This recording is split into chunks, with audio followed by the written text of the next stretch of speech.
for those of you who are watching this as a YouTube VOD in the future, as I always do in the first day of metaphysical analysis, since you don't have the panels that I have down here over at Twitch, where any unaware viewer can read them and more or less get a brief summary of how I analyze the games. Since you don't have the panels, if you are watching this as a YouTube VOD in the future, here I will I'll incorporate the metaphysical analysis methodology, our methodology for the metaphysical analysis, basically our analysis methodology that includes a lot of metaphysical concepts that allow us to, as I always say, people, the main idea is to reverse the focus of the review, of the gaming review or of the analysis, from the subject, from our mental perception, to the object, as precisely as I always describe. So for those of you who are watching this as a YouTube VOD, now I will include the analysis methodology. So let's begin with the definition of our method of analysis, because we have a long analysis ahead of us. Let us begin. As you know, people, if you come over here over at Twitch, if you drop by the Twitch stream, you will realize in my panels I have a lot of explanations about how my analysis are metaphysically realist analysis, basically involving philosophical realism, which is the opposite of relativism, and basically the main premise of a philosophically realist analysis is that when we define metaphysical reality, when we define existence, we don't define it as it is usually unconsciously defined by relativist game reviewers. Generally people, I'll try to do this as brief as possible, when you define reality as the sum of our mental perceptions, opinions, or doxas, as we used to call them in ancient Greece, when you unconsciously define metaphysical reality and metaphysical entities in it as the sum of our mental perceptions, of our opinions, simply the sum of those opinions define reality. That's usually how relativism works. It's a matter of mental perception. It's a matter of opinion. It's something that must have happened to you. It's to you all watching this as a YouTube VOD. Pretty much when you have a discussion with someone, it doesn't need to be a violent discussion or anything like that. An intellectual debate, any intellectual debate you could possibly think of, and the person is cornered, the person doesn't have any more logical arguments, generally the person will say, alright, but that's your opinion and this is mine and that's it. That is exactly what we are not going to do here, because that's relativism and because that makes it impossible to transcend our mental perception and define metaphysical reality. Right? It's a matter of two mental perceptions. Relativism generally works like this. Two mental perceptions. You have your opinion, I have mine, but objective conclusions are never reached as a direct consequence of that mindset. That's precisely what we are not going to do. What we are going to do is to use philosophical realism. Why?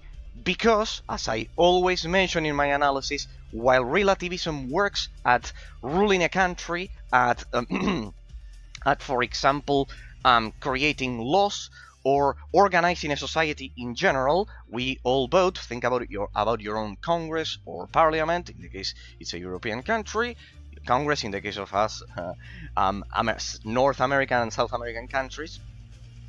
And as I always mention, think about those. Think about your own Congress or Parliament. The congressmen basically raise their hands and they vote, and the majority of mental perceptions, of opinions, of doxas, as we used to call them in ancient Greece, rules. We vote and majority rules. That is completely untenable and inefficient, absolutely useless at analyzing isolated objects, because it is impossible to reach metaphysical reality through the simple sum of opinions as your definition of reality. Because a person will have a mental perception, I will have another mental perception, and that's it. We never reach an objective conclusion. This is precisely what we are going to do here on the channel. As I've said, discarding relativism, we'll use philosophical realism. What's the point then? What's the point? Precisely. Since metaphysical reality isn't the sum of our mental perceptions, but an external entity, an external metaphysical entity, when compared to our opinions, to our mental perception, we will use it because it's more effective at analyzing isolated objects. The example that I always use, and please, well, I gave you a disclaimer for followers of the Twitch channel, and over at Discord they must be fed up of listening to me comment this constantly, pretty much. As I always mention, people,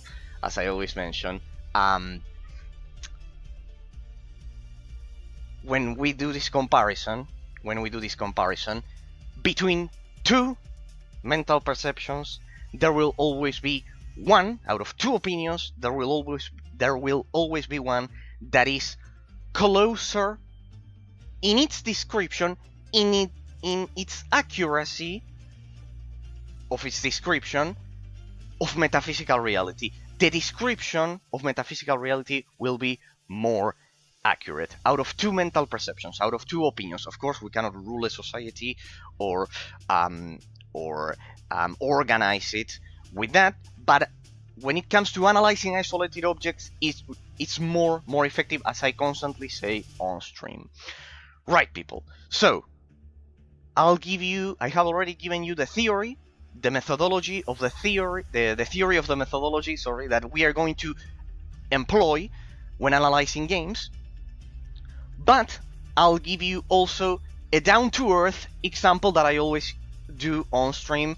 That's why I say Discord members and followers of the channel, old followers of the channel, they already know about this. But for those of you watching this as a YouTube VOD, pretty much, so I leave it attached to the analysis. Let's get to a down-to-earth example.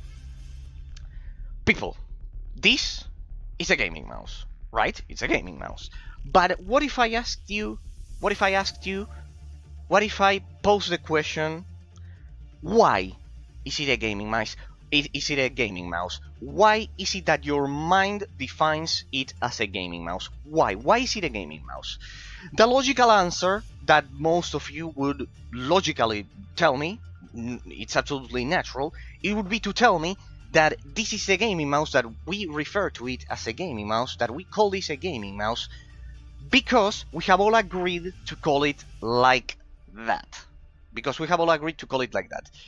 There you can see the perfect fallacy and inefficiency of relativism at analyzing isolated objects, right?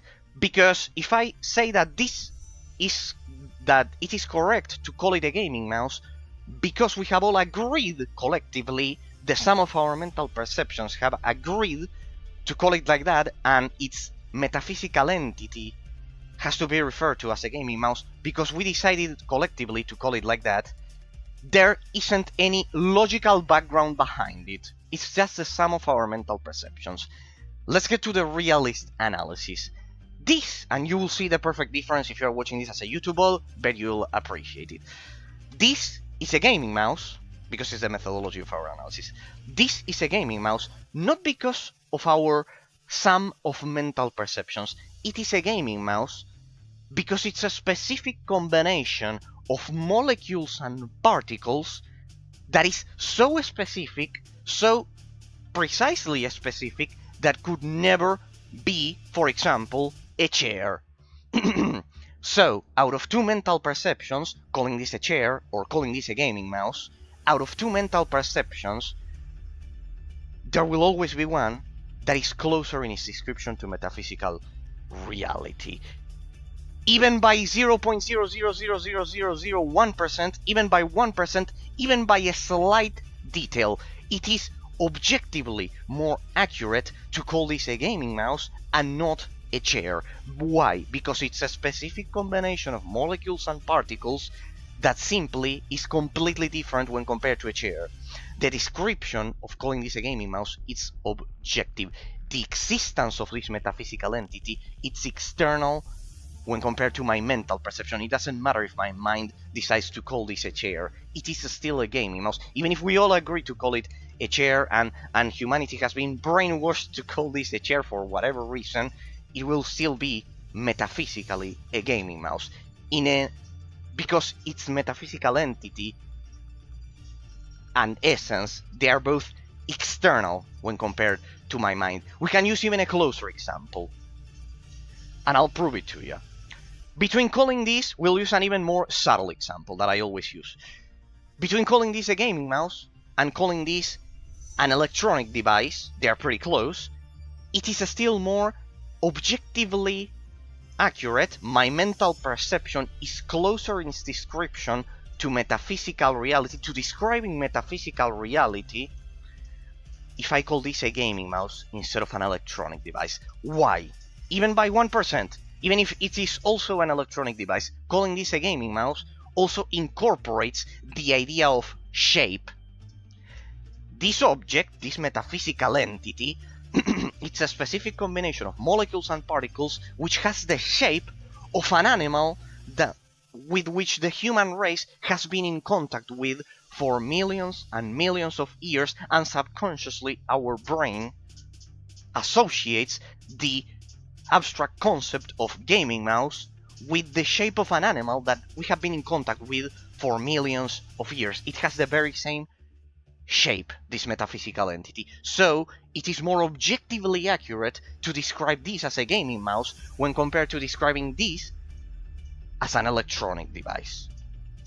See, even by 1%, even by 0.001% out of two mental perceptions, calling this an electronic device or calling this a gaming mouse, out of those two mental perceptions, it is much more accurate to describe this as a gaming mouse. So it is objectively, it's not a matter of my mental perception, it is more objectively accurate to describe it like that. There's a more objective mental perception out of the two of them, out of three, out of four, out of all of the mental perceptions that humanity is constantly having for every millisecond, constantly, even right now, all human beings. That is the methodology that we are going to apply to our game, that we apply to our game reviews here on the channel and for the final analysis of Sacred 2. We will try through our mental perception, through our reverse engineering of my mental perception in this case, to try to reach metaphysical reality in our description of the game.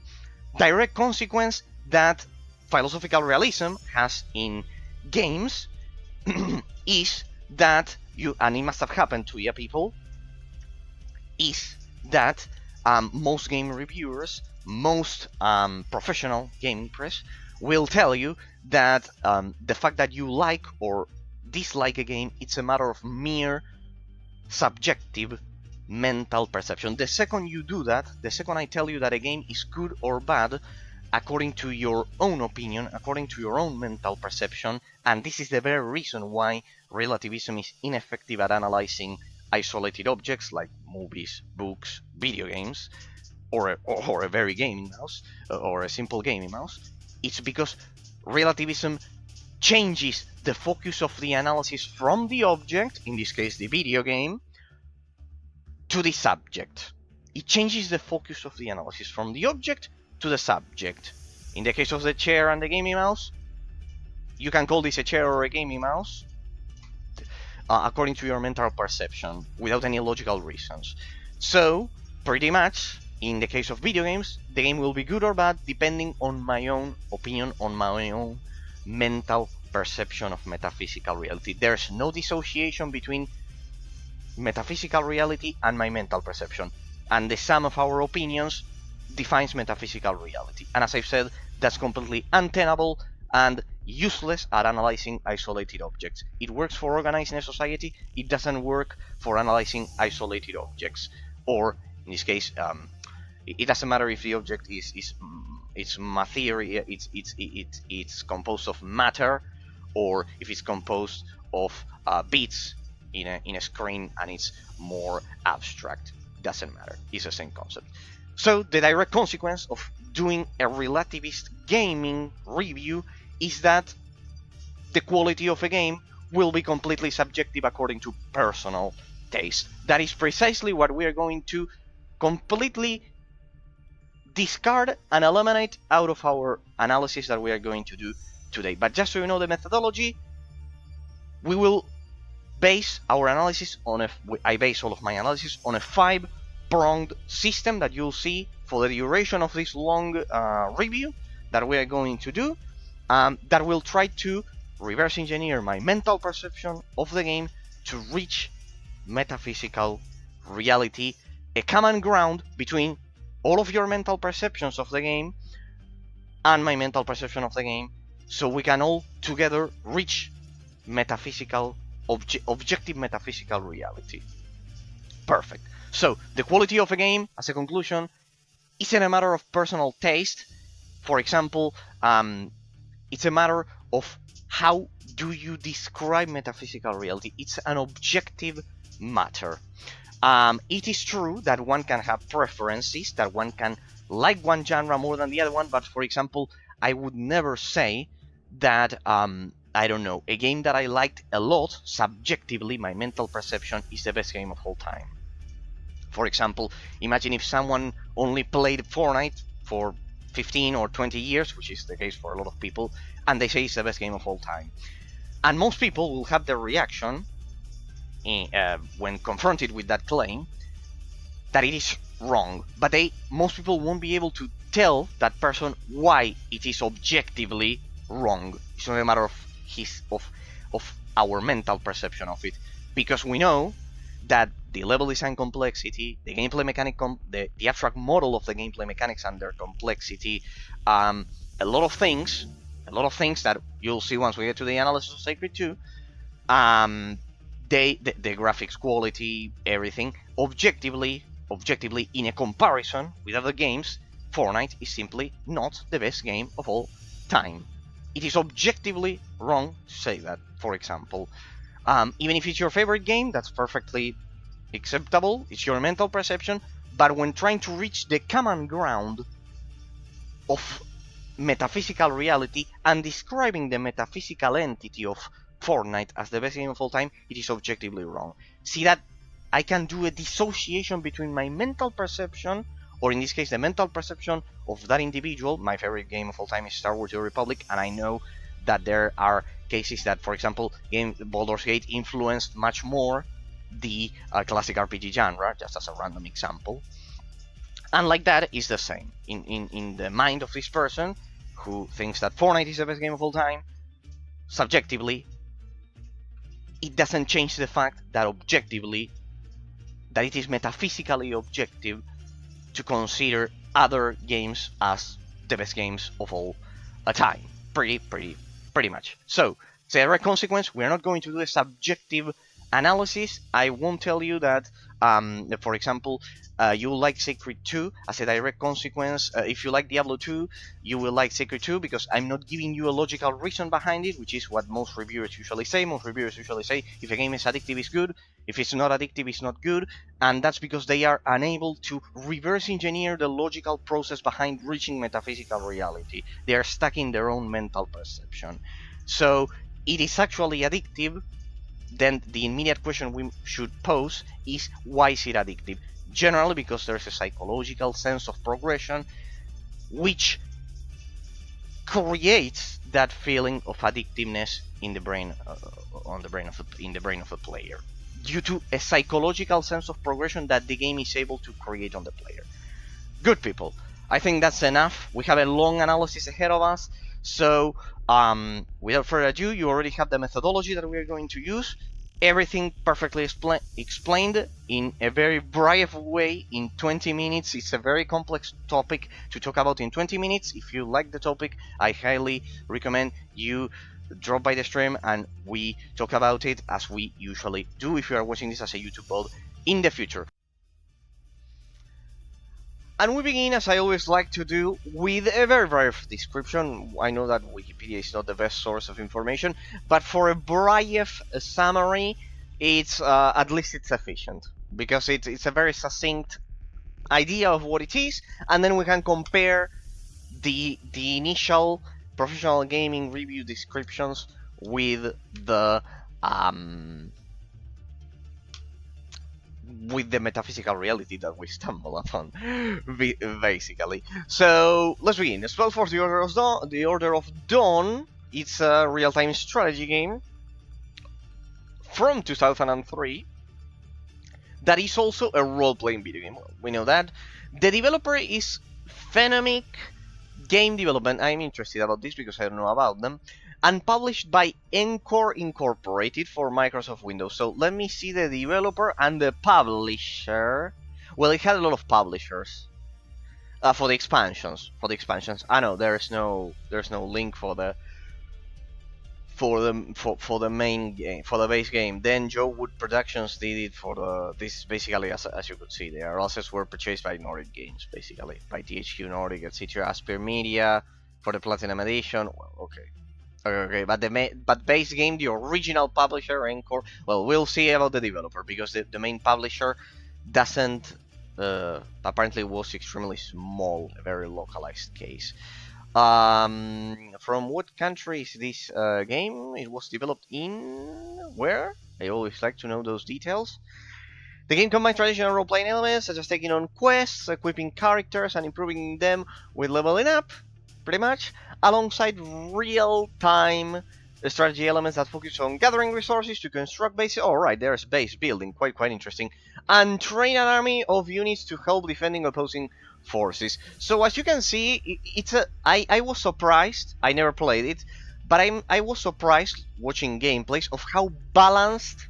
This will be the main idea. Just like when we did the analysis of a split second, my main interest was to balance, to measure the balance between the Mario Kart portion of it, of the kart racing genre inherited influence of a split second, and the pure racing mechanics inherited from things like Ridge Racer or Blair or any other pure racing games, just like with Split Second, that combine the karting genre, the Mario Kart clone genre, basically, in layman terms, and the pure racing genre, simcade, simulation, or arcade racing, basically arcade racing in the case of a Split Second, how those two genres combined. Here, my main interest is the same, to see the percentage, the proportion of RTS DNA and RPG DNA that the game has,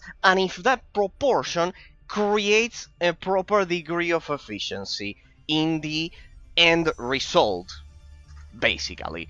We'll see how they measured, how they balanced those two aspects of the gameplay mechanics, of the abstract complexity of the gameplay mechanics. So sadly we cannot see the publisher, but I believe this game was, I want to see the origin of this game, because I want to see the development studio. Give me a second, I generally first read all of this before getting to the developer, but I want to see the Ingelheim, Germany. It's a German game, and see how interesting it is. Electronic Arts, Phenomic, is the developer, not the publisher. Remember the difference. The publisher is like Activision, like Nintendo, and the developer is like Game Freak or Raven Software or Sledgehammer. I know these are all basic things for those of us who are experienced players of the gaming industry, but just so we are all on the same page. The developer, the one that created the game, then the publisher distributes it. So this is the developer, the one that created it. So EA Phenomic was a real-time strategy game developer headquartered in Ingelheim, Germany, and founded as Phenomic Game Development in 1997 by Volker Wertich. That's the main creator who had previously, probably this is a mistake, previously worked in Blue Byte, Ubisoft, basically the German division of Ubisoft, and developed The Settlers and The Settlers 3. The studio was acquired by Electronic Arts on August 23 of 2006 and renamed as EA Phenomic. Electronic Arts announced that EA Phenomic would consider developing a real-time strategy game. In July of 2013, this is always a sad part, mostly in our forgotten, underrated games analysis, that most of the development studios are generally shut down and they sadly died back in the day. Closed the studio and laid off the 60 employees back in 2013. So as you can see, they only developed the SpellForce series that we're going to analyze. I mean, I wanted to analyze this game for quite a long time to see that the proportion of inherited elements from the RTS genre and the proportion of inherited elements from the RPG genre, because I have seen that it's a quite unique combination. I want to see the efficiency of the proportion of these two, of how they combined these two genres. Just like with Warcraft 3, as I've said, Warcraft 3 is going to be kind of like the main comparison, just like when we did the analysis of a split second, the main comparison was with Mario Kart and precisely Ridge Racer and Bounded and Blur. Pretty much. Then they developed this one called Battleforge that was online only. Real time. This one was very good. It had it combined RTS with something like Hearthstone, like with a collectible card game. But it was online only. That's sadly the problem with online only games. That's why I'm so against it. They should definitely be illegal, because you are technically not even renting, because they can terminate the service at any moment. That one is dead. Another defunct, as you can see, free-to-play MMORPG. They tried to go, and then they in a last chance, Electronic Arts gave them the Command & Conquer franchise, and not even that helped them. They were all online games that have been shut down. So going back to the main idea, is playing a third-person perspective, blah blah blah blah, role-playing aspect of the gameplay, create an avatar for interaction with the game world, defining them with the player's type point to begin with, and focus on 3 classes: fighter, archer, and magician, blah blah. That's the RPG portion of it. For the real-time strategy aspect of the game, there's base building, there's resource gathering, very good. 2 opposing factions with different names, light side and dark side, pretty standard. Dungeons and Dragons Dragon Shard, of course, is also a great example. Always a shout out to the main core developer of Dungeons and Dragons Dragon Shard, that he visited the channel some years ago. Thank you from the bottom of my heart, always, sir, for visiting and checking out my reviews and telling me that they were amazing. Thank you always from the bottom of my heart. Okay, Dungeons and Dragons Dragon Shard is another great example. Armies of Exigo, for example, and pretty much this is the part that I care about: the professional gaming reviews from that period of time. See how interesting? None of them goes beyond 8, and some of them are closer to a 7. This is the professional gaming reviews, the ones that could receive money for them, and we'll compare them to the user reviews in a second. Andrew Park from GameSpot said this review: SpellForce unique combination of role-playing and strategy element makes it worth a look for fans of either kind of game. However, he said that the voiceover, some of it is decent, though it is fairly bad. Well, it's not that much of an important, and it's not a core element of the gameplay mechanics, for example. The game's core 24 reviews. The gameplay, Dan Adams from IGN, in the review, and the graphics of the game were praised. However, he said about the voice act, the same about everyone hated the voice acting of this game. He gave the game an overall score of 8.2. And Alec Tostos from GameSpy, the single-player game, SpellForce shines. However, he says the game lacked the plotline choices that mark the best RPGs. Okay, he criticized enemy artificial intelligence. This one is a bit more important, much more in fact, and gave the game a score of 3 out of 5 stars. Alright, this one criticized the artificial intelligence. Quite interesting, because in a real-time strategy game, and also in an RPG, if the artificial intelligence is bad, that can be terrible. That can really hurt the experience. Alright, so here we have the studio and everything, pretty much. So let's get to the user reviews, and pay attention to the dates, people. A lot of people, when they do retrospectives and those things, and reviews as a whole, they don't pay attention to the dates. All of those dates were from back in the day, in a context where the RTS genre was much more. It still existed. Poor, it's my favorite genre, you know it, people. And it sadly died. But well, as I've said, this game will also be an RPG at the same time.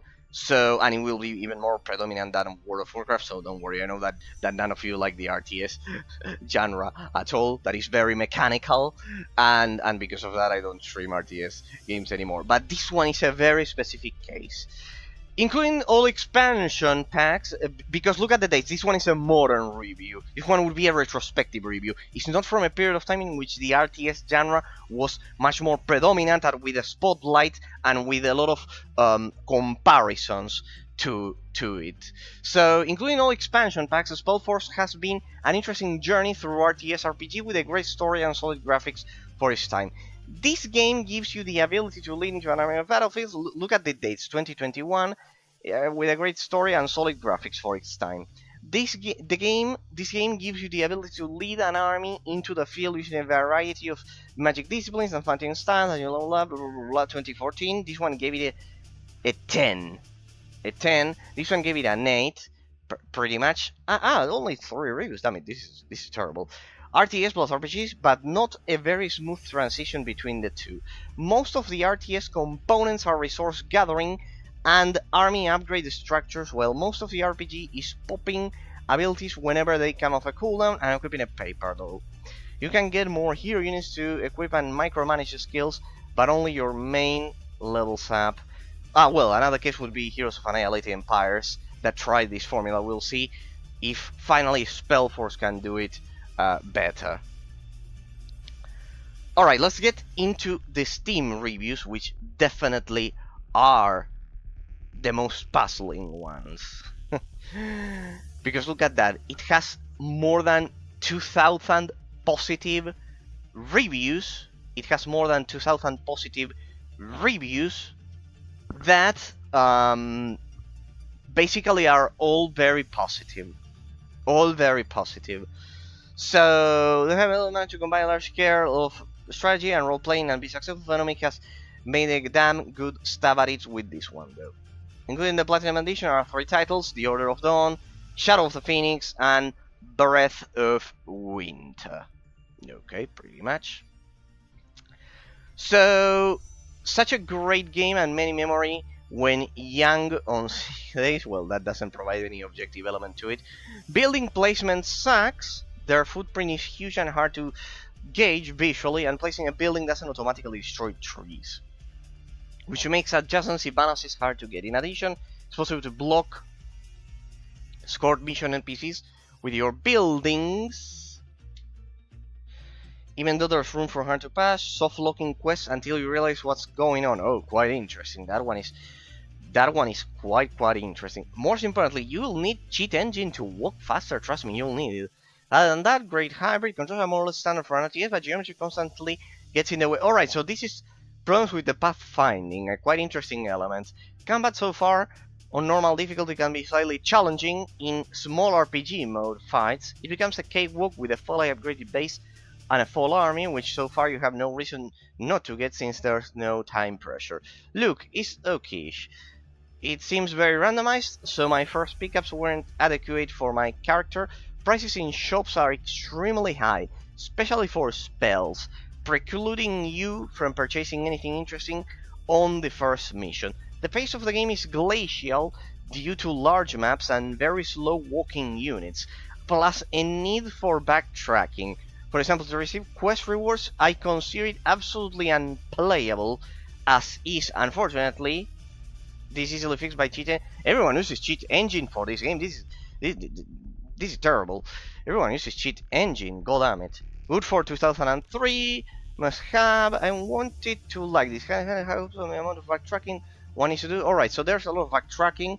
Basically, it is some of my favorite games of the time, and SpellForce 1 and 2 and 3.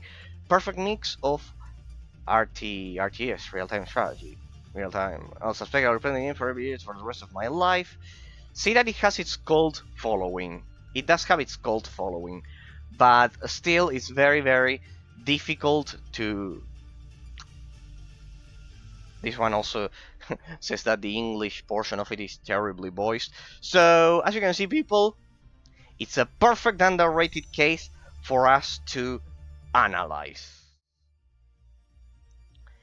It's a perfect underrated case for us to analyze, to dissect slowly, and take a look at each aspect that the game has to offer, basically. So that's exactly what we're gonna do. You already have the analysis methodology that I gave you at the beginning. Sorry that I started a bit late today, but with all of that said and everything already addressed, if this is an untested game, I haven't tested this game so far, so that's why my intro today was a bit shorter in that sense. Sorry that I arrived a bit late today, but let's get to it.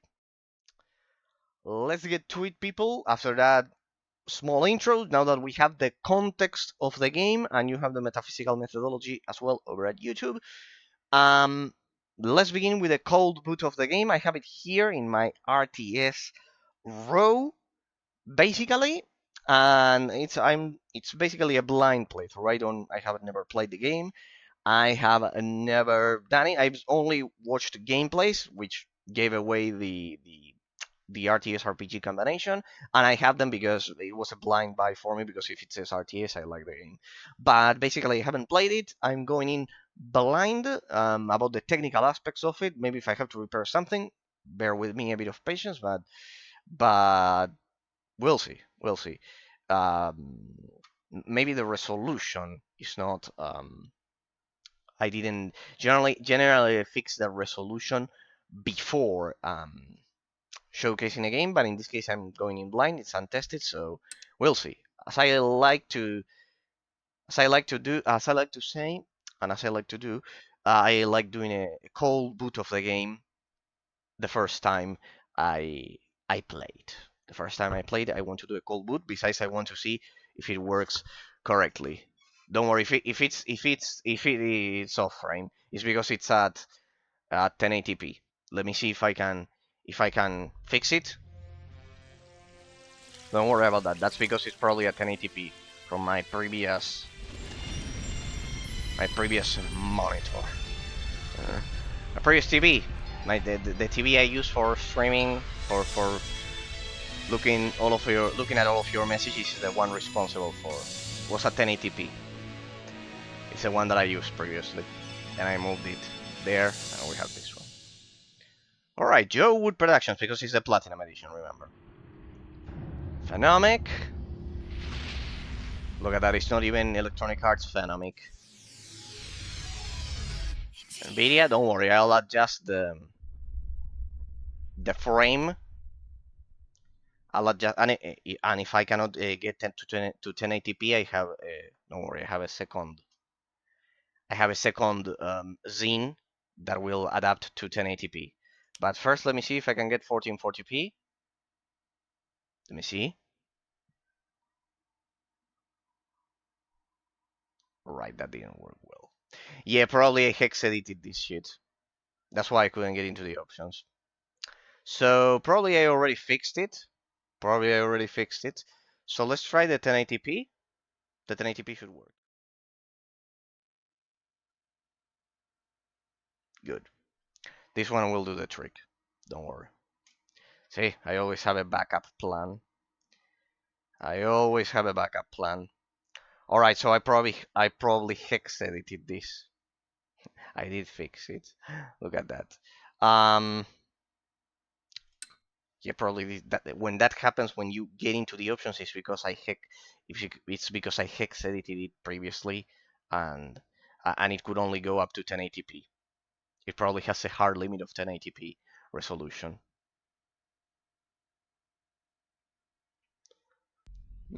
Well, almost there. But it's 14 by... It's 4 by 3. Let me verify that. Yeah, when I click the options, it crashes, right? Yeah, this is manually fixed by me. Definitely. This is definitely manually fixed by me. Definitely. Though I could just alt-tab and manually adapt the 1080p one. I could just extend it as it is. Yeah, I could just extend it as it is. Hang on a second. Hang on a second, people. Give me a sec.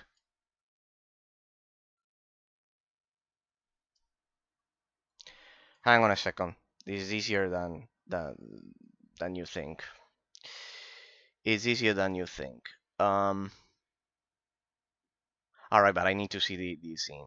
Right. Okay. I'll have to guess the... Right.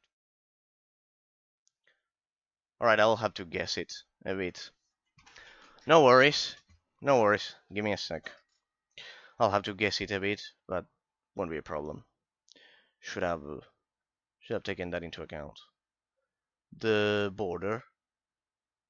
Right, we'll use the top border. You can see how I'm editing my scenes. Alright, this is 1080p. Let me unlock the gameplay border and the display capture.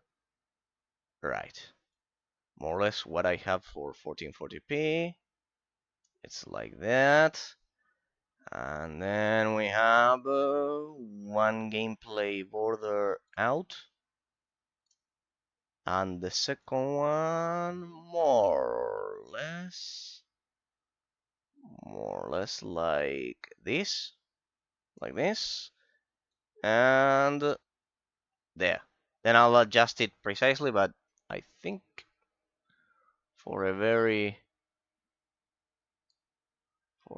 straight up try, for a very improvised try, I think it's pretty good. There, so it doesn't. I think it's pretty good, huh? Yep, pretty much. Sorry, people. Sorry, I didn't know. I probably hex edited this game. There we go.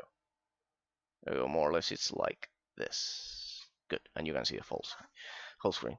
Sorry. There we go. There we go. Yeah, I should have checked that before beginning. Oh well, my bad. Oh well. What are you gonna do? Yeah, probably I hex edited this. Probably when this happens, it's because it's an old game that I hex edited, so I could so now it should be perfect.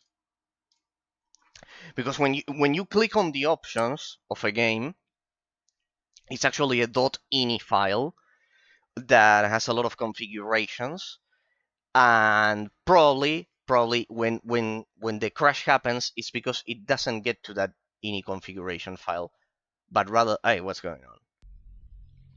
It's not an ATP.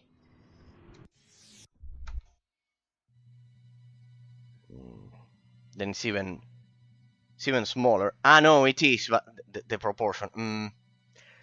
If I could alt tab, I could measure.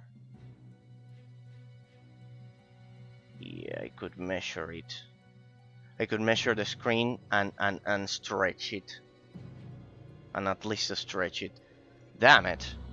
This game is very old. But what about... Wait, hang on a second. Hang on a second. Let me see something. Hang on a second. Hang on. No, hang on a second, because careful, because these games are very tricky. Because they have a different resolution for the menu, and whatever. Hang on a second. Hang on. Wait.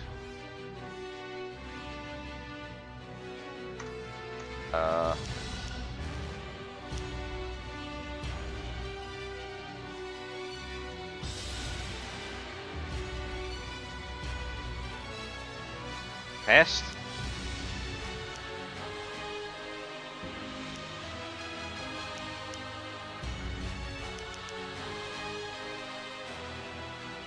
Hang on a second. How do I create a free game mode? Ah, look at that. I did some testing back in 2021. Hang on a second, because these games are very tricky. They have a different resolution for the menu when compared to the resolution for the in-game. Unit is marked with a colored ring. Your own units have a green ring. Enemy units a red, and No, neutral it's not the or case. allied units a blue ring. Okay, no, it's not the case. A selected unit is marked with a colored ring. Your own Okay. units have a green ring. It does. Enemy units It is a smooth, red, but I'll and have to extend it. neutral or allied I'll have units to blue extend. ring. I'll have to extend the In the resolution lower left, manually. you can see the currently selected units, and you can select Could it, you move shut the up? hero down the path to the east and through the open Pause stone menu. gate to There the we go. Bindstone, a large boulder. Don't worry, By people. clicking the right mouse button next to it. If I could just alt tab, I can memorize the position where it is.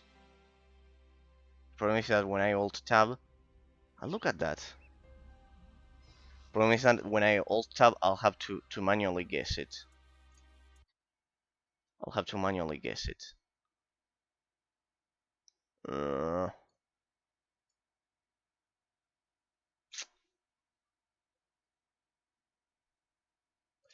Yeah, I'll have to manually guess the proportion. Don't worry. It has happened to me in the past. Let me extend this. Yeah, see, this is why I don't stream untested games, but well. Don't you worry, people. I'm an expert on these things. I am definitely an expert. It has happened to me so many times. It has happened to me so many times. If I just move this here, and I enlarge it, and I place it like this, then it should have a proportional result. Let's see. Almost there.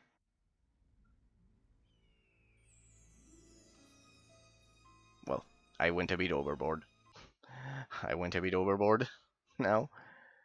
See, this is how you have to measure old games that have this problem. I kind of like have to move it like this. I never done it live like this. Sorry for my shameful display of not fixing this previously. There we go. Hey, my screen is black here. Here we go.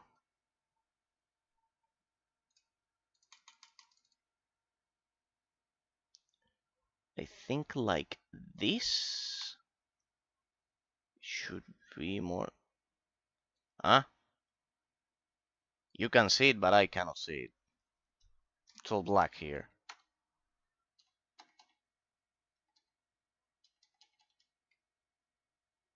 Interesting. Alright, but I can interact through here, but not there. Quite interesting. It's been a while since something like this happened to me. Right, I'm kind of like inside of it, and now I'm outside. There we go, and from here I can move it. Alright. Let me see. Oh.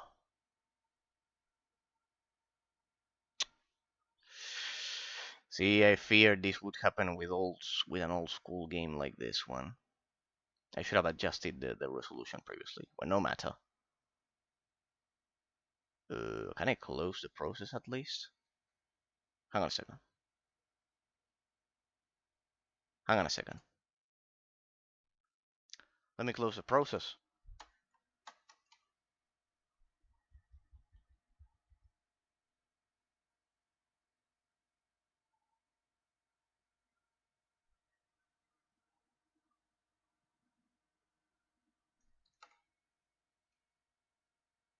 Let me see if I can close the process from here. Alright, but I cannot see the task manager. This is a mortal trap. This is a mortal trap, people. I cannot see the process.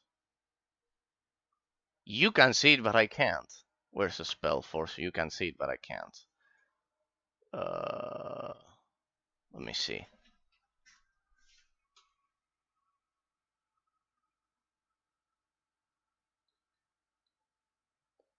I need to be careful with this game. I think it's that one. Could it be? I think it's that one. You can see it, but I can't. My screen is all black. It's a mortal trap. I think I got it. Oh, well. Good. It's good to be back with you. Damn it. My main screen was black. What the fuck? This game is dangerous. Alright. Let's try that again. But I'll have a preemptive measure this time. This time I'll have a preemptive measure.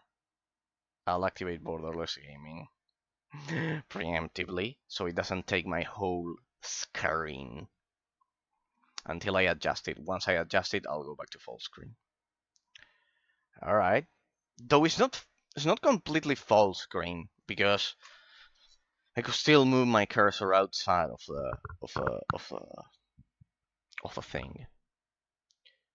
Hang on a second. I'll keep borderless gaming right there.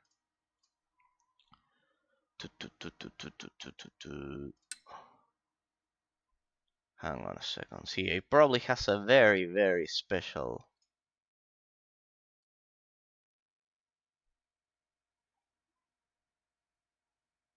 Alright. I'll leave borderless gaming on. Error. Error. Borderless gaming throws. I'm almost there. Look at that. I'm almost there. I almost got it, huh?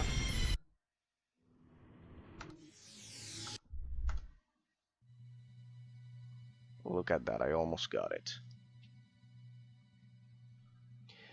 Proc D3 D proxy window. Interesting. Interesting result. Alright, it just needs a bit more horizontal. Let me alt tab. Right, the problem is that when I alt tab. Right, that's the problem. When I alt tab. Alright. Yes, borderless gaming is minimized. The problem is when I alt tab, I cannot measure that. Well, okay, it just needs a bit more but it extends, okay, in 16 by 9. So I need to send it a bit more up. Don't worry, people. I know it doesn't look like it, but I do know what I'm doing.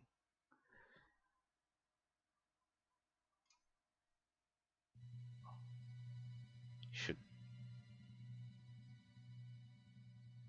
shit it's and I cannot quit the screen while I'm in game. I'm forced to alt tab. Okay. Don't worry, we are getting there.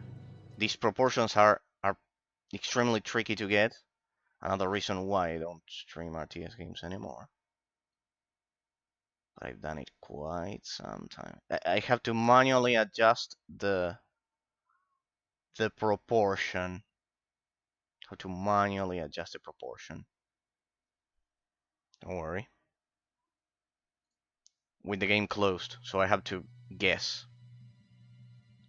Almost. I have to guess. I bet it's never happened. It probably ever happened to such few people because no one streams games like this. No matter. I think now it's going to work properly.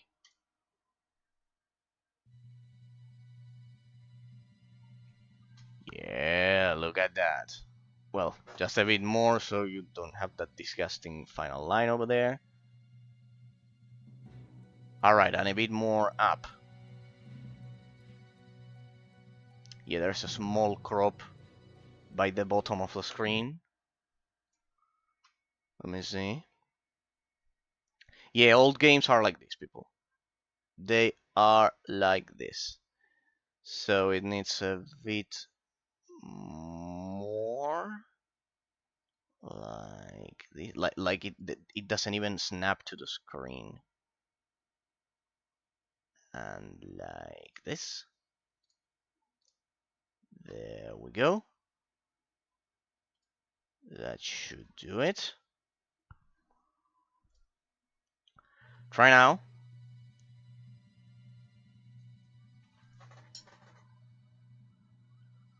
I think it's perfect, huh?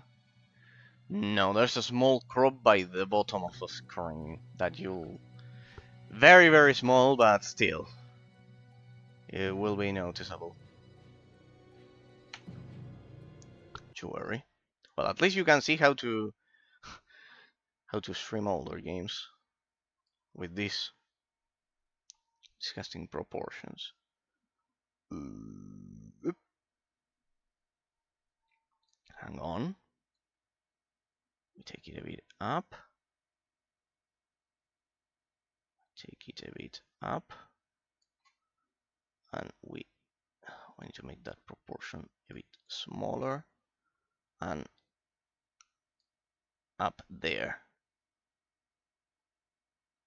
And more to the side. Because it had a bit of margin there. There we go. Sorry, I generally do all of these things before starting, but in the case of this one, it has a very tricky resolution. Yeah. I'll have to bring it a bit more up. A bit more up. Sorry, people. Sorry. Sorry, but it's like this. Old school games are like this.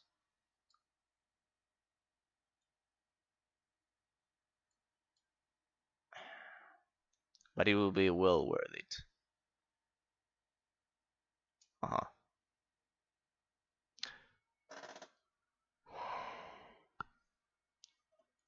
Let's see now.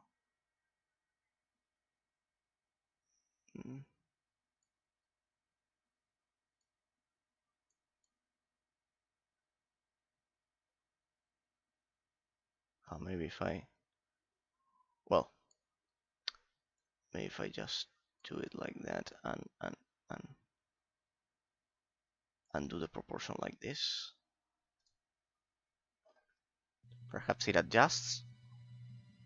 Yep, way too much adjusting. Alright, first I need to nail the size and only then the position.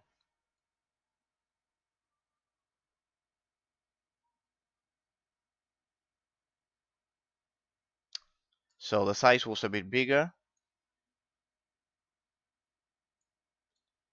And the position one was mostly like this. Like this, it will properly scale to 1080p at least.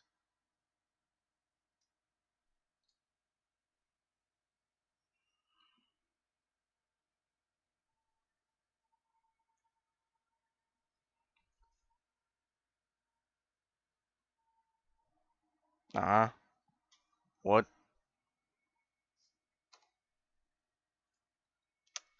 God, I mean, this game has a lot of problems in terms of the resolution.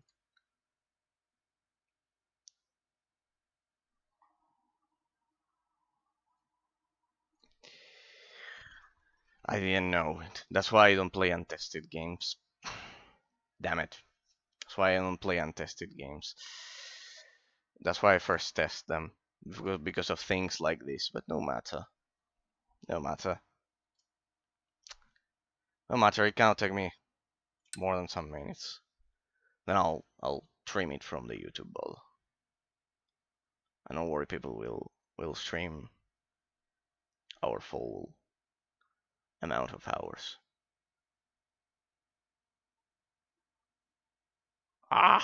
Almost.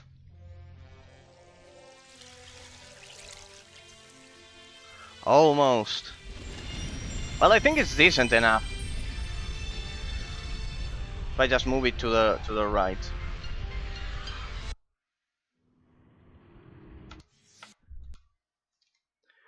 Almost. I think it's decent enough if I move it a bit to the right.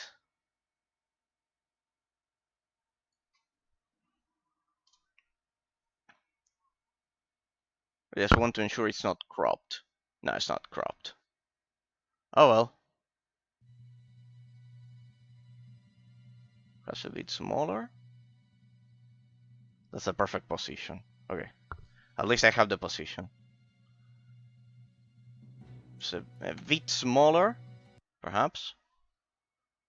A bit smaller, but at the same spot.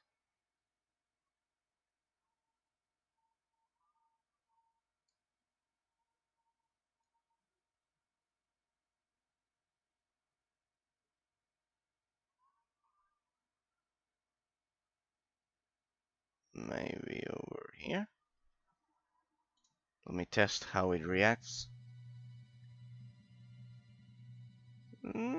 Almost. Almost. Yeah, at this point it's easier to adjust the frame. It's not cropped, right? No, it's not cropped. No, it's not cropped at all. Good, that's the important thing. And look at that, I nailed the upper frame. Good, let me adjust the border a bit, then. It's easier to, it's better, besides easier to do this. If I can. The horizontal border, the left horizontal border. Damn it, I cannot grab it. A bit like this. A bit like this. Don't you worry, just so you have a good experience. There we go. Let me see. Let me see. Good. Well, then we have the other border there. All right. Let's grab that right one. It's like this. With old school games, it's like this. Especially when they have... This probably needed a hex edition, huh? Good. Just a bit more. Just a bit more. Then don't worry, yeah, for next time I'll adjust it. It won't end up like this, huh? I'll adjust it accordingly. Fortunately, I have that second scene to help me for games of a lower resolution. See, I always have a backup plan. Alright. Well, the framing could be better.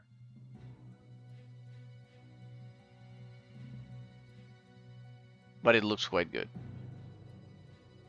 To begin with.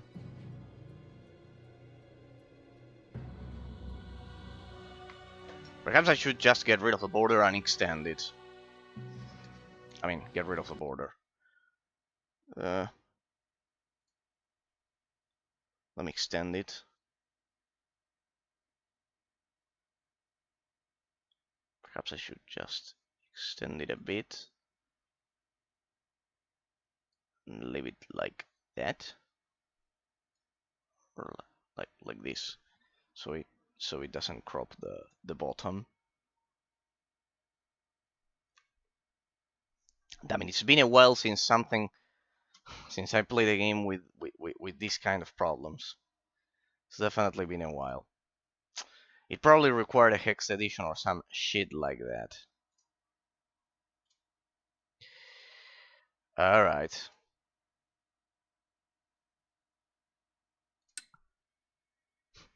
Sorry, people. Sorry. Sorry. Well, it's better to fix it at the beginning. Then I'll fix it off stream. Don't worry. For next time, it'll be kind of like... You won't even recognize all of this mess. Yeah, that should do it. There we go.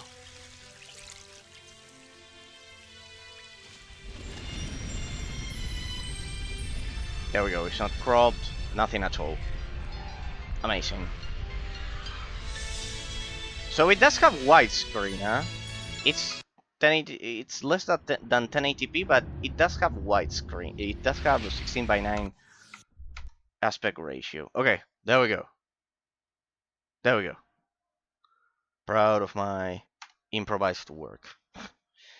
Okay, Profit, don't worry. For next time, I'll have it fully fixed. Good. Let's do that. Put stream on performance mode and begin once and for all with this devil. This is not a good first impression for me. It's like not a good first impression, but well, I've dealt with worse. Let's do it. All right. There we go, people. Don't worry. For next time, I'll have it completely fixed. So don't touch the options. I probably already hex edited that back in what was it? Back in 2021 when I tested the game. Look at that at 2 a.m. back then. So let's delete that from 2021. Let's delete that. It was probably just a test thing. And look at that. You can create your character. Wow. Remember that these games, just like with Drakensang, they all came with their own thick physical game guides. And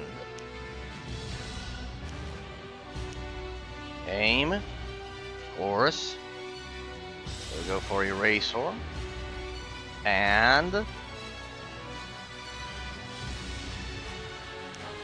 you can choose the face. Quite good personalization options. Don't worry, I'll have the frame fixed for next time.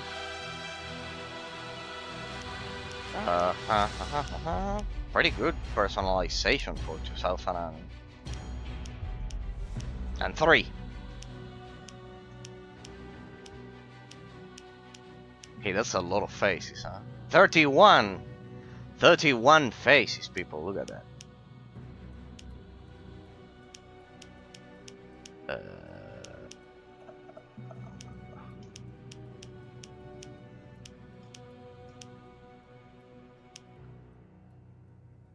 This one looks convincing for a medieval fantasy setting. I don't know. Specialization, piercing weapons, light armor. Special armor for dexterous and agile fighters, light blade weapons, light blunt weapons, piercing weapons, daggers, quickest thrusting weapons, or those who skilled in magic. At least it gives you a more or less normal description. So the personalization is only about the face. I mean, this one does look realistic.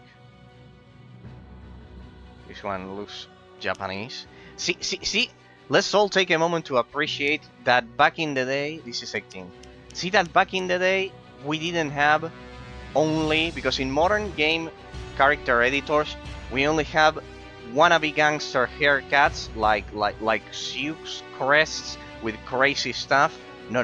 Here we have normal haircuts. Normal haircuts. That's a huge improvement.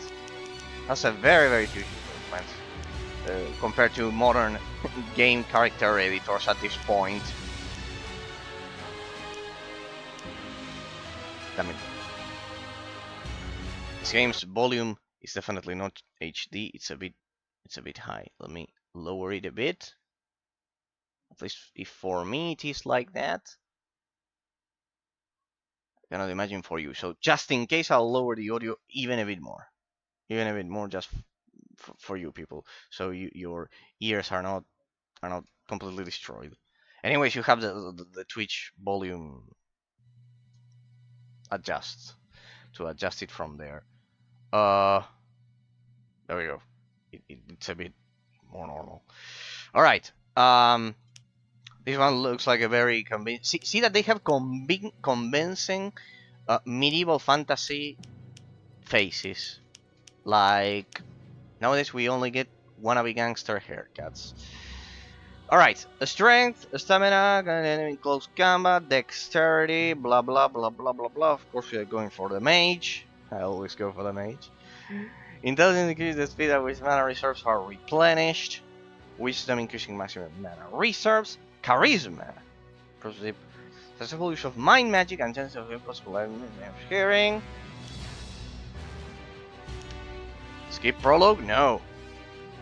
Prologue is an introduction to the game that contains a story element. You probably will also get a lot of valuable information, and it's highly recommended when you are playing first person. Of course, we are going in practically blindfolded. I never played the game, so strength and ranged combat, white magic, mind magic, black magic. Reach higher level, intelligence, and a relatively high level of wisdom are required.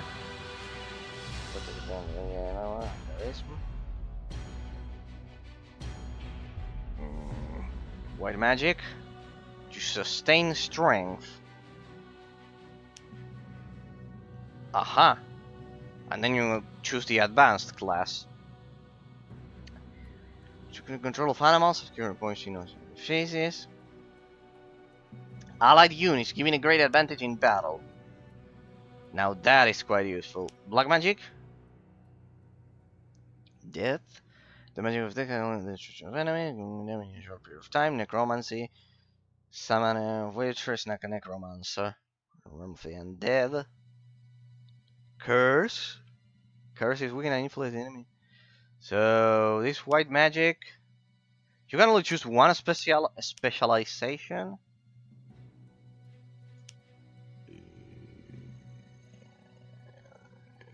Yeah, but here if I go up against a world, these games do have bosses. So this, well, this can improve my allied units. It'll be bad if I have to do a 1v1. Bows and crossbows. Wear heavy armor and shields. Generally, if it's an RTS, a tank is in so... Well, we'll go for a warrior this time. Because, you know, if we have to do a 1v1, I'd rather be a tank than a squishy mage in that sense. Heavy armor, yeah.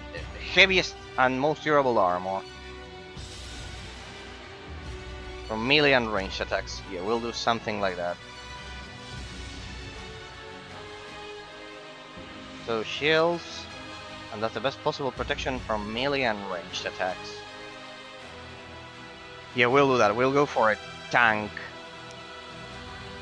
That looks big enough. That definitely looks big enough. More damage to enemies. Yeah, we'll go for that because if it's an RTS with RPG game elements, as a tank, we'll be able to soak damage, but at the same time, if we have to do a 1v1, we'll have a high amount of defense. Decreases the probability of being hit by an enemy. Good, you're you were made for me. Ah, it's unlimited. Certain probability of striking an enemy. Well, we'll need some 5 points there. Stamina, the maximum health points, and strength. Damage to enemies in close combat. It's gonna be a warrior, so it's the first time I'm not going for a mage, but because of the RTS portion of it, I don't want it to be squishy. If I don't want him to be squishy if he needs to act like a tank, basically. Higher stamina increases the maximum health points. Go for something like that, in case he needs to. So basically, probability of being hit.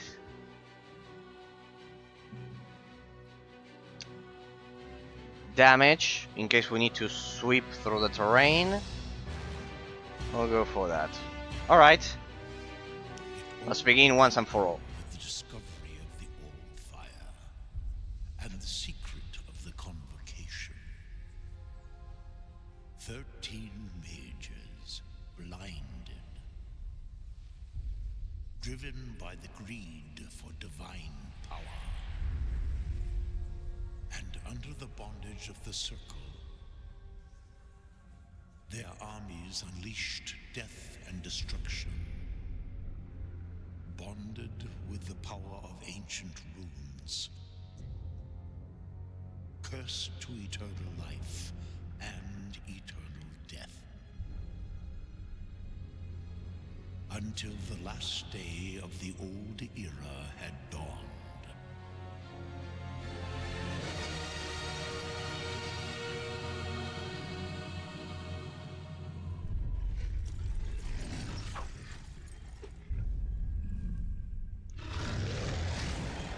Warcraft vibes.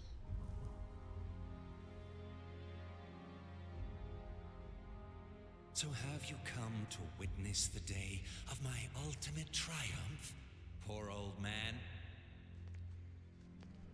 No. To witness your downfall.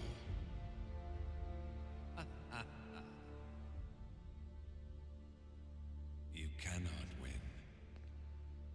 The convocation is a lie. It will destroy all of us. So, I mean, these are Warcraft level of cinematics. This is Warcraft level of cinematics.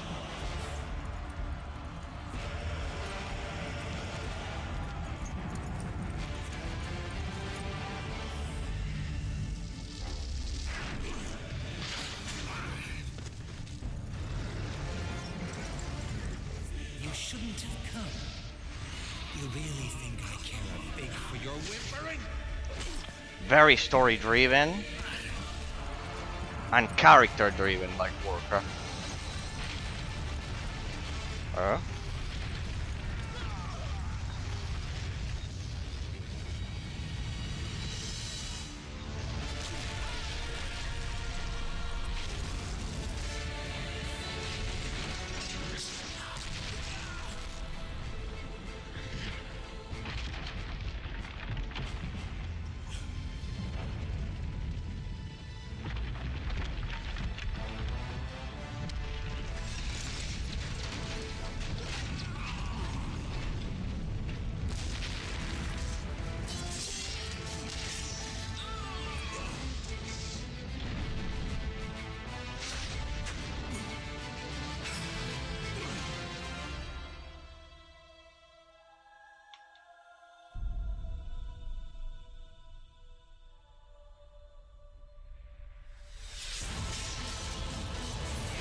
As far as presentation goes, this is a 10. We'll see if the rest of the game does live up to these standards. Alright, let's see.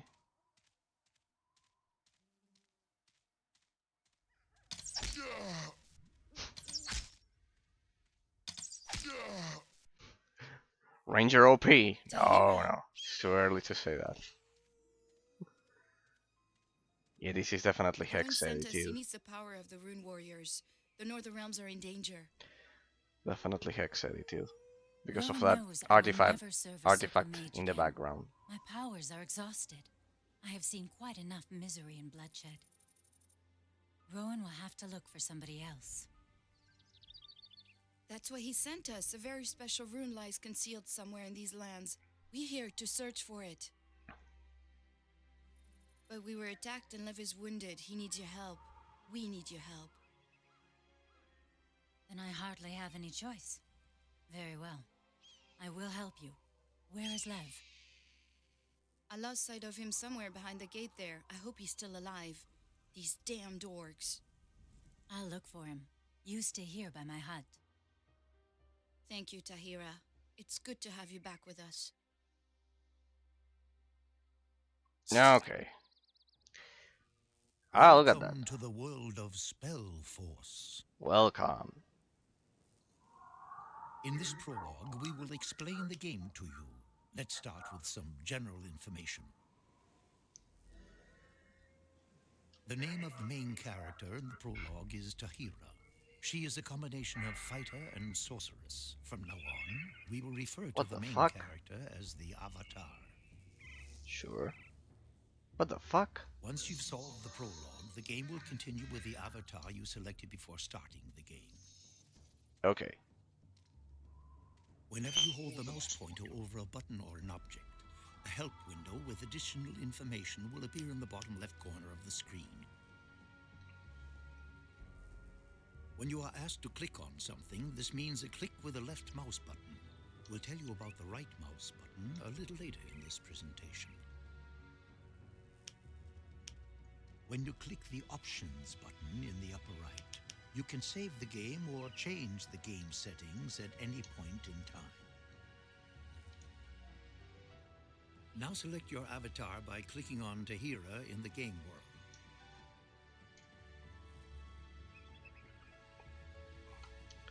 world. Very good. Oh.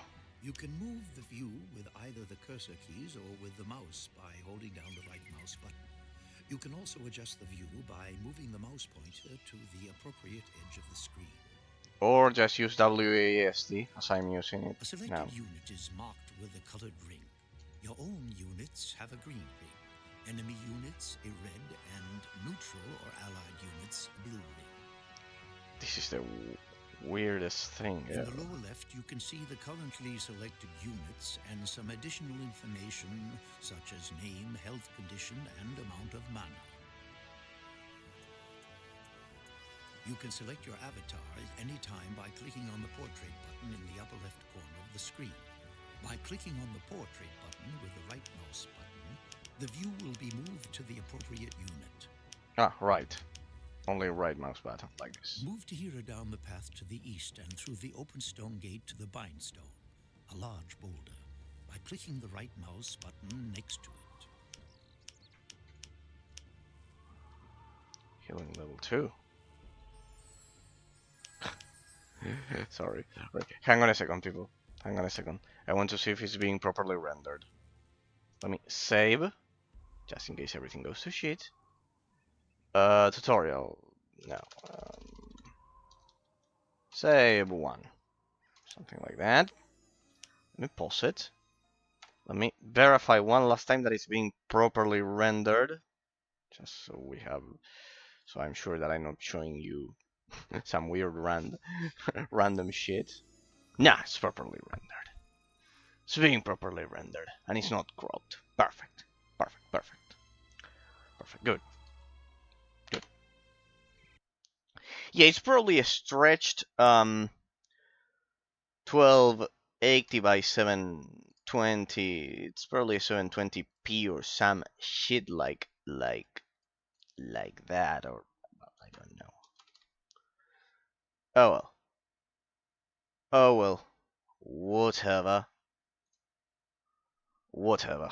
There we go. It's being properly displayed. I'll have it corrected for next time. It'll render perfectly for next time. But for now, this is quite weird. Look at this shit. Well, that's probably because of a hex edition that I did to the executable back in 2021.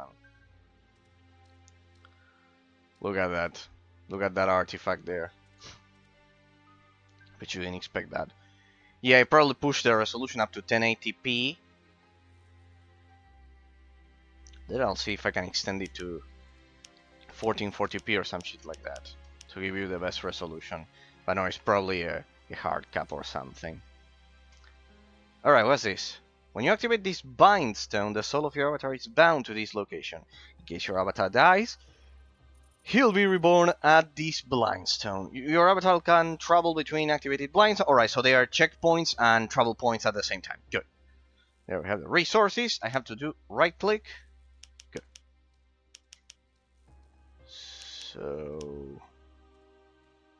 let's do this. That's like standard RTS camera for now.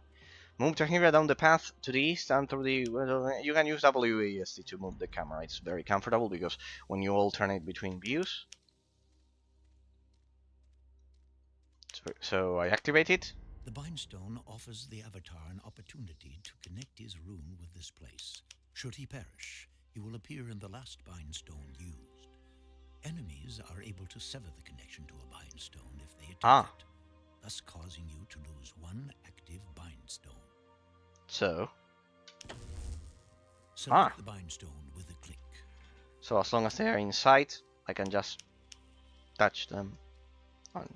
At the bottom edge of the screen, you will find the action bar.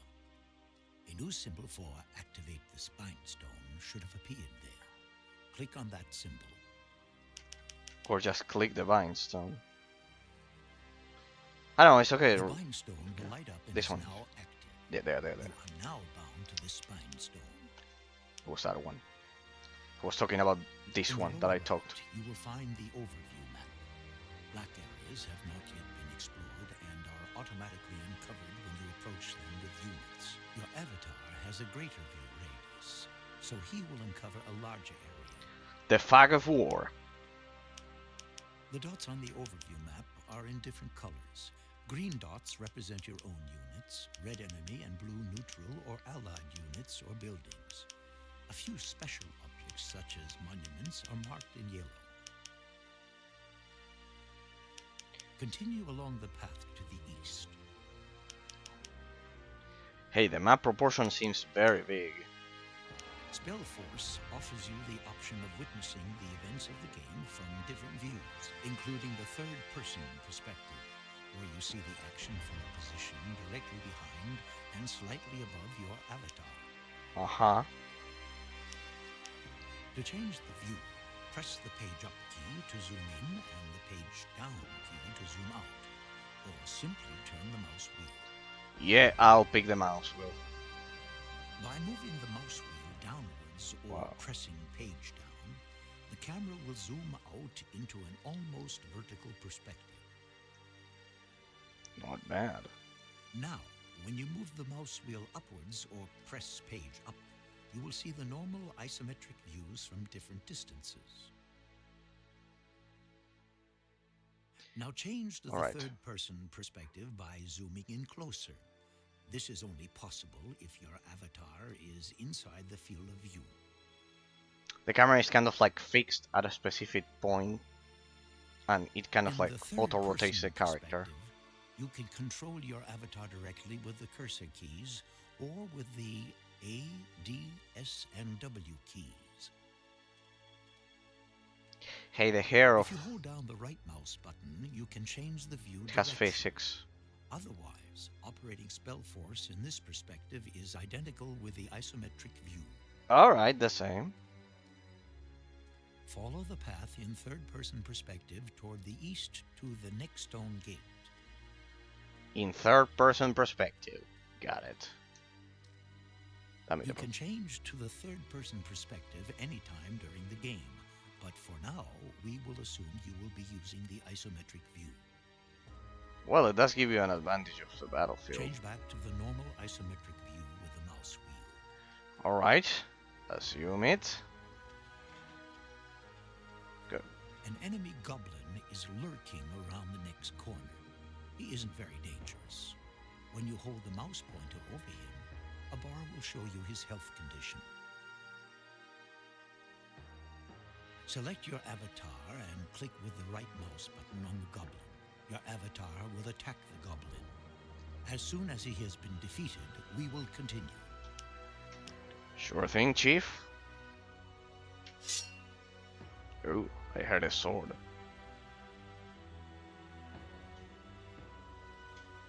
How do I attack the goblin? I presume she'll auto-engage as soon as she gets close. Hey, look at the attention to detail. First of all, there's bloom there. This is a problem of the extended resolution. No worries, but it's sharper than you'll ever see, probably, the game. Hey, look at that. The hair, look at that. The ponytail has physics applied to it. Pretty well done. Okay. How do you attack the idiotic goblin? Okay, let's see. You can right click. With the remote, attack the goblin. It should be attacked. There we go. Hey, we got floating damage numbers. Now I feel at home. The goblin's corpse will light up, which Okay. indicates that he was carrying an object with him. You can now take possession of this object. You mean that? Take up a position close to the dead goblin and click on the corpse with the right mouse button. You can then see what object the goblin had with him on the left-hand edge of the screen. Click on the shield to take it with you. It will be automatically added to your inventory. It has been. The shield increases your avatar's armor class when you are carrying it. With a higher armor class, you lose fewer life points when an opponent hits you with the weapon. Now I feel like I'm playing Yu-Gi-Oh! Life To open your points. inventory, click on the backpack symbol in the action bar, which can be found on the bottom of the screen. A window will open, and on the left you can select the different categories of your inventory. Click on the ring symbol, which stands for equipment. The ring symbol that stands for On the equipment. left, you now This see one. the unused equipment. In the middle, the objects your avatar is currently using. It has a bit of and a on problem with right, the the resolution, character's but current data. doesn't matter. We'll deal with this data later. To equip your avatar with the shield, you must first pick it up with the mouse. Click on the shield and then click on the free section for the left hand beside the torso. Spellbook, rune board, plans. Now close the inventory with a click on the backpack or the check mark in the lower right of the window, or by simply pressing I again. Okay, In day the and night upper left system. corner, Look at that. You can see a clickable portrait of the avatar. We call these buttons portrait buttons. Per left hand. The green bar in the portrait indicates the character's health.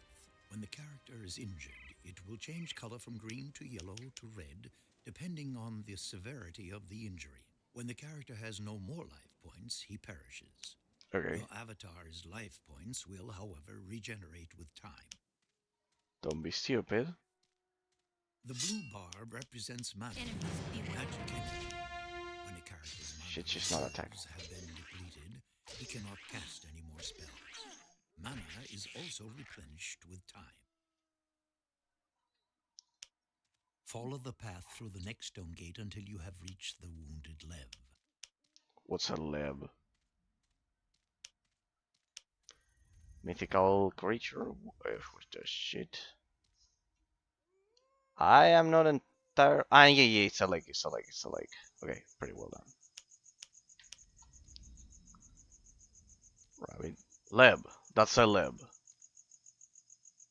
What do you say, people? First person or third person? Of course, we'll end up going at for isometric view. But this is just interesting. Da, da, da, da. Ah, look at If that. someone offers you a dialogue, a symbol will float above the character. If this person is relevant to the main quest, it will be an exclamation mark. If the person is only relevant for options, I should have stuck with my books. I hope you haven't forgotten your healing arts, Tahira. Help me. Please heal me. Yeah, the voice acting is a bit select your avatar, off. approach Lev, and click on him with the right mouse button to begin the dialogue. Already done it. Let's do it. Straightforward. You have a healing spell at your disposal. If you wish to use a magic spell, there are two possibilities. The simplest possibility is offered by the click and fight system. To use this, select Lev. Under your avatar's portrait button, all meaningful actions for the selected target will appear. The blue hand is the symbol for the healing spell. Click on the symbol to heal Lev. Leb fully healed. The click and fight system can be used in the same way to launch damaging spells or melee attacks on hostile targets. Okay. As soon as you select an enemy unit, appropriate hostile actions will be offered. Okay. I thank you, Tahira. Without you, I would have been lost. I thank Aonir that Kaele found you. What happened anyway? You're seeking a rune? Yes, a special rune. Rowan is certain it must be somewhere in the ruins of Ankbrand. But the ruins are just swarming with orcs. We had to flee. Only Joshua managed to hide. Kaele knew where your house was. That's why we fought our way through to you. Please, you must help us. All right. I will fetch your rune. You stay here and recover for a while. Yeah, the As you voice. command. Take good care, Tahira. Here, this spell scroll. I captured it from one of the orcs. Maybe it will be of some use to you. Keep following the trail. Perhaps you'll run across Joshua somewhere. May the gods grant that he is still alive. The alternative to this is the classic method. Select your avatar, then click the healing spell in the action bar, and then click on the wounded Lev in the game world. Yeah, the voice Speak to acting Lev feels. again. The voice acting feels modern. That's the thing. Thanks for healing. Alright, that's that. The voice acting feels modern. It feels modern more than anything. Once you have collected a specific number of experience points, your avatar will move up one level, will become stronger, and will be able to learn new skills. You receive experience points by defeating opponents and successfully solving quests. It feels When you modern die, you lose a small amount of experience points every time. for a medieval fantasy setting. Next, your avatar should learn the magic spell you have just received.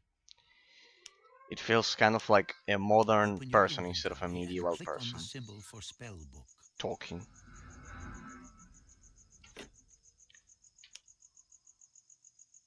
Ah, this shit. On the left, you will see the inventory for magic spell scrolls. On the right, your spell book, and above it, the so-called magic memory, with 9 free spaces at the current moment. And Click on the scroll in the inventory to place it on the mouse pointer. Then click any free space in your spell book. that was easy. Now I You feel now have intelligent. transferred a new spell into your spell book. You can enter any number of spells into your spell book, but you can only simultaneously memorize and use 10 of those magic spells in your magic memory. Ah, magic memory. Learn the Fireball magic spell by clicking on the Fireball symbol in your spell book, and then click on any free space in your magic memory.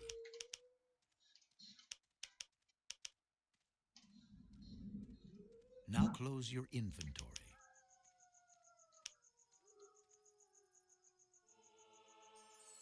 Follow the path until you see the Minotaur. Go to the Minotaur.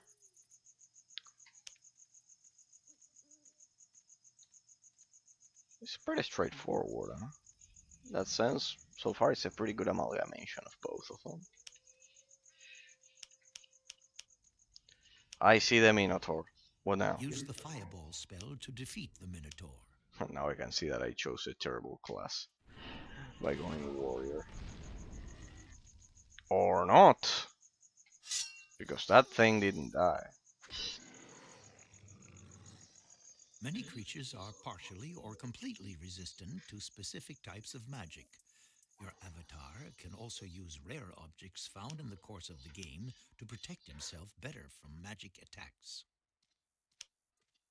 Very well. Behind the next gate, a fire elemental creature awaits for you. You don't This say. creature is completely resistant to your fire magic. Continue along the path. Proceed, player. Like this is the Try standard to use your camera. magic spell against the fire elemental creature. If a creature has resisted a magic spell, you will see white bouncing sparks. After this, Defeat the fire elemental creature in close combat.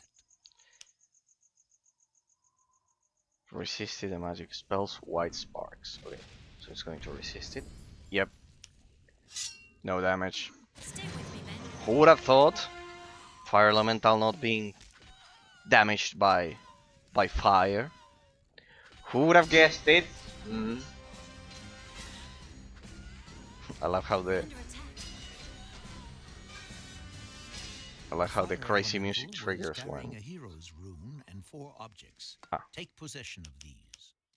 I can see a lot of baseless exploration quests in this game. What do we get? Beside your main character, you now have up to 5 heroes at your disposal. The Oh. heroes are your strongest allies and may have magic powers. Who? Where? The hero's rune you just found represents a skilled long-range fighter. The rune establishes the hero's characteristics and abilities. In the course of the game, you will find more runes Doesn't and pause. also replace some of the older runes. To summon a hero, you must use the hero's rune in your rune table, which you always have with you, and then find a hero's monument for the summoning procedure. Open your inventory and go to the category Rune Board. What on earth? On the left side, you will see your currently unused runes, and on the right, the runes entered in the Rune Board. In the upper half of the rune table, you will find the spaces for the hero's runes, and below the spaces for workers' runes, subdivided into light and dark races. Depending on which level your avatar has, you can apply up to 5 runes at once. Click on the rune of the hero and place it in one of the empty fields of the rune tablet located at the top. I think I can have 2 with me. Right, what Now you happens? will have to arm the hero. You should have received a bow, a dagger, and 2 pieces of armor. Go into the inventory and select the category Equipment. We have to equip a rune. What? On the right side of the window, you will now see 2 portraits. Select the lower portrait and give your hero the 4 new Oh. objects from the left side of the inventory. But The we're bow must go into his left hand. That's the space on the right-hand side. right of his, left of mine. Alright, so both always on the right If your of avatar our or a hero perspective. cannot use an object, it will be marked with a red background. Close your inventory. But where is he physically? Summon at a table or what? Follow the path to the Great Monument. This is the hero's monument.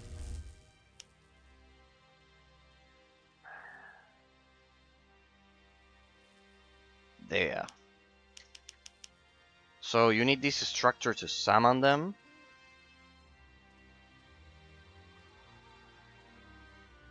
Go right up to the hero's monument, select it, and click on the rune symbol in the action bar.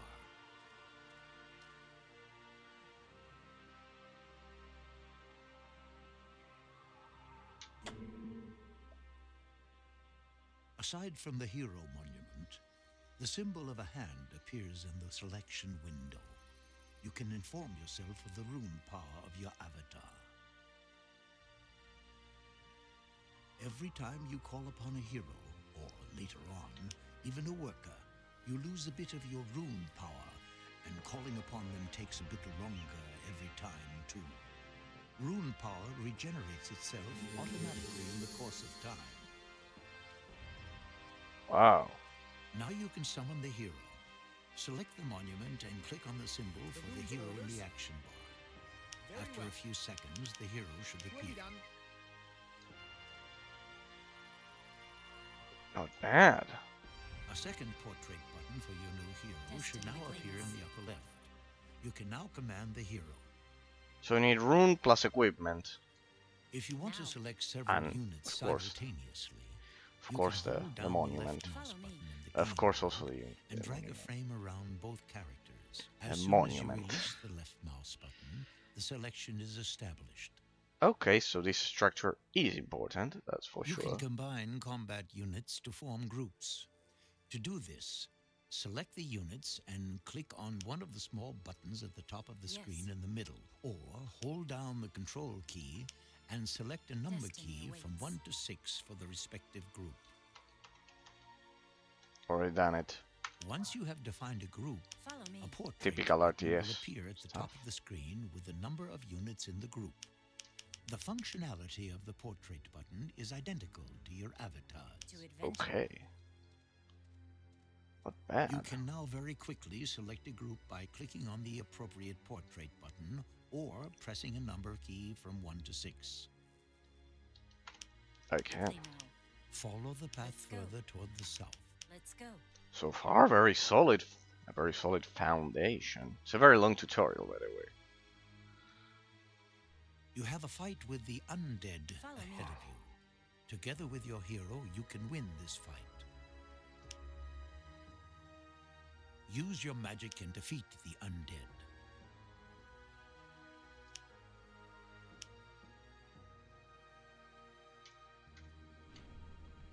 At your service. Send them to the River of Souls. Huh? One hit kill? Enemies beware.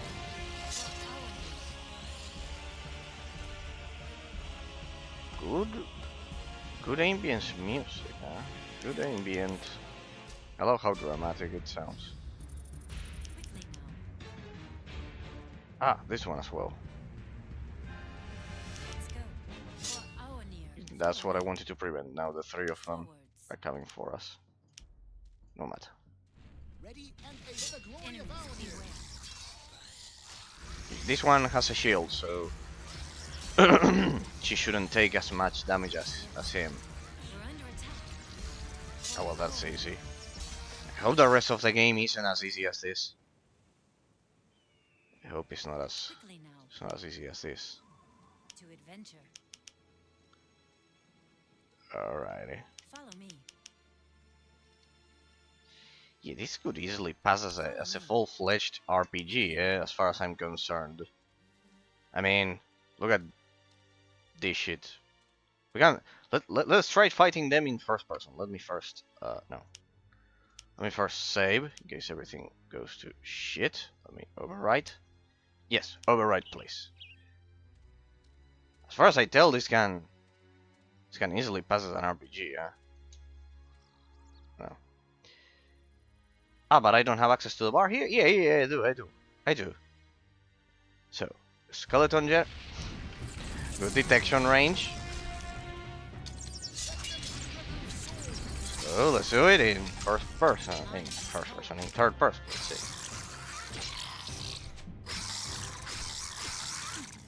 Mobs first. Yep, that's not very comfortable, if you ask me.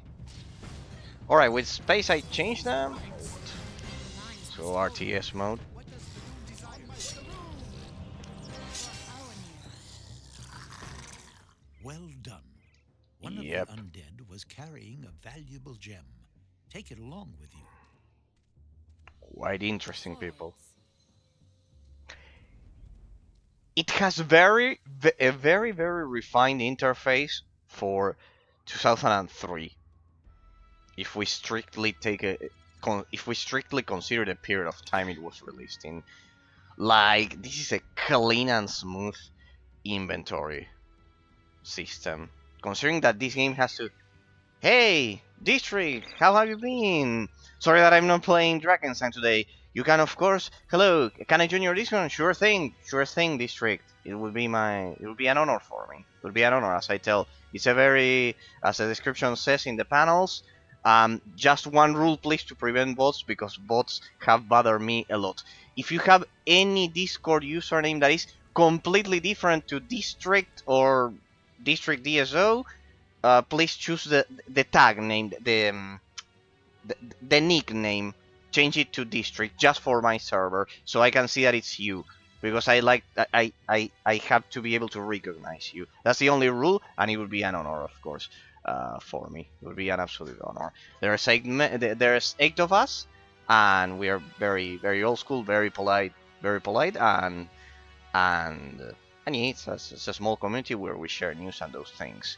The other option, if you don't want to change the nickname, simply write a message saying, "Hello, I'm District," and even if it's a totally different name, just make sure I recognize you. That like two options. Two options. Either change the nickname to District if it's completely different, or write a message saying, "Hello, I'm District." That's it. That's it. Any of those two options, just like that, and it will be. It's of course an honor for me. It's of course an honor for me. And yeah. Thank you, and also thank you from the bottom of my heart. Hope you enjoy the community over there. I also share gaming news, and for example, the leaked footage of Shinobi from Sega, pretty good old school game. There, I shared the footage some days ago. All right. Should you want to If you have further any test your issue, fighting just tell me skills, through turn towards here, the rear. and Otherwise, follow the path farther towards the I south. tell you Destiny if it waits. didn't work or anything. Just click on the banner image, and if you don't even have an account, it will create one automatically. And of course, always thanks for visiting the stream every time. I'm always say that that is very important to always be thankful in life in general, and especially I am to anyone who visits the stream. I told it to another viewer, to Scarlet Dragoon, and to Crowbar, to them constantly, and yeah, pretty much. Precisely as it is an old school people. I'm only 28, as I told you in the past, but since we are generally from the 90s, most of us, basically, Let's go. not everyone has the time because they have their own Follow work, the path their own until you find a obligations merchant. at work and everything. Merchants can be identified I by joined. rotating coin You with joined. heads. It worked? You mean it worked, or that you want to join? If that's the case, for sure, it's an honor for me. But it did work. Good.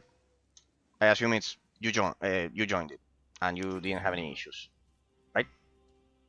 Yeah, pretty much. Okay, sure. So of course, thank you from the bottom of my heart and welcome. There is no such thing as a Discord alert here. Otherwise, I would play some crazy message like the ones that you saw the other day when I was playing Drakensang. That I have one for YouTube and one Dragons, men. for for Twitch. There's not one for Discord. They should make it so we can combine them. To Good. adventure. Let's go. Good. Thank you from the bottom of my heart. Hope you enjoy the community and everyone. We are all most native English speakers, and in my case and some others from mostly European viewers, and from the US generally. I think I'm the only one from South America in that sense. Oh well, in my case, Argentina is basically You can buy Italy sell and all Spain kinds of combined, like objects from the Canada. So, merchant. like Canada is a combination of British and Go French. to We the are merchant Spaniards and speak to him Italian. by clicking on him with the right mouse button. I'm from Europe, Romania. A Oh, window you are appears my with the second merchant's menu. viewer from Romania. Junior Tech is also from Romania, I believe. You're from Romania. Oh, yeah, you are my second viewer from Romania. You're my second viewer. Second viewer from Romania. Junior Tech. He's not in Discord. He hasn't joined the Discord yet, but he joined the channel. He followed the stream at the beginning of the year, and I believe he never confirmed it to me, but I can see from where the stream is seen, and I generally don't say it if people don't say it, but in the case of him, we've chatted a bit, and I know he's from in that sense. So yeah, Follow me. second one from that beautiful country. All of the zone of the Balkans and Romania included. Very beautiful. That's where they, not in Romania, but that's the zone where they recorded Game of Thrones, if I'm not mistaken. Yeah, they recorded it there. not in Romania, but in the Balkans. Like in the they had pretty similar architectural a pretty similar architectural heritage in that On the left sense. of the menu, you will see your objects, and on the right, the merchant's objects. Your available money and the price of the selected objects are displayed in the middle. I'm sorry that I changed the games 100 because copper probably you coins were make one expecting silver Drakensang 1. coin, and 100 silver coins make To watch one stream from gold me to see coin. what this game is about. Well, I had a bit of a problem with the resolution at the Objects in beginning, but SpellForce are divided into 5 categories. The 5 symbols beside your inventory and the merchant's inventory will be dark if you or the merchant have no objects in this category. I'm also going in blind. Like, I haven't You played won't this one sell at the all. gem to get money for a purchase. And Select it's the basically foremost symbol to open the category Quest and Value Objects. Click on the gem. The object you are offering will be marked green, and in the middle you will see the price the merchant wants to pay. Click on Sell. it's basically, as the title describes it, a hybrid. I have to watch stream from the beginning to see what this game is about. Yeah, basically it's a mix between real-time strategy and RPG. Basically, it's kind of like a perfect hybrid between those two, similar to Dungeons and Dragons, Dragon Shard, which is another game that I showcased at the beginning of my streaming journey, and the main core developer Now of you that can buy game something else dropped for by the and game. Click on the loved weapons my category analysis of and it purchase the human worker rune. long ago. Well, long ago, some 2-3 years ago, and because of that, I love RTS. I always loved RTS games. It's my favorite genre, but I generally cannot stream them because of how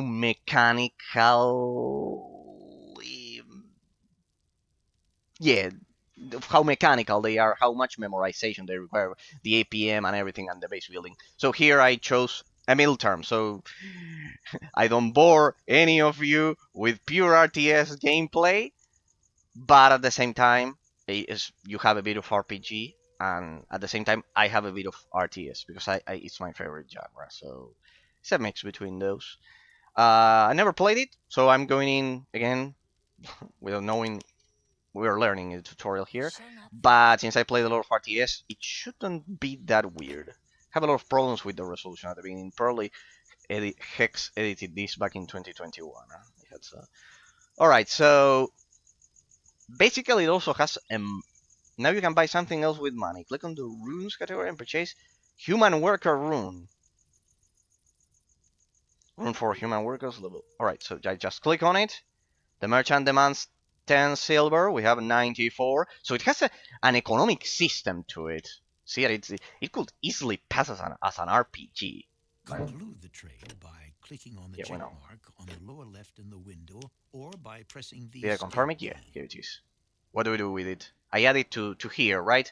To my rune board. Open your inventory, select the category Rune Board, and place the human worker rune in the slot with the human portrait on the lower left of the rune board. See, for example, the resolution problem causes this to happen. Like, the mouse pointer is not exactly on this. Correct. Close your inventory. Doesn't have the proper hover animation. Here. Alright. What now? This is still the Follow the tutorial, path to the anyways. Bindstone. It's still the tutorial district, so at least we are on the same page. Now. This one you started from the beginning watching it in that case. Like, so it's been only 40 minutes. To Like adventure. I'm still. This is still the tutorial. There was an epic cinematic at the beginning, though. I'll grant the game that. It's like Warcraft 3 in that Select sense, the or Heroes of Bindstone by Annihilated activating Empires. using the action bar. Should your character perish, you will not have to repeat the whole journey. Alright, they are like checkpoints, but also you can fast travel in between them. So checkpoints You can travel from one Bindstone to another Bindstone you have already activated. and fast travel. To do To this, adventure. select your avatar and go to the Bindstone. Click on it with the right mouse button and select your destination. Follow me. forward. You can try this out now if you Now. want. When you are done, Follow me. follow the path to the human monument. Right. Teleport there. Well, then we can deal with that. Speak to Joshua, the man directly beside the monument. Let's speak to Joshua then. Tahira, so the others found you. Yes, they're all well. Were you able to find out where the rune is, Joshua? In the orcs' camp. I think it is in possession of their leader. Be careful. Those beasts are tough. You'll have to prepare yourself well. Once you've conquered them, bring the rune to me. I will turn it over to Master Rowan. Don't you miss this period of time, people? The period of You time should in now which have received a quest. Open your inventory and select the quest book page. shitty voice acting was not frowned upon. Don't you miss this period of time? In which voice acting in video games in the early 2000s could be as shitty as possible, and no one frowned upon it. No one raised any eyebrows. Okay. Yeah, I can see why the Metacritic reviews. See why I read the user reviews at the beginning and the Steam reviews at the beginning, because then some of their comments are confirmed, and the voice acting is definitely one of them. Like, it feels modern. The voice acting feels way too young and modern for a game that is about a medieval setting and those things. The voices are clear and kind of like very like crystal clear, to the point that they feel unconvincing. All right, quest open. In open your inventory and join the page. Quest book. All right, we have already learned about this, blah blah blah blah. We just need to learn about the plans. Quest book. Oh, look at that! It's like an RPG. See, I In the told you that middle I of the wasn't going to be window, you will see all RTS. your current uncompleted quests, and on the right, a detailed view of the currently selected quests. There we go. You have received the quest, The Lost Rune. When you click on this quest, the individual steps of this quest will appear on the right. Already completed steps will be displayed darkened. Sure.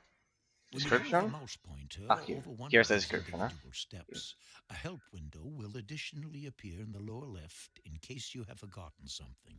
There. Destroy the second ore camp down there. Close your inventory. Sure thing. I shall not Good. fail. What now?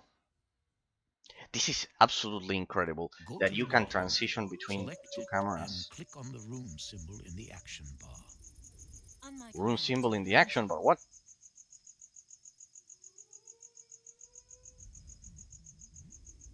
What on earth? Go to the monument, Shall not fail. Quickly now. and there we should activate it.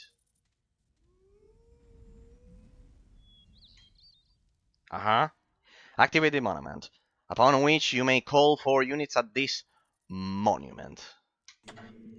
Oh, it's glowing now. The moment you occupy a worker monument, things get serious. Normally, when enemies discover your newly established settlements, they will do all they can to destroy you as quickly as possible. On this map, Okay. however, you can take your time. On You my can command. now So- summon human Quickly workers. Oh, Select base your building. monument and click on the worker symbol in the action bar. So this is like the base. The worker will appear in a couple of seconds. You may also click the symbol several times to order more workers. Produce at least 5 workers. 5. So there is base building. Well, that's a pretty fast build time, huh? 1, 2, 3, 4. Yeah, no more than 5 seconds build time. Here I am. Here I am. That When way. you have selected the monument, That's pretty fast. you That's will like see StarCraft numbers level of indicating your speed. population limitations below. The upper number indicates how many workers of this race you currently have, and the maximum number you are allowed to have. At present, you can produce up to 20 workers. Where? The maximum number of workers increases when you construct larger headquarters. Where do you see the maximum? I don't On see the any upper left, 20. you will now find a portrait for human workers. Yeah, this I see. The number indicates how many human workers are currently Probably not one doing of the these. job. You can select a free worker This one. with a click Like on the in portrait Warcraft. button. This one. But why does it say 0? No, it's food Warriors resource. can collect different resources depending on their race. Human workers can chop trees, collect stone, or mine ore.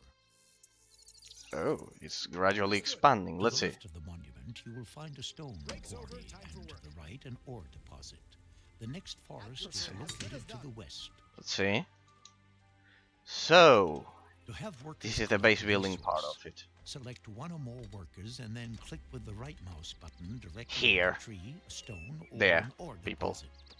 Only workers may figure in this selection. There we can see 20, On and the we top edge expand of the it through screen, You will barracks. see the amount of resources you Resources. already have acquired. You can use resources to construct buildings Now. or summon combat units to a monument.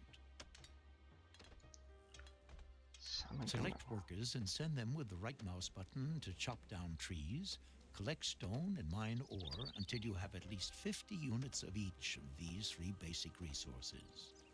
I can produce more of them. That'll speed up the process. I mean, I have a lot of experience with RTS at least. In terms of that, we shouldn't have any problem with the RTS aspect of it. So let me identify the resources. Let's get cracking then. Ready to go. Okay. Ooh. The food comes from berries and the hunting poor little deer. And hunting, let's see, like in Age of Empires? No, you cannot kill. No, no, it's not like in Age of Empires. You cannot kill the poor deer. I mean, now I feel diabolical trying to kill the deer to get more, to get more food or get the food faster. Now I feel bad about it. Ready to go. Understood. No problem. Berries? Yes. No problem. Master of the rune. On my way. And chop down trees, collect stone, and mine ore until we have at least 50 units of each. Ah, right, but it doesn't allow me to interact with the food resources, maybe? Yes. On my way. Okay. It has a day-night system, huh? That's quite interesting. Ready to go. Understood. Alright, I cannot interact with them. At Let's your service. then grab the rest of them. As good as done. Should be fast. Sorry, people, Off to if work. it's not fast enough. There we go.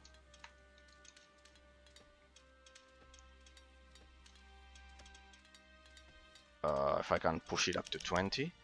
It's only workers, right? And 20 battle units. Alright, so it's kind of like a squad-based RTS. Pretty similar to Warcraft in that sense, because...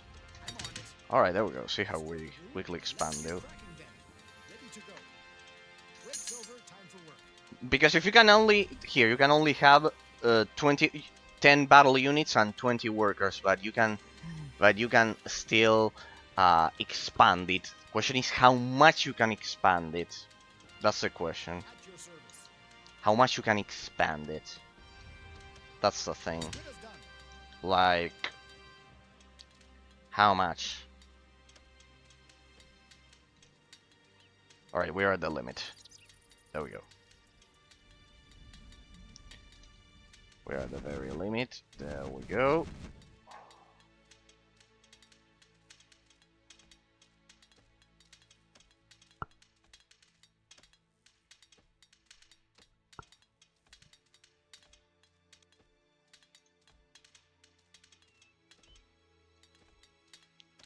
I'm ready. Let's go. To adventure. Let's do it. Very good. There. You now have sufficient resources to construct your first buildings. First building. Select First a building. worker and click on the building Here I symbol in the action bar. A selection of buildings will appear. Click on the woodcutter hut and select a site in the game world near the forest to start construction by clicking the left mouse button. As good as done. There we go. The selected worker will now begin to erect the building.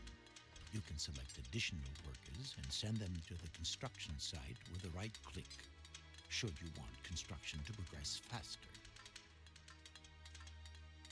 Here I am. Now Good as select done. some other workers and build a quarry near the stone resources and a mine near the iron. Quarry.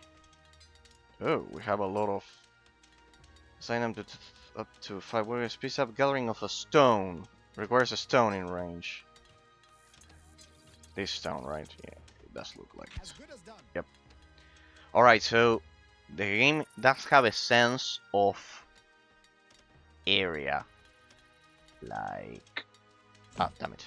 Ready to go. Off to work. Finish that one.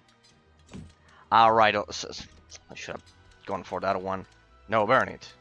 Yes, Yes. burn it. On my way. It has to be close to the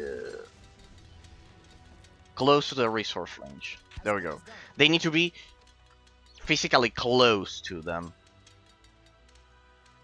They need to be physically close to them. Here we go. Can I queue actions like in RTS games? Apparently not like that. Sense.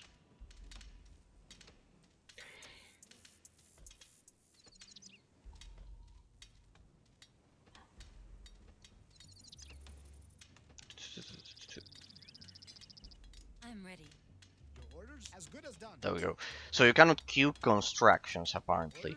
Orders? Build a quarry near the stone resources and mine near the iron. Master of the rune. Building And a complete. mine near the iron. Okay, On okay. way. This is the iron, right? So we go for a mine, and that should speed up the resource collection around it. In each Okay, of these resource buildings, up to 5 workers can advance to the status of so-called craftsmen. pretty basic so far. Craftsmen have different clothing and special tools, and are twice as efficient as simple workers. Craftsman. When you select a finished building, then you can see how many craftsmen are already assigned to this building in the selection window. When you click an empty symbol, and there is another free worker available, he will be assigned to the building. When you click an occupied symbol, a worker will be released. I love how most Those modern workers that construct a building automatically take over the free jobs in the building insofar as they are available. here the craftsman. When you send a worker to a building with the right mouse button, you Could can be. fill free jobs. This way, workers who, for example, chop down trees will automatically look This one for doesn't free produce them. jobs in woodcutter houses and start doing Artisan, them in see? a short time. See that they're kind of like Wait specializing. until I love all how free buildings are finished. Should construction work fail to continue on the building, this means you have mistakenly removed all the workers from the construction site. Here I am. As good as done. there we go. That one wasn't finished.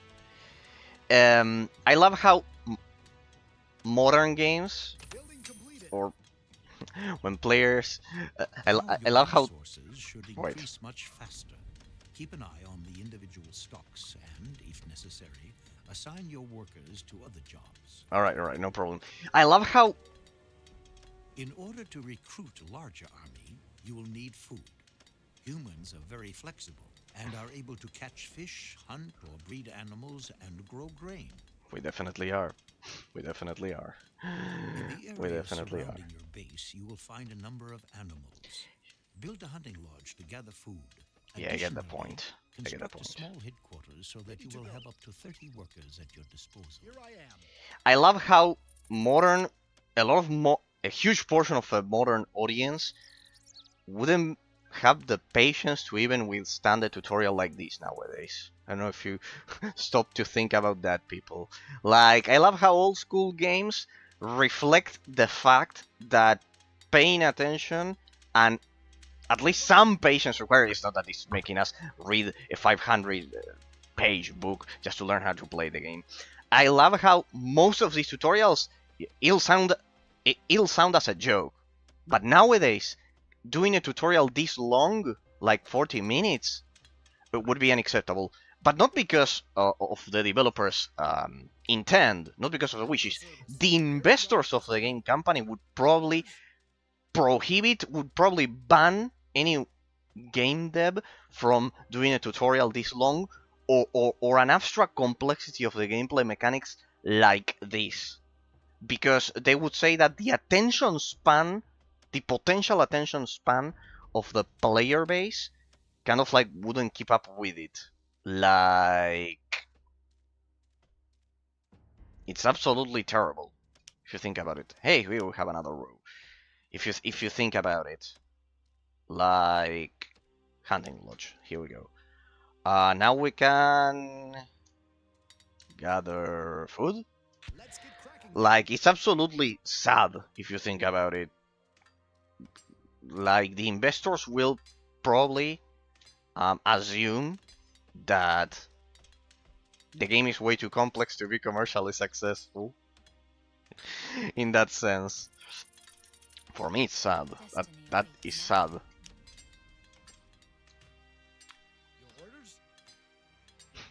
Remember, people, now we have the concept of accessibility. That is an attention span of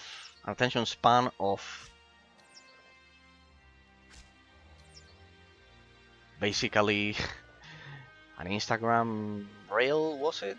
Something like that. 4 or 5 seconds, and that you can see how that prevents. Yeah, you had to hunt the poor does. You have to hunt the poor does. Damn it!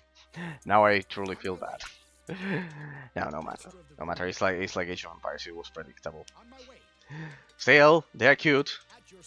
Though the cutest ones are the koalas, that's for sure. Who would deny that koalas are the cutest ones? The cutest animals. Who could defy the rain as the cutest animals? The most. Alright. It's 1 per resource. Okay, let's go for another. And what about the berries? What about the berries? Can you interact with the berries? No, I don't think so. We don't have an idle button there, so let's go for another hunting lodge. We don't have an idle worker count there. There we go. And I can specialize them, right? So they are more efficient here. It would be a hunter or something like that. Worker? I ran out of resources. Here, there, here. Let's get cracking then. I wonder if this consumes any resource. There's a large amount of animals surrounding your headquarters. Build a hunting lodge to obtain some food. Besides that, let the small main hut be built so you can command 30 workers. The limit increased. We're still at 20. Build a hunting lodge. Besides that, let the small main hut be built. Building completed. Small main hut? What do you mean? Ready to go. Small headquarters. It was the shit, right? This one. We're under attack. What? Oh, please. It's way too fast. Ready to go. Understood. This one should... Artisan? No, it should be hunter or something like that. Your orders? All right then. Here I am. That way. Damn it. No problem. Incompatible with the dough.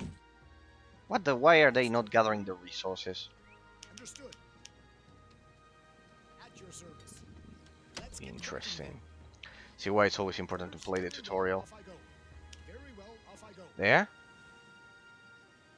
No problem. I need to somehow specialize them. Yes, all right then. Maybe they need to be close to the hunting lodge for the specialization to work.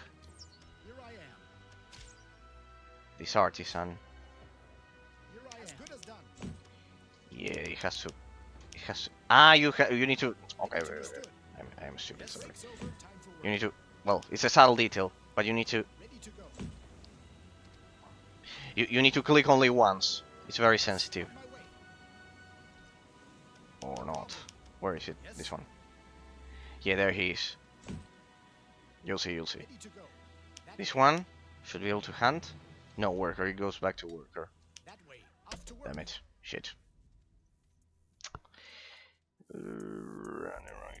60. 60 food. I saw. He's still constructing Ready it. to go. Let's get cracking then. Your Alright, the RTS portion of it, it's definitely quite complex. Master of the Rune. Here we go. Let me verify that the framing of the... First let me save. Let me do a small save because we're not doing this again. Yes, overwrite. And not only overwrite, we'll create a second save file just in case something goes to shit. As I always like to do. So we'll do backup. You'll be surprised how many times I lost a save file just because I didn't have a backup. Let me see if the frame is still working perfectly, because this game gave me a lot of trouble, a lot of issues at the beginning. It gave me a lot of issues at the beginning in terms of the frames. There we go. There we go. It seems to be still working correctly. Yeah, there, and there it falls out of proportion. Then it falls out of proportion. Then it gets out of proportion.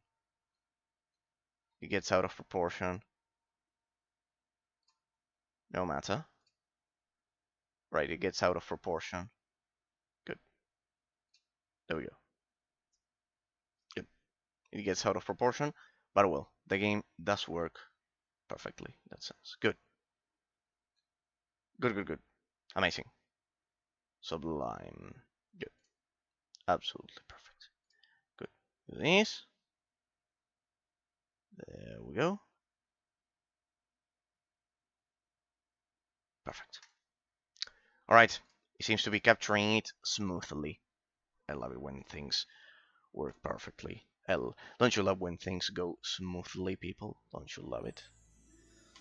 Don't you love it when things go smoothly? It's a smoothly capturing it. Alright. Master of the Rune. I wonder what the frame rate is. Let me check it. To the hunting lodge to collect food faster. The amount of the food you have stored determines the maximum size of your army. No, it has unlocked, huh? It's going at 144. The flags on the Try not. buildings show you whom 144. the buildings belong to, and if workers are currently active in this building. On my way.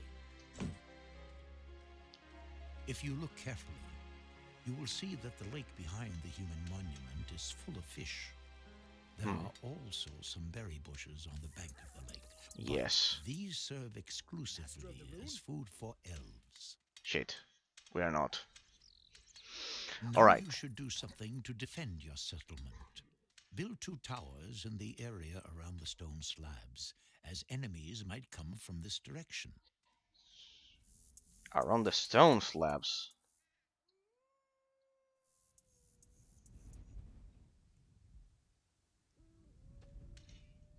These are all locked. Ah, he probably means this one. Very well, off I go. 2 towers.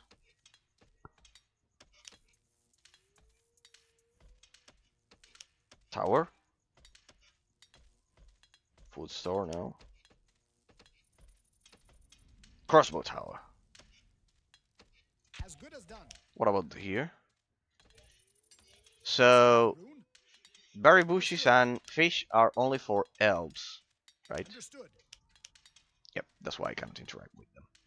So, human race has to Very interact, well, has off to I go. hunt. That way. No problem.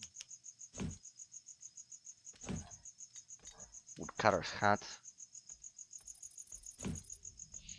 Yeah, they're the ones assigned.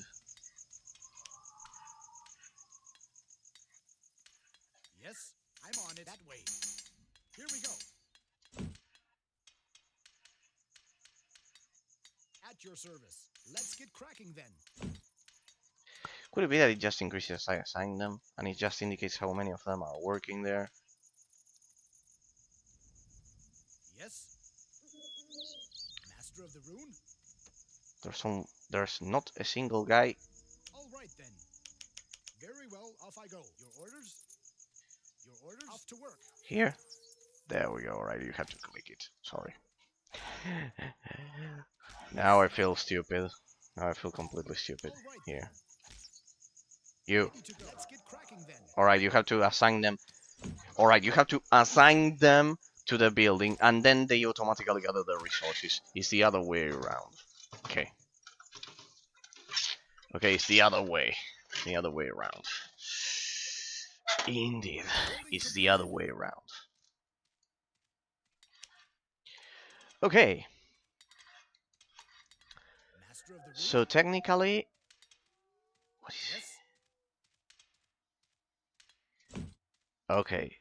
Why is there only 3 then there? What happens if I click here? It turns back into a normal worker, a builder, worker. Read it as builder here. So if I do this, they should automatically go hunt the stuff. Yeah. Here I am. As good as done. On my way. There's Master of the rune? this one's not working On it. because you can only have 5, 3, and 2. At your service. Here I am. Understood. Your orders? Off to work. But if I click on the trees, it does work, huh? So look at these ones. At your service. Over. Time for work. Off to If I work. do this, they enter. Your orders? That way. Alright, and there we have 5, which checks with these guys being 5. Breaks There's a over. limit, I believe. I believe it's because there's a limit, people, huh? Here I am. I'm on it. 2. And here 3. It would check out as a limit, but Your orders? no, there we go. 2 and 3. Maybe the limit is 5. Let's try Of the rune? getting over the limit. Here we have 5 as well. 5, the 5 assigned. The 5 assigned. 2 assigned. No, there's. Ready to go. Alright, I have. They kind of like. You can do both things. You can specialize them. And then. Also. Breaks over. Time for work. Ready to go. Understood. Why do they stop?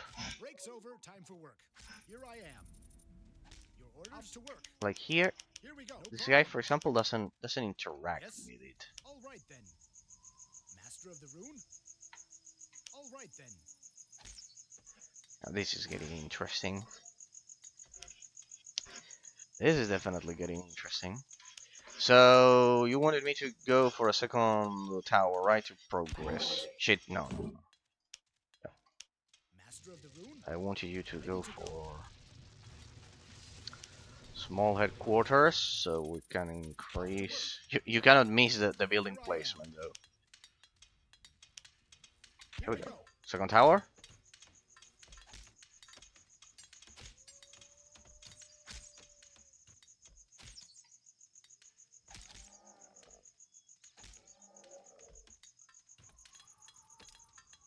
That should do it, I guess.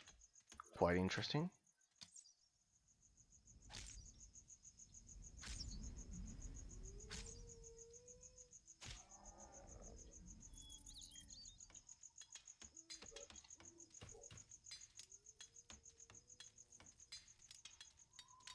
At your service.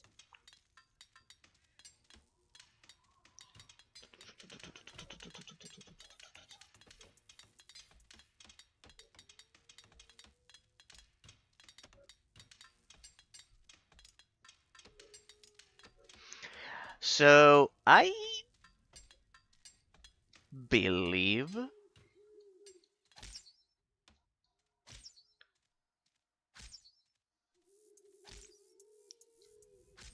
now you should do something to defend your settlement, build to yeah, alright, they're doing that. So I believe one.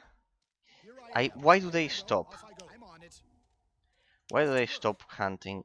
I think there's a 5 worker limit to become I'm on it. artisans.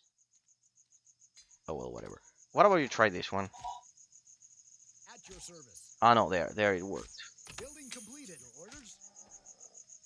I think when they are kind of like outside of the range of the hunting range, I believe. So 3 and 2 would make 5. Is that the limit or what? Guess we'll find out now that I can create more of them. Build 2 towers in the area around the stone slabs. Ready to go. presume it wasn't there. Where? Where then? The stone slabs. What do you mean?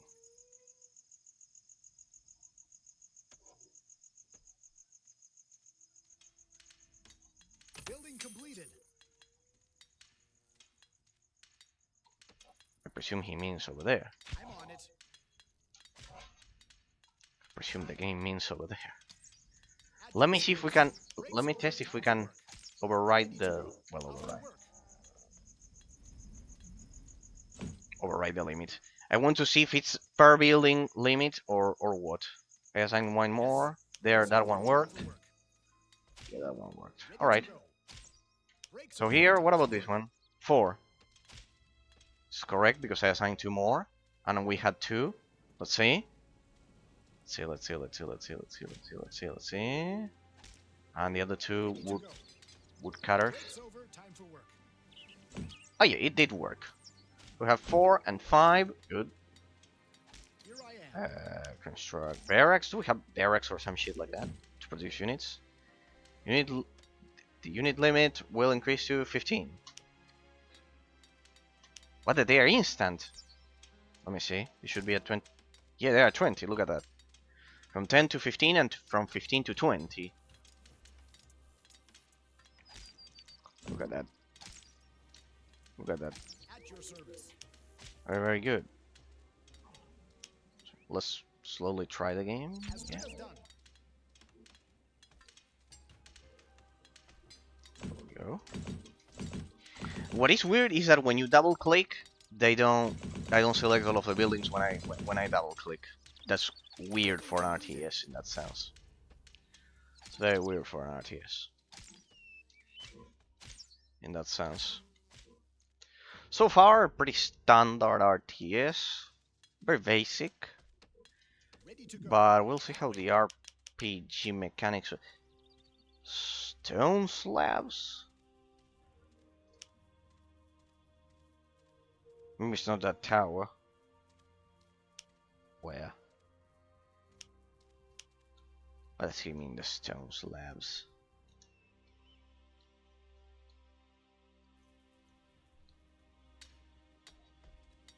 These two. Here.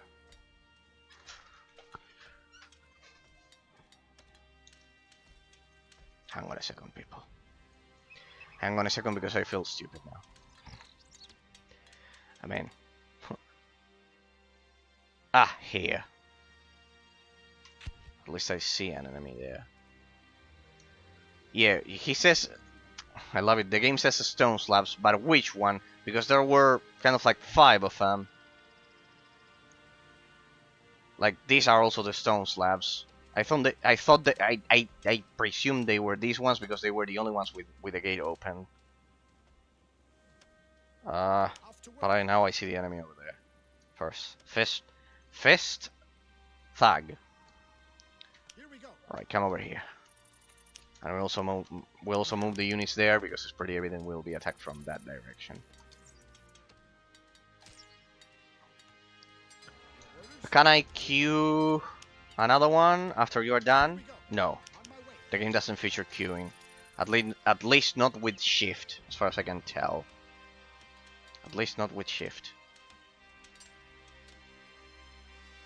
It has unlocked frame rates though, huh?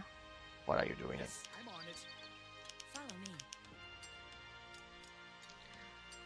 Alright, this is getting interesting. Though I would say the RTS aspect of it, it's becoming a bit more predominant at this point. Because of the enemy density that it has.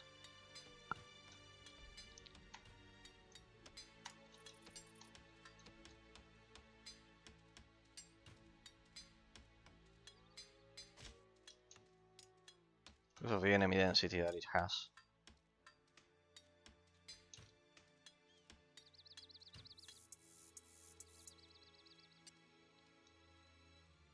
Now, Oh, let's go. quite good, huh?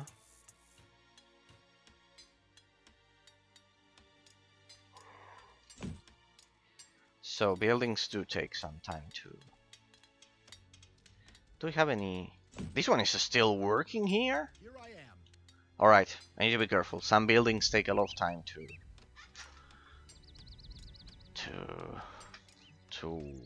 Building completed to go. to flourish. These guys run out of resources. These ones are not working. On my way. Here we go. At your service then. Understood. Your orders that way. I don't get it. What happened there? Yes. Here we go. Master of the room. I'm on it. Why don't they automatically start working? They stop. Here I am. Very well. Off I go. Orders that way. They somehow stop.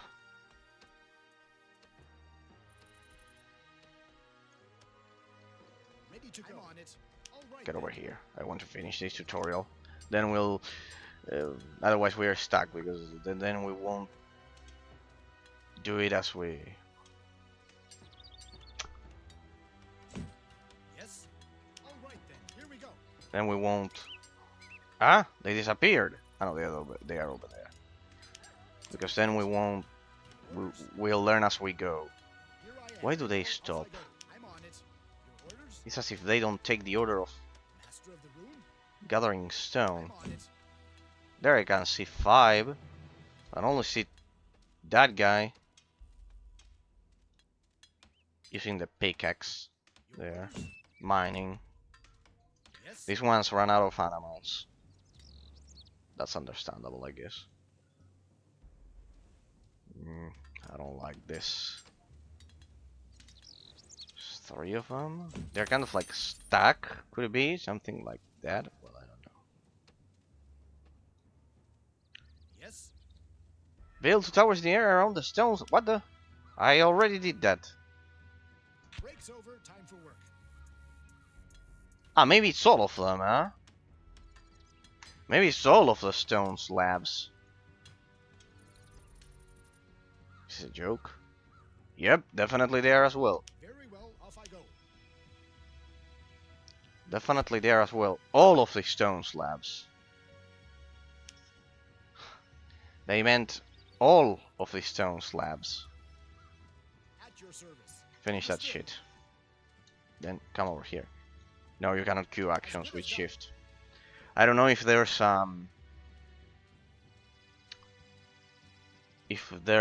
any other command to queue actions, but definitely not shift. At your service.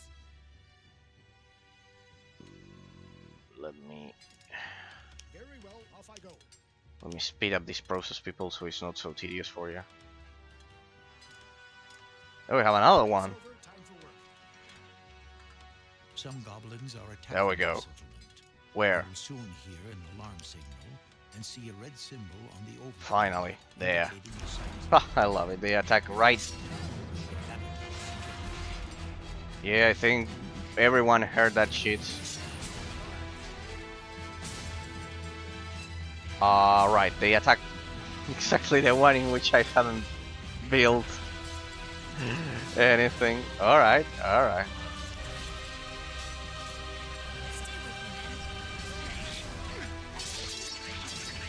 Hey, the game does have a little blood animation.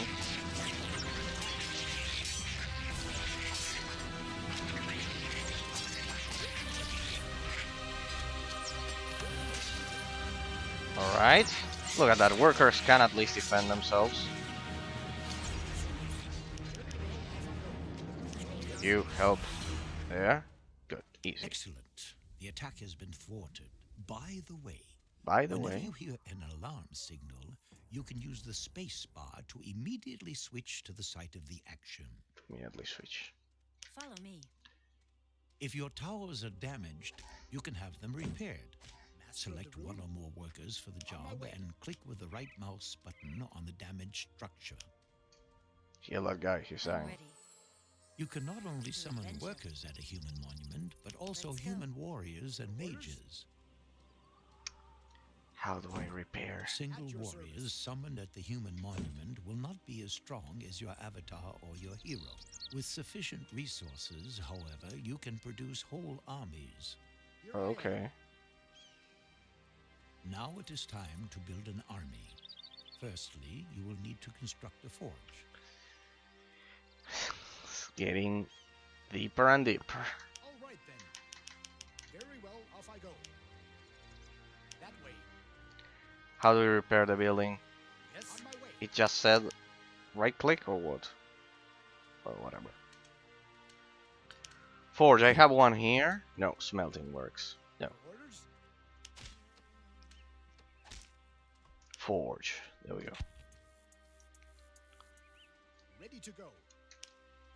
Get over there. At your service. The WASD is quite comfortable. In that sense.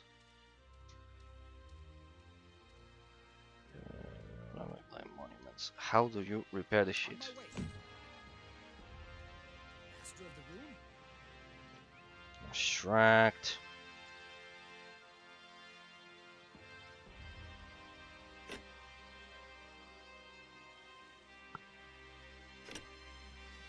No problem. On my way. No problem. All right then. Definitely not. Weapons and armor for battle units will be manufactured in this forge. Oh. If you have several forges, you can produce units faster. Ready to go. Understood. Damn it. Battle units are also summoned to human monuments. If you Here would I like to am. establish Very a rally well, off point I for go. new units, select the human monument and click with the right mouse button on the desired destination. The appearance of a little flag indicates that the summoned combat units will assemble at this At your point. service. As good as done. What the not Select in the human use? monument and summon at least 3 recruits and 3 scouts. If you are unable to produce units, you will find text marked in red in the help window, which specifies the reason why. For example, At your a service. missing or unoccupied building, or insufficient resource. They go to another like crossbow. Alright, we got ranged. We'll go for 4 ranged, 2 melee, Your orders? That way. and you need 1 guy at the Very forge. well, off I go. Master Once of we the room? produce them, I'll take that guy out of the building to see if that indicates if that's the reason why I can produce them or not. There we go. Ready to go. Understood. At your service. So I still don't know how to repair. Here I am. What the? Ah, you can also use the other ones. Okay, okay. But they automatically repaired. Ready to go. That solves a problem for me automatically. That way. Right. We got units. Forwards. Is the limit of squadrons 6? Awaiting your order. Of control groups, I mean, Securing units. the area. Can I choose 8? I'm ready Ah, yeah. to adventure. I'm ready. Let me overwrite the control group. I shall not fail. There we go. Forwards. Alright, no, the limit is not 6. Good news. Good. Select the human minimum has at least 3 recruits and 3... Okay, 1 more then.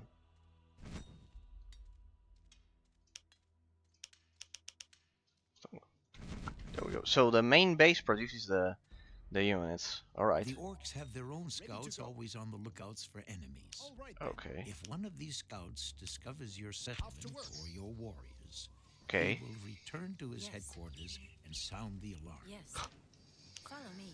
The orc will sound the alarm. How do A you scout move is allowed attack? to discover your settlement, which is shown by a yellow symbol appearing on the overview map. Destroy the opponents before they can get away. One thing's for sure, people. You definitely realize when you are being You attacked will in not this be game. attacked now. Here. Like, The enemy headquarters will eventually notice the missing scout and start searching for him. You have, however, game time and can use it to quickly produce more scouts and recruits. Yes. Sure thing. Here. It is important for you to destroy the buildings in the enemy camp as quickly as possible, because new opponents are continuously being recruited there. Continuously being recruited? To produce a larger Follow me. army, you will need larger quantities of food. Select your human monument. Quickly now. We are at 20 limit. At a limit of The row 20. numbers in the selection window on the left indicate how many combat units you have, as well as the maximum number you can support.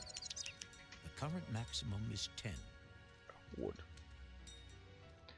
I don't have Inside wood. the headquarters buildings, you can use food to increase the maximum size of your army. Ah, that's why they stopped, Select because your I small headquarters building. because I consumed all of the resources. Woodcutters then. Alright, so they kind of like when they ran out of okay. When they ran out of the resource, they automatically stop. Ready to go. Alright.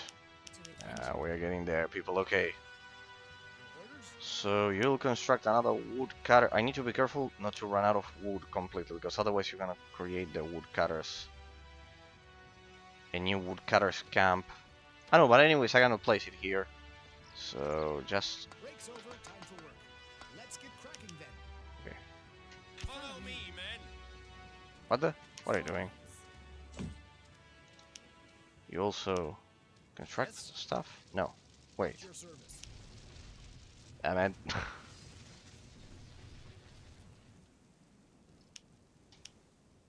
Alright, you just click again to As deselect. good as done. Get over there. If I manually indicate, even if it's far away from the woodcutter's hat, will it work? Ready to go. Will they cut it? No. Because it didn't change? Yeah. It did work. So workers do... Okay. They only become specialized when they are close. Like this one. Artisan. When they are close. Okay, so it's more efficient, but it's not necessarily the only way. I shall not fail. To adventure. 15 is the limit. Ready Then to we fight, need a sir. second control group. Awaiting your orders. That's not the way you do it. I'm ready. There we go. 1. To adventure. Yes, sir. That's what I'm talking about. Quickly now. On my way. That's what I'm talking about exactly. Your orders? Got a wood. But one of you stay here. On my way. One of you stay here. Damage it. Not all of you. You cannot individually select them. Your orders? Okay. From the group selection. Inside the headquarters building, you can use food to increase the maximum size of your army. A small headquarters building. Yeah, I already did it, I believe. Here. In the action bar below, you We're will already now at see a symbol 30. for food. Good. When you hold the mouse Wood and pointer iron, directly iron, above iron. it, So the I have costs for this increase will endless show on iron. the help Problem bar. is the wood. So this is kind of like When you click once on the I mean, symbol, the there we go. maximum number of combat units will increase from 10 to 15 for 100 food Moving out. units. Forward. The increase from 15 to 20 units already costs 200 food units. So it costs food. Increase the maximum number of combat units to at least 20 units by clicking the symbol twice. If the symbol is darkened, your hunters have not acquired sufficient food, and you will have to wait Eyes a open, while. sword ready, sir. Alright, so at 100 you can increase With it. the Okay. small headquarters, you can Shit, support is- a maximum of 30 combat units. Maximum is 30. Medium-sized or large headquarters, which will become available later, Ah. afford additional possibilities to increase the maximum. Ah, it goes beyond that. Good. So the limit is If you 30. ever decide to play with 2 allied races, then the maximum number of combat units for the entire army applies, with the races also sharing their food. Oh. Quite Produce interesting. additional scouts and recruits and destroy the orc camp in the east. Secure more resources and ensure you have sufficient food. Alright. Finally.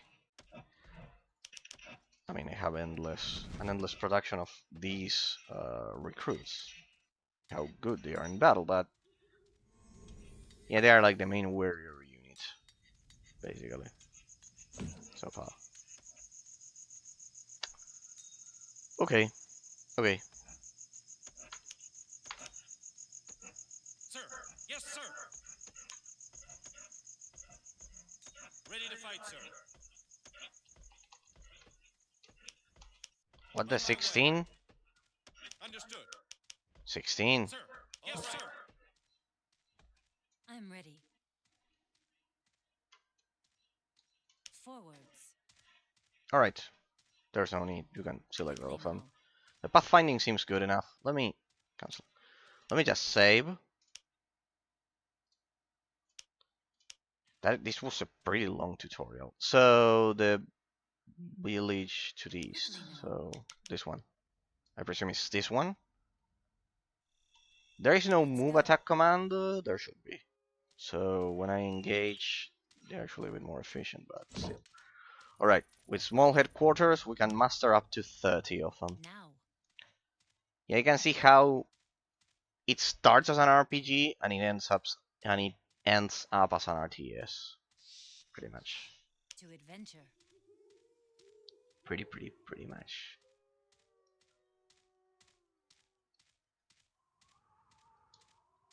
Quickly now. Now. Well, let's see. For the order. They should do it. I love the floating damage number. Let's see. Let's see how damage against buildings work. The detection range is quite terrible. I mean, they're not attacking us. There we go. We're under attack. There should, I'm sure there's a move attack command.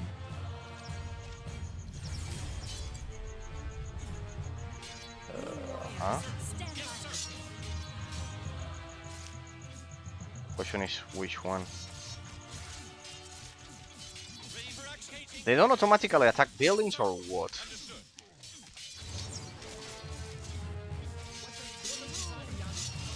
Go ahead. Destroy the buildings. That's the idea. Shall not fail. Easy. Freedom.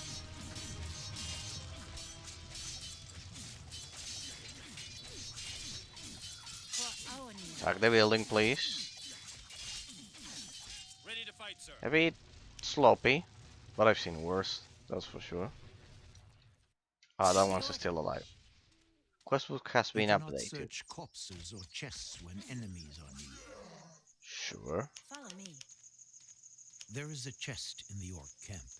Stand close to it with one of your characters, and you will be able to open the chest by clicking with the right mouse button.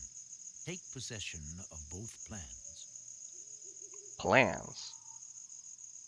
Area. What's area? You have just found the construction plan for a new building, and the unit plan for the human unit clerics. What? You unlock the units? Open That's your new. inventory and go to the plans page. Ah, you unlock your units. Quite interesting.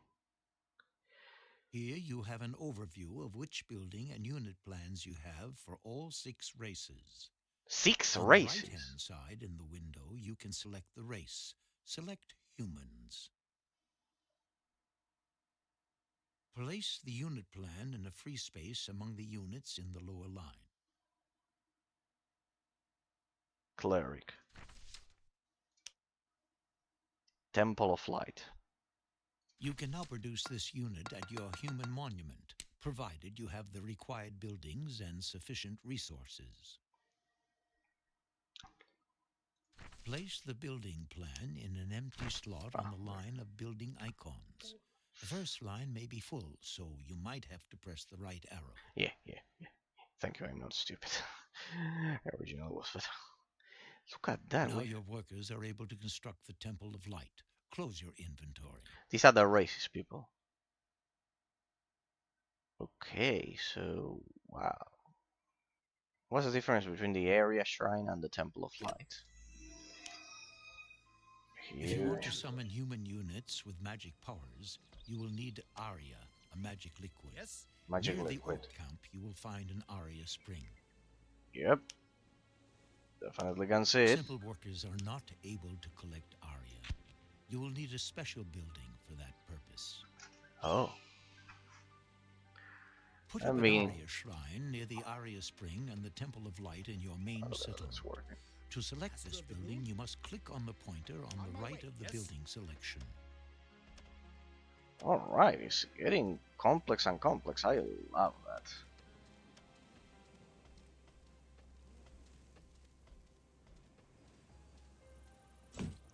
Here they stop. What are the stone recovered? Ready to go. Ah, the natural deposits, at least the stone, recovers over time. Your orders? Let's go. test that. Yep, it recovered. Stone recovered. Probably because it's a more of a basic resource than the other ones.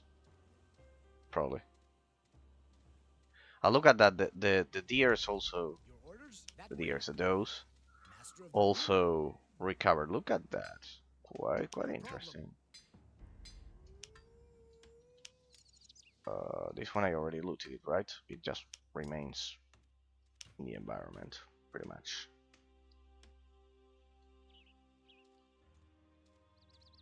Wow. Yes? Hunting Understood. lodge. Your orders? All right then. As good as done. There we go. Your orders? Definitely working. I'm on it. I'm on. Alright, you have to slowly. Let's get cracking then. Breaks over, time for work. Breaks over, time for work. Very well, off I go. Let's get cracking then. As good as done. We see that sometimes it doesn't work. Here we go. No problem. I'm on it. I'm on it. Breaks over, time for work. Your orders? There's kind of like a cooldown moment. Orders? Building We're to almost lead. done there. 4, 5. No, 4. Master 4. of the I room. assigned 4. Okay, good. Alright. I can see why a lot of people love this game. The abstract complexity is pretty well executed, huh? I knew I was forgetting Master about of the something. room. Send them here. Keep collecting that stone. But you instead will collect the other sheet. Can I use the, like in an RTS? Yeah, I can use the minimap to quickly jump around the environment. All right, we are collecting the area. All right, we already have it. The area shrine. There should be one guy coming this way. Good. Very well. Pretty good. Pretty good.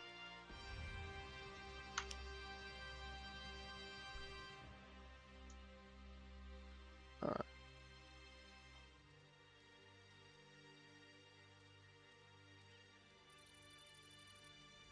At your service. Hunting lodge. Let's see if it works. Yeah, when I assign more than one, it doesn't. Master of the rune? I'm on it. Yes? Breaks over, time for You work. have to do it individually. That's pitiful. Oh well. What's the problem there? Why is it that this one is not executing my order? Yes? On my way. Ah, because it's physically blocking it. Okay. Breaks over, time for work. I need to ensure that I don't block the entrance. He's going over there. Good. All right, it's because they were physically blocking the entrance. Good. Master of the Here we go. Okay, so oh, that's very realistic. Very well done. Very good. Very very good. If you ask me. Quite interesting. All right, we're gathering the area. The magic liquid. Put up an area in the airstream. And the Temple of Light in your main settlement. Alright, that's to produce a special magic wielding units. Ah, look at that. It's because they blocked the entrance somehow. But it's still working. Okay, okay, okay. I get the point. I get the point. I get the point. I get the point. I do get the point. Produce some workers here to construct the temple. These ones are still working, right? Yeah, these ones. Looks like this resource is endless. There, they stopped when they don't have the. Okay. When they don't have the food source close by, they stop automatically. It's a bit tricky. Not the best solution for resource gathering and pathfinding, but still. That way, at your service. Very well, off I go. This one is not inhabited, so I cannot produce units. So if you block the entrance, you cannot produce units, for example, here. Fortunately, it wasn't blocked. Oh yeah, it does look like it. Huh? I know, it's because I'm out of the maximum pop cap, the population cap. My bad. Okay. I need to ensure that I don't construct the buildings kind of like way too close together, because they need to physically enter there, and the physics are pretty exact. Get out of the entrance of that building. Workers can work in the Arya Shrine and collect Arya. Well, I'm already doing that. The Temple of Light serves to invoke units with magic powers, comparable to the forge for weapon production. Several temples allow you to invoke magic units more quickly. What? Additionally, you can buy one upgrades guy. at the Temple of Light. Upgrades are possible on several buildings, and they generally improve your units as well as offering other benefits. Already upgrade completed. Resource to 200 iron. If you select Area the temple and have sufficient resources, you can click the clerical blessing symbol below. All the clerics you summon after this will have a shield and sizable mana reserves at their disposal. Yeah, but it's still. Beside the Arya Spring, you will see Lenya plants and moon silver. Both resources cannot be used by humans, but play an important role for other races. Okay, so you can control several races in one skirmish. Clerics. Should you be unable to produce the unit, the button will be darkened. In this case, move the mouse over the button and follow the instructions in the help window. Let's go. In case you already have the maximum number of units, There. you can select units and destroy them by using the key K. All right, you kill them off with K. That should do it. Now. With K. No, not all of them. No. Awaiting your order. Only this one. Yes. Eyes open. Only this one. Ready, sir. Ready for action. And this one. Sorry, boys. There we go. Produce 3 clerics. There we go. So I presume it has healing, melee, and ranged rolls, something like that. At your service. Things like that. Things like that. That way. Keep chopping wood, I guess. See, for example, here they stop. They stopped. Ready to go. Maybe it has to do with the position of. Right then. As good as done. I know, I depleted their resources. Look at that. 40, 40, 40, 40, 45. Yes. They're depleted. And they restore The automatically? next thing we want to do is gear up iron production a little. Put up a smelting works as close as possible to your mine building. I shall not fail. I have it. Smelting works. The mine craftsman will now deliver the mined ore to the smelting works, At your where service. it will be processed further. This means you will now receive the double quantity of resources per delivery. Simple workers can only deliver their resources to headquarters and monuments. All the craftsmen can deliver their iron ore to a smelting works, their wood to a sawmill, their stones to a stonemason's hut, or I'm their on it. food to a storehouse, No which problem. then doubles the amount of each delivery. Alright, you can upgrade the buildings and they are more efficient. Build a food storehouse. Okay, time for the food. At your service.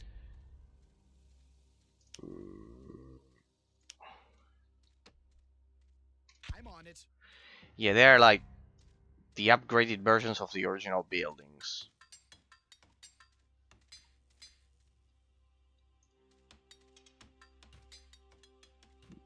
See, we have so many useless modern remakes, and this game possibly could definitely do with this game that does need it. Let's go. Okay. Here I am. Very well, off I go. Doesn't have one. Doesn't have a remake. Proper remake.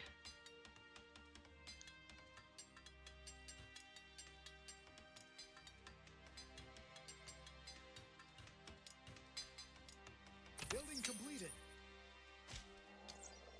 When the food storehouse is finished, you can use food to regenerate the life points and mana reserves in your summoned units. This is especially important if you summon several magic units. Awaiting your order. Your avatar and your heroes, by the way, regenerate themselves without food. Okay. Ready to Summoned go. at least 15 combat units. It's getting more complex. We already have that, but it's getting complex and more complex. If you follow the path past Yes, the orc all right camp then. farther to the east, you Ready will to go. arrive at an Understood. enemy lookout. As soon as it makes sight contact, it will alarm its headquarters. Advance with your avatar, the hero, and at least 15 combat units to the east. As soon as the lookout has discovered you, a yellow warning signal will appear on the overview map. Wow. It has higher complexity than what I originally expected. 132, look at that, they recovered. So if I send them again, Very well, off I they go. should once again mine. Here I am. Very well, off I go. Quite interesting. And you need to be careful because you run out of resources constantly. Huh?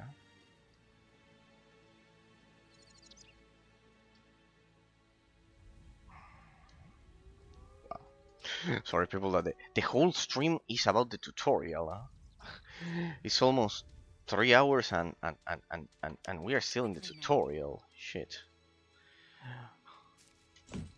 God damn it. It doesn't have a lot of unit variety, that sense, for the RTS portion of it. But the level design will be the key here. Now I know that I have to compare this game to Heroes of Annihilated Empires specifically. That's for sure. To Heroes of it's quite similar to Warcraft and Heroes of Annihilated Empires. But this one seems to put much more emphasis on the... It doesn't have the unit variety.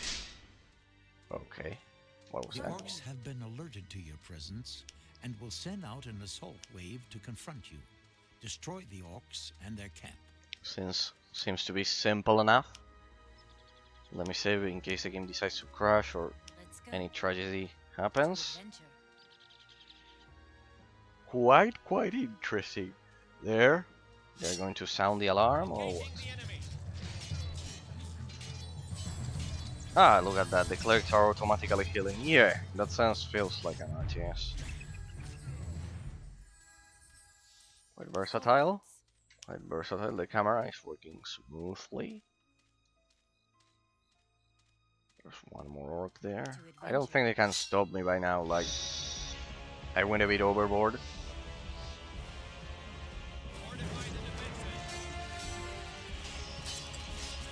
They stop when they engage. That feels pretty RPG. Look at that, those are not even shit. Why is it that I cannot select all units by double clicking? I don't like that control scheme. Destroy their base. Yeah, the pathfinding, it's not the pathfinding, the targeting, it's a bit off. Let's kill that last one. But I mean, it's not smooth. It's not smooth, the pathfinding. I mean, not completely smooth. But the targeting, the problem is that it doesn't, at least as far as I can tell, it doesn't have a move attack command. It doesn't have a move attack command. That would help it greatly. We'll see if the game does have it at the end. Alright. Anything else that we need to destroy? No.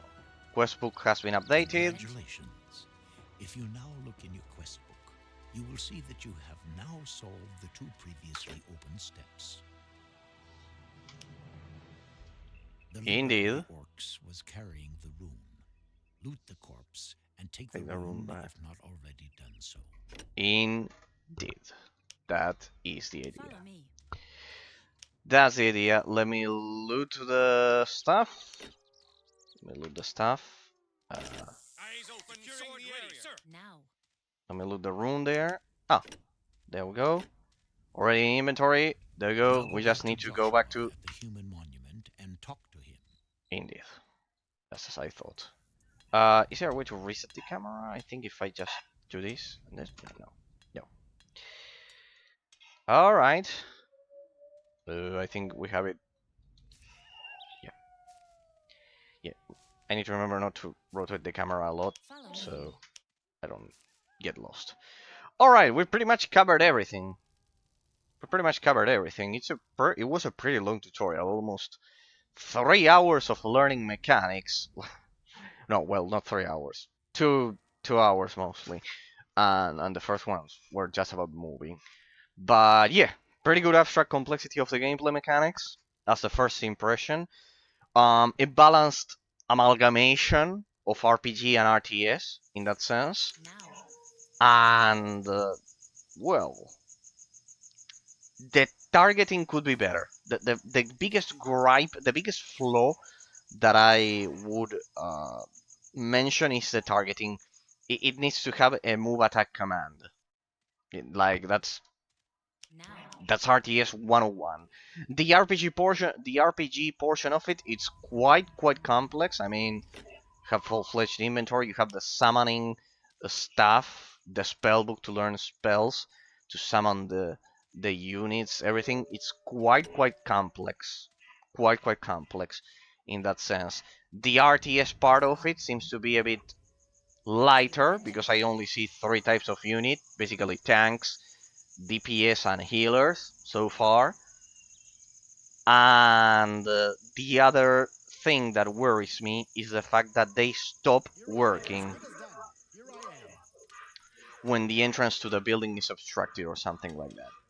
Some resources auto-regenerate, others don't. Yes, on my way. And the upgrade system is kind of like basic. So as for the first impressions, the RPG portion of the game seems to be more predominant than the RTS one because of the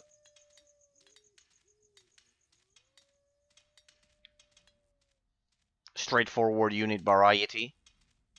Like the reduced unit variety so far. It will unlock more then. And the basic combat mechanics so far. Eyes, the rune, you did it. Even if I can barely stand to look at a rune warrior, nobody else could have managed that feat. Master Rowan will be relieved. There we You go. have received additional experience points for solving the quests, and your avatar has gained 1 level. Get leveled up. Level 6. With every new level, your avatar will have more life points and mana reserves. Which I cannot You will see. also receive skill and attribute points that can be used to further improve your avatar. Open the inventory. Let's see. And go into the category Character Information. Character menu. Info. There we go. On the right of the window, select your avatar if it's not already activated. There we go. On the left of the window, you will see the skills of your avatar, and in the middle, its attributes. attributes. Uh-huh. Distribute the new attribute points, for example, for strength or wisdom. To do this, click in the window on the small arrows directly beside the numbers of the attributes.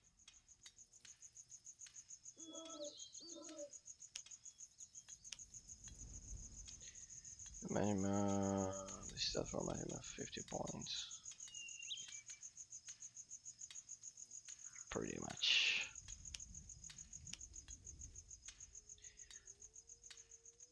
I think wisdom and this one affected the mana resource or some shit. There we The go. individual Happy now? attributes stand for the characteristics of a figure. If you pass over an attribute with a mouse pointer, the help window will explain the meaning of the individual numbers.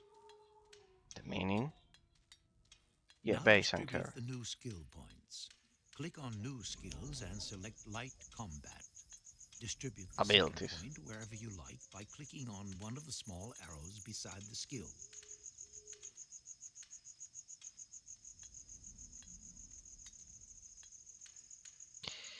Skill. Skill points, not abilities, people. Skill points, shit. Maybe it's the same. I mean, I don't see anything else. New ability. Yeah. So. Train ability. Aha. Due to your improved skills in light combat, you have now received an additional combat skill. It's called Berserk. Alright. Let's assign it. You will find this melee combat skill in your spell book. Transfer Berserk to your magic memory. I can't help but have flashbacks of heroes of annihilated empires. Done. What now? Combat abilities and some magic spells are not cast Good at a buff target, finally. but rather only work on the caster himself. Good. Do it. Test Easy. the Berserk ability by selecting your character and clicking the symbol below in the action bar, or above left on the portrait. Quickly now. Quite interesting, huh?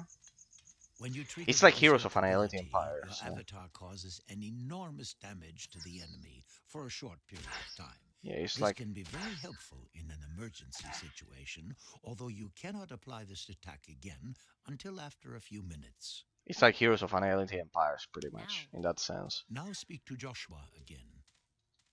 In that sense, the RTS portion is quite similar to that one. Especially, It's slowly even more getting than to be time Warcraft for me 3. to head out. It was good to fight by your side again. Come along. I'll accompany you to the portal. Alright. That's it, we're finished. Looks like we're done, people. So we have all of the basics. That was a long tutorial, shit. That was brutally long. Most modern audiences wouldn't have the patience to deal with this game, huh? Zerba, have mercy. Will this never end? That will be interesting. Oh, another character. Rowan, Rowan.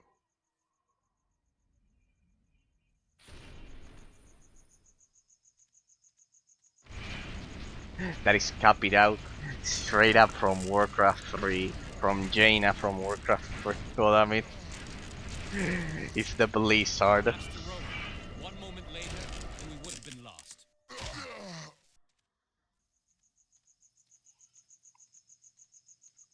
So, this is Master Rowan. Do you have the rune? We do. Hira salvaged it from the ruins. Here it is. From the corpse of the Orc Chief. Tahira, I thank you. You have... Served you well? I can understand your fury. Believe me, it was worth it. This rune is the key to our future and past. Alright, we're beginning to get into the story.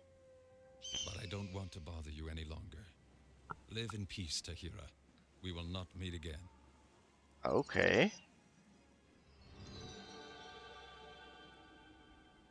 Remember Farewell, that. Tahira. That we'll play with our personally created character. This was just for the tutorial. Well, this is a new. Why is the camera just following him until he reaches the door? That's a neat. That was so typical of games from this period of time. You can now leave this map Follow me. through the magic portal, Okay. or follow the path to the south, where further opponents are waiting along with some useful hints, which you don't necessarily need for the first maps. Oh well, already we already have the army up and going. By Let's clicking finish on it. the options in the top right, you can save the current game at any time. Yeah, we basically know I've been doing that. Let's explore the Go advanced to the portal concepts. to leave the map. No, no, no. Or follow the path to the south to find more useful hints. No, no, give me the advanced. Give me the advanced ones because the game seems quite complex in its abstract. Quite advanced in its abstract complexity of the gameplay mechanics. Let's see what else. Besides, we already have an army up and running, so let's make use of it. After all, I've spent most time of this Whenever you one. see a statue, you will receive some tips and hints from different areas of the game. You mean this one? Yep. What happens if I alt tab? I don't select my own squads. Forward. Not at all. Yeah, I need to find out how to Now, move attack freedom. in that sense.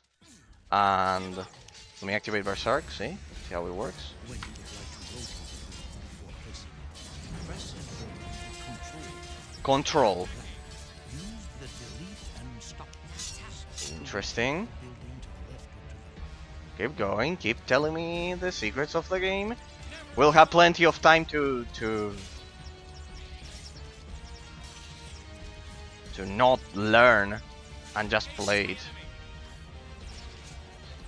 I love how modern audiences wouldn't even have the patience probably nowadays to get through this tutorial. Like as I've said at the beginning, investors would probably tell the game devs, a 2-hour tutorial? You're crazy. The game's not going to sell a single copy because of that. And they would say, forget about it. Do a dumb tutorial, kind of like brain dead, like that. I love these of old school games in that sense. Alright, this one will look like a complex one. I love complex games. With all of the elements that it has. Guess we already have an army up and running. Oh, what's that? Minotaurus? Undead? Let's get over there. After all, I didn't create an army and survive the first wave just to sit idle and get to the next scenario. See? Let me try that third person view. Well, not here. Stupid trees. Look at this. It does feel like an RPG here, but I would still say that the RTS element is much more predominant in the formula overall. Alright. Cooldown? Yep.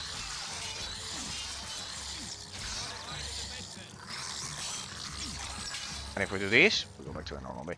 Yeah, pretty much we'll use the isometric view. Like it's clearly more predominant.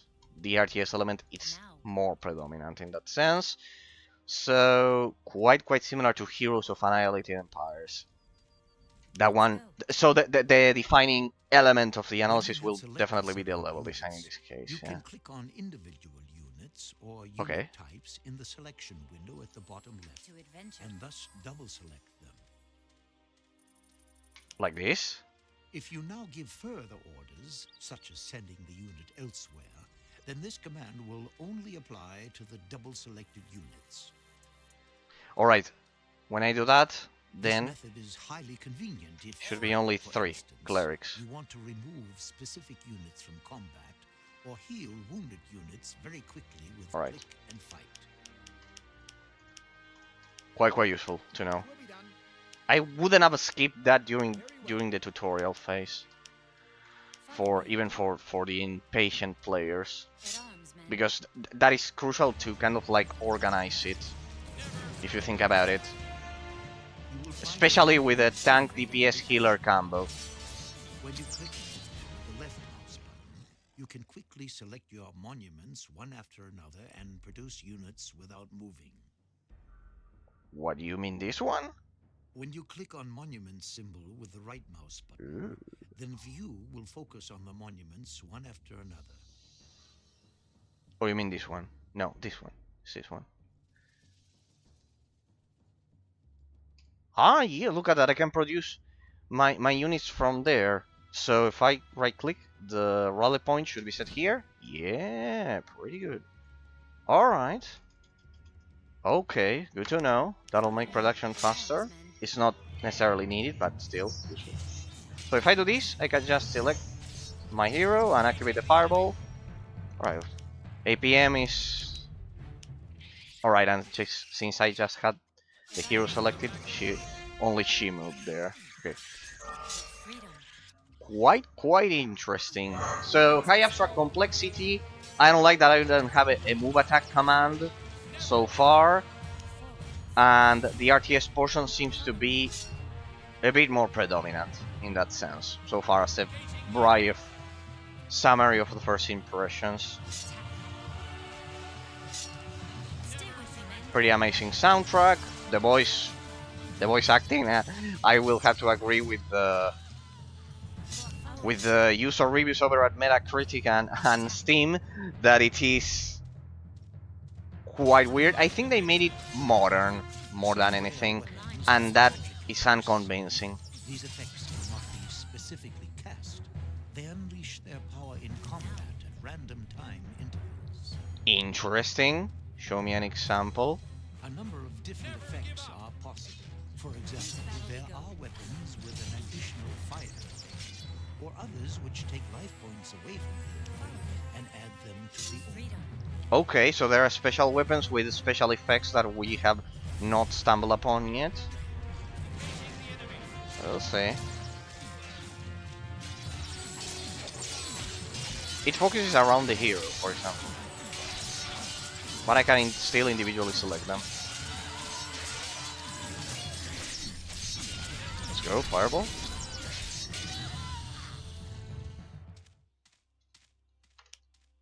Not bad. Let's go. Not bad. Yeah, definitely the similarities with Heroes of Annihilated Empires show. So the key, as I was mentioning, will be the level design. If there's way too many baseless exploration missions, in the case of Heroes of Annihilated Empires, people, just as a reference, I awarded it a C-. I didn't like that game because it had zero base building.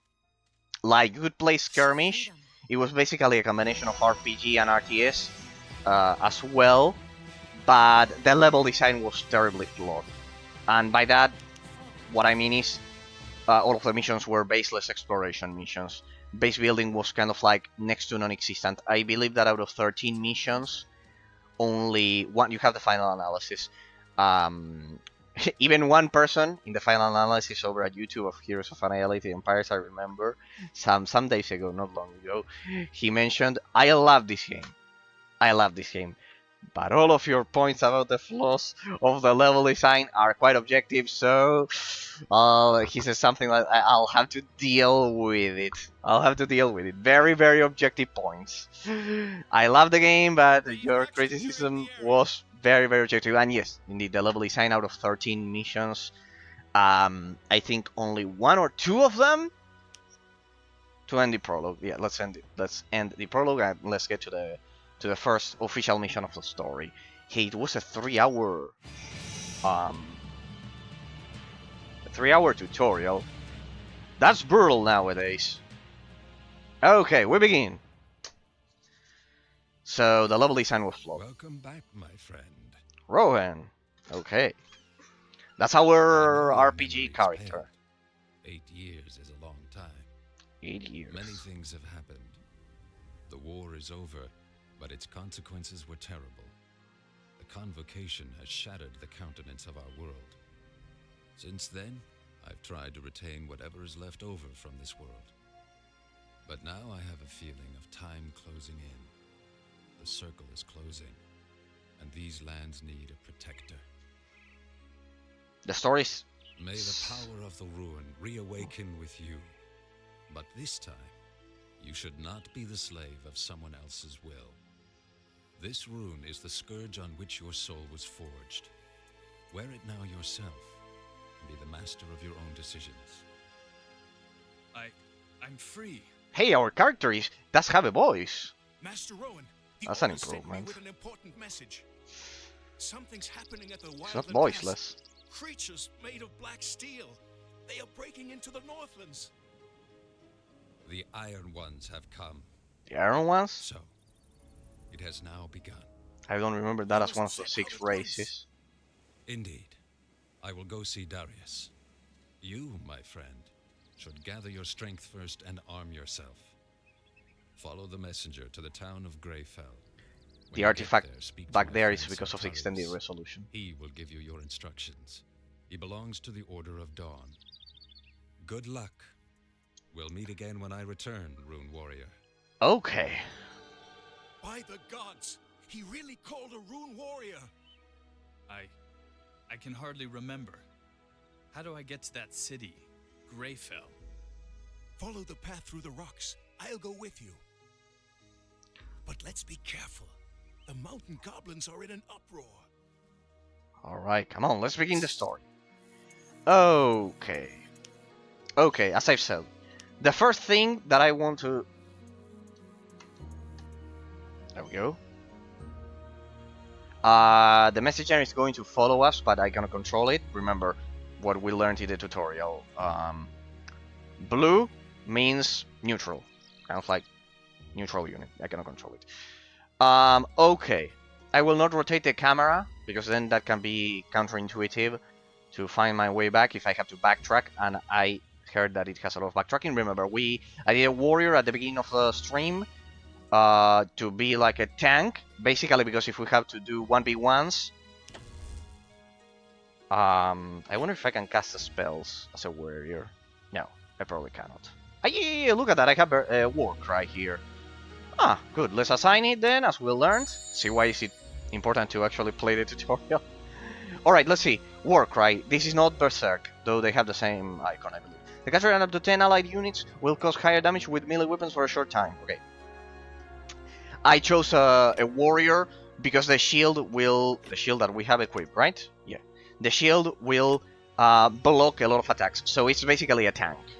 We are basically a tank as the main character. I chose that because if we have to do 1v1s, which in Dungeons & Dragons, Dragon Shard, and Heroes of Annihilation Empires I had to, basically I want to be kind of like sturdy, not a squishy mage in that sense. So, well, we'll see.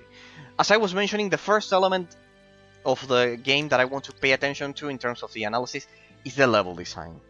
It'll be the defining factor, because in Heroes of Annihilation Empires, the gameplay mechanics, the abstract complexity of the gameplay mechanics was amazing, but as I said, they were all baseless exploration missions, without base building, destroying the RTS part of the proportion of the amalgamation that these RTS and RPG games need to do. So, direct comparisons that you'll see that I'll do from now on in the series. Heroes of Annihilating Empires, you have the full walkthrough over at YouTube.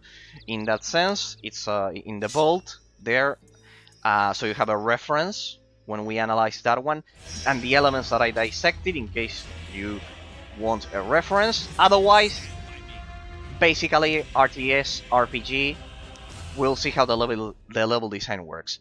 Either base building is there, or it isn't. And in Heroes of Annihilation Empires, as I've said, I awarded a C precisely because I cannot loot this. What's going on? Yeah, right, sorry. See, I'm even forgetting about the tutorial right now. Let me equip those. I can equip this. Good. Any condition melee stamina, armor class 12, stamina plus 3.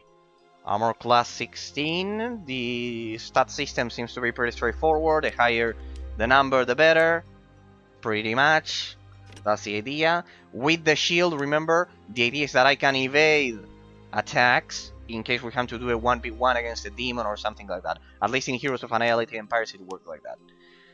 So, the idea that the key is the proportion of the level design, people. The proportion of the level design, either baseless exploration missions, or if the game properly integrates the base building, the RTS element to the of the game with a high degree of efficiency. The degree of efficiency of integrating base building in an RPG context of the game. The amount of units that we can produce so far in the tutorial, we've only been able to produce 30, for example. So that indicates a squad-based gameplay. This is the Shadow Pass. We'll see. It leads through the mountains to our capital city, Greyfell, the seat of the House of Wolfgar. Hey, we have options! Hey, and this game was developed previously to Mass Effect and the Craze of BioWare. Hey, look at that! We have options. I can do escape and one, or can I use my pointer so you see what I select? How do I get to Greyfell? It Just follow doesn't... this trail. You can't miss it. Okay. But keep your eyes peeled. This land isn't called the Shadow One thing Pass for sure, the nothing. lore of the game is Should you get into impeccable trouble, so then far. run back here. The Then lore you'll know how to and the defend your universe, the life. world building. The world building of the game is impeccable so far. Like, they took their time to create a Dungeons and Dragons like universe. In that sense, the psychological impact on the player with the music is epic as well. In that sense, I cannot complain so far. The battle music and the ambience music, the psychology, see how it plays with the psychological impact on the player's mind. How the high degree of cohesion of the environment is effective. The characters act according to their personalities. The game takes itself seriously, and characters act according to their personalities in a cultural way as well. Because they act like medieval warriors, like being blunt with some of the phrases and those things. Those small details in the dialogue contribute a lot. What's this? Huge black gravestone. The gravestone seems to be very old. A strange murmur is coming out of it. And looks like I cannot interact with it. Can I do something else? No. Very old. Space continue. Exit. Alright, so there's also dialogues. This is shaping up to be a quite interesting case of analysis. Definitely the psychological cohesion is better than in Heroes of Annihilate Empires. The psychological cohesion. How they are slowly building up the lore as a first impression.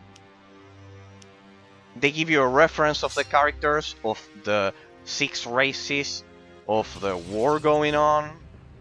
It is true that Heroes of Annihilate Empires was developed in 2006, and this one is from 2003, so it's even more impressive. Like, this game was developed previously, and it apparently is nailing the formula of RTS RPG even better. The only thing that could have been better is the move attack command so far, and the pathfinding is a bit smoother. It's a bit better in Heroes of Annihilate Empires. But considering that Warcraft 3, consider these people, the context, we cannot do revisionism. We cannot judge a game from 2003 with the standards of 2024. If we compare this to something like Armies of Exigo or especially Warcraft 3, this game has much better pathfinding than Warcraft 3. Like, it feels smoother. And the RPG elements are much more expanded upon. Like, look at these camera angles. They had to specifically program this. And Warcraft 3, for example, doesn't. Hey, we've been frozen. End of the game. As you predicted, my lord, he will move on to the Wildland Pass. Ah, a treason already. The snare is slowly beginning to close. These are the guys from the intro, if you haven't noticed, people. What will happen with the Rune Slave, my lord? We are the Rune Slave. And then give this casket to the leaders of the Black Fist. It contains the plans for the invasion. They are the characters from the intro, But my people, lord, from the cinematic. I cannot conquer this Rune warrior. I'm just a messenger, not a fighter. You I slimy have complete traitor. confidence in you. Bring the casket to the Black Fist. I will give you a princely reward. Lord. Alright. Die, rune slave. It's an ambush. It was automatically done. I love it. God damn it. Magically sealed casket. Alright, the story's shaping up to be quite good, huh? Quite not only mature, but intricate as well for an RTS. Treason. I must get to Greyfell by the fastest route. I love it that The our character goblins does have a have blocked that voice. route. They're already setting up a camp.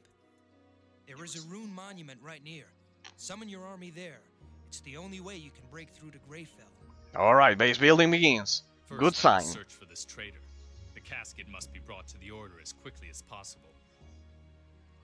See, for example, in Heroes of Annihilated Empires, I think the first 5 quests, straight up, were all baseless exploration, basically. They were all baseless exploration without anything else. Let me check that the. Let me check that the shit is working. I promise I'll fix the. I promise I'll fix the layout for next time. Here today I had to do it kind of like on the go because of the weird stretching of the resolution, but I promise I'll have it fixed for. I promise I'll have it fixed for next time, people. It'll be kind of like perfect with a perfect frame there and everything. I love that we are not voiceless, like this character, the character the character that you design. That's kind of improved shield. Ah, but we cannot equip it. That's not happy. But we should be able to equip the best type of shields, huh? Maybe we have to invest in something. Well, we'll see then. We'll slowly. I love how the story of the game is slowly unfolding. Like they are taking their time. That's generally an amazing sign. Because with Heroes of Annihilated Empires, first of all, one of the criticisms that I did, that as I've said, the person over at the final review over at YouTube said, I love this game, but I must admit that all of your points are objective. He even asked me if I worked in game design, and I told him, no. I'm just a crazy philosopher analyzing the games, dissecting them. Alright, and the huge mistake was the level design in Heroes of Annihilated Empires. Like, base building was next to non-existent, so it didn't feel like an RTS. So, pretty much. I hope that in this game, that is fixed. So, we take control of the monument. Activate the monument. Good. Produce the human workers, just like we learned.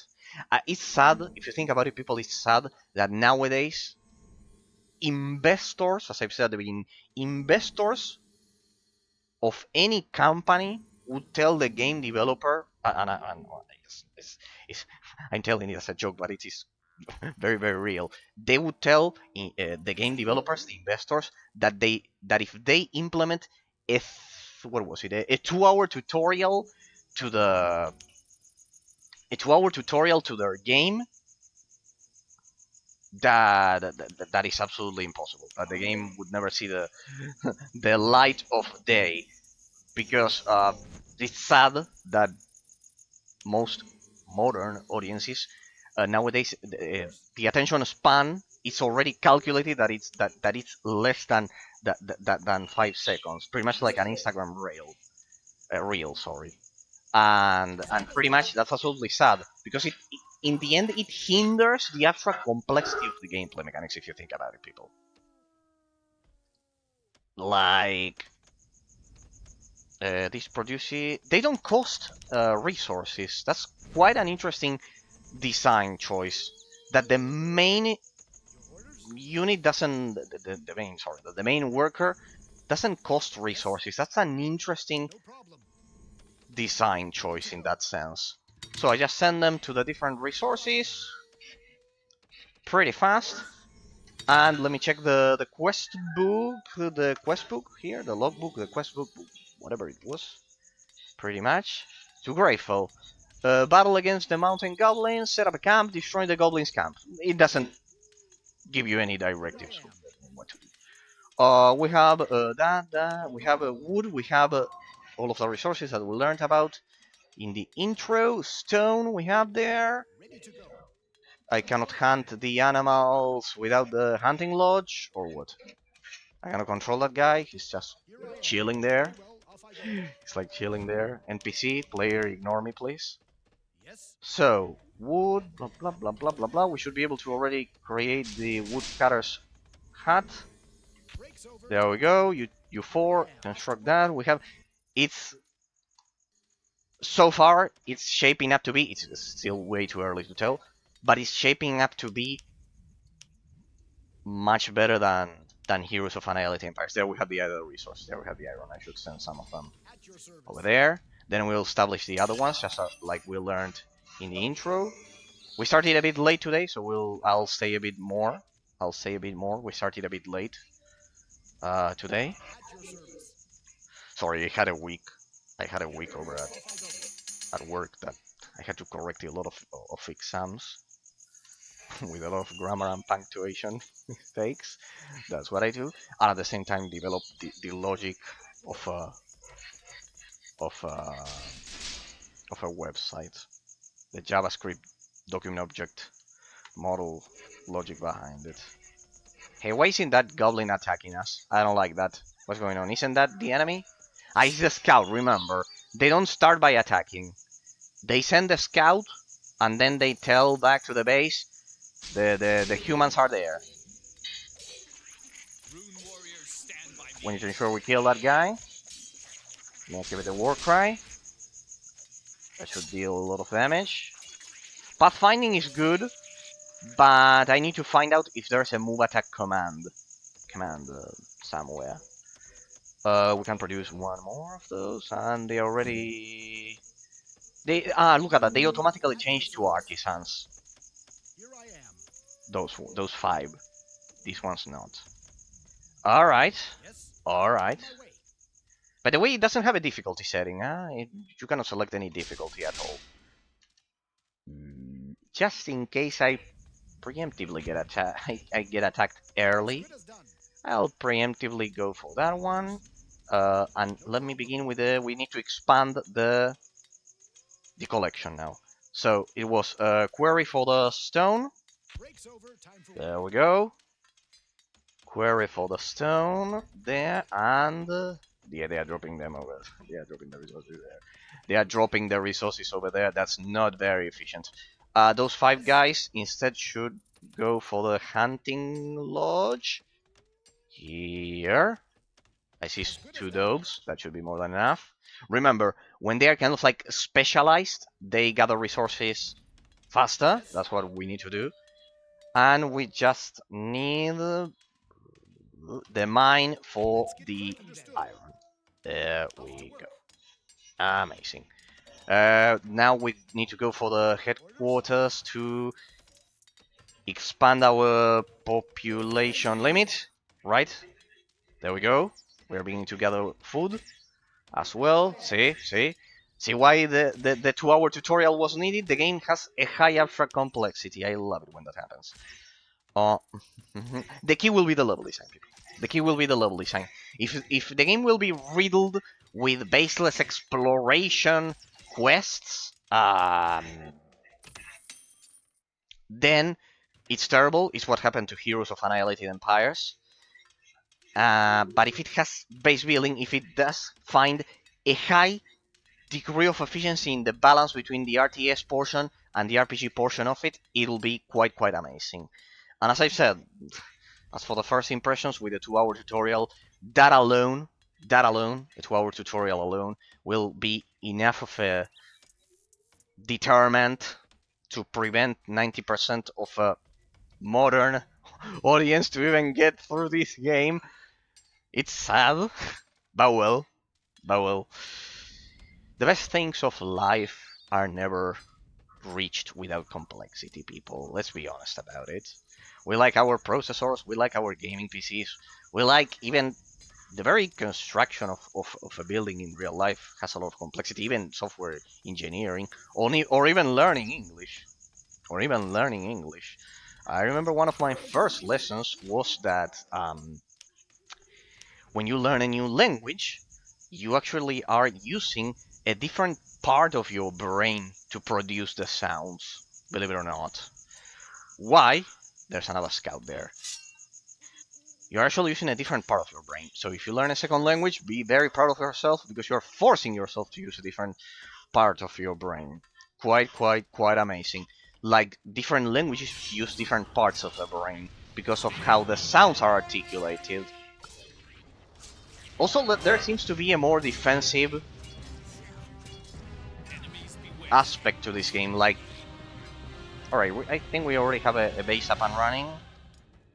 Where's the headquarters? Or do I need the plans? No, there we go. Those ones don't need plans. Remember, some buildings in this game need me to acquire the plans. So if you see that I cannot create the buildings, it's because of that.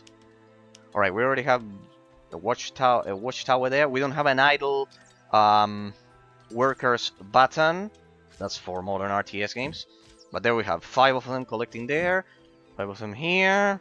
Everything seems to be 4 here. Good.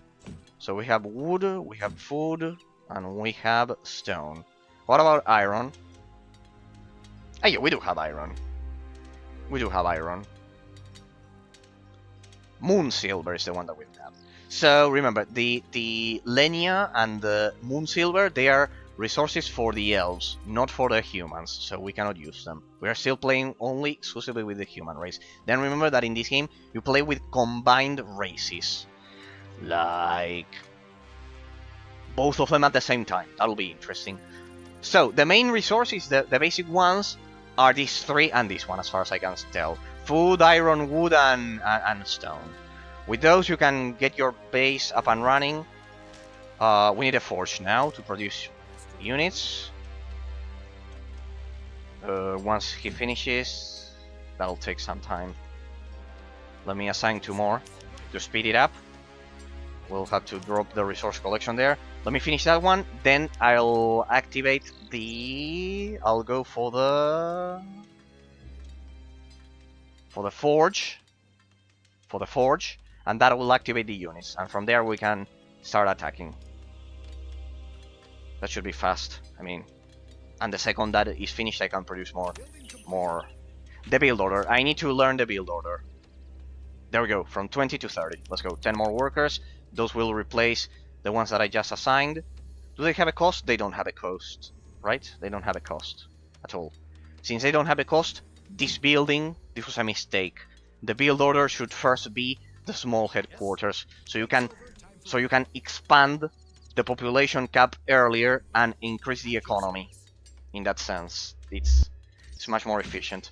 So we have 5, 5, 5, and the hunting lodge. There we go. Let's go for another woodcutter's camp. Woodcutter's hut. Sorry, it's a hut. Second one here. Go for that. We have lots of those. Ah, they're already attacking. Look at that. Look at that. Will they... Is it a wipe? No, because we can already produce some units. Let's go for the recruit there. Alright, they're already attacking. Look at that. Perfect timing. Perfect timing. They're gonna kill my hero, that's for sure. Look at that. See? Games from this period of time, they don't treat you like an idiot. I love it. I'm not saying that all modern games treat us like idiots, people. But, we must all admit it, there was a huge drop in difficulty. Average. As I've said, average. Average. Like, see how many things I had to take care of? And this is good, this is good. The artificial intelligence seems to be quite efficient, huh? Quite efficient. Nowadays with ChatGPT and all of those things, the word artificial intelligence is so common. But back in 2003, we had a glimpse of what the future was going to be way earlier than... Well, I don't want to say normies, because that's generally what in the US they They call people who don't play video games. I've seen that word thrown around. What a what a shitty denomination. People who don't play video games. We had a glimpse at the future, if you think about it, people. Like those goblins attacking me. That's why I love the RTS genre. Like it had a concept of artificial intelligence way earlier, for example. Pathfinding seems to be pretty good. As for the rest, here we should have the upgrades. No, they're all assigned.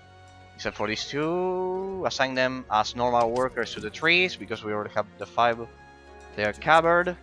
There we go. See, playing the tutorial paid off. See why it's important to play tutorial for these games.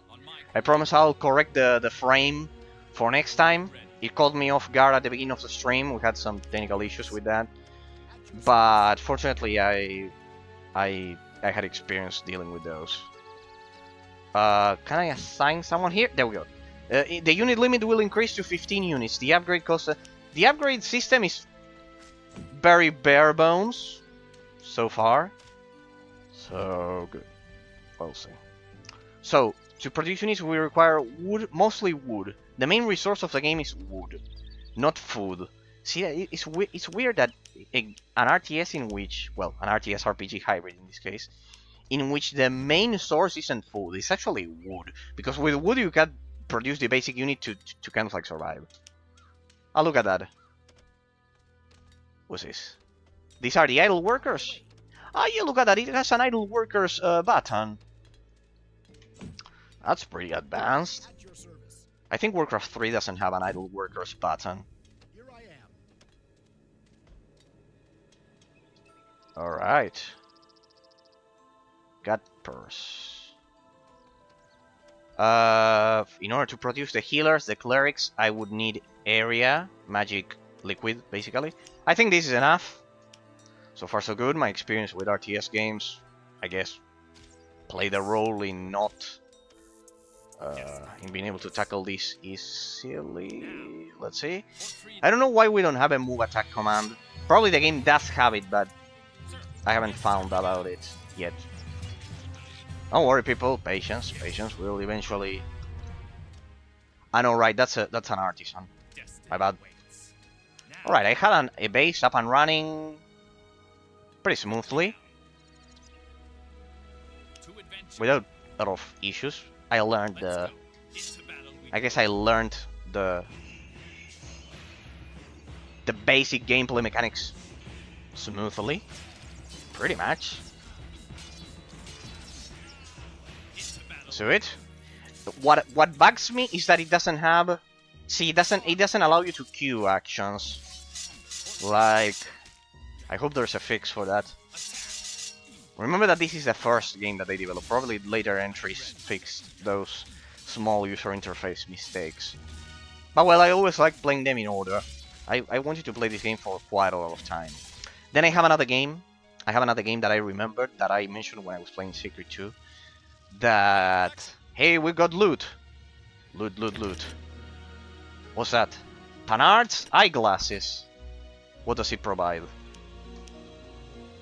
Huh? What is that? Did I loot it? Did I loot it? Let's go.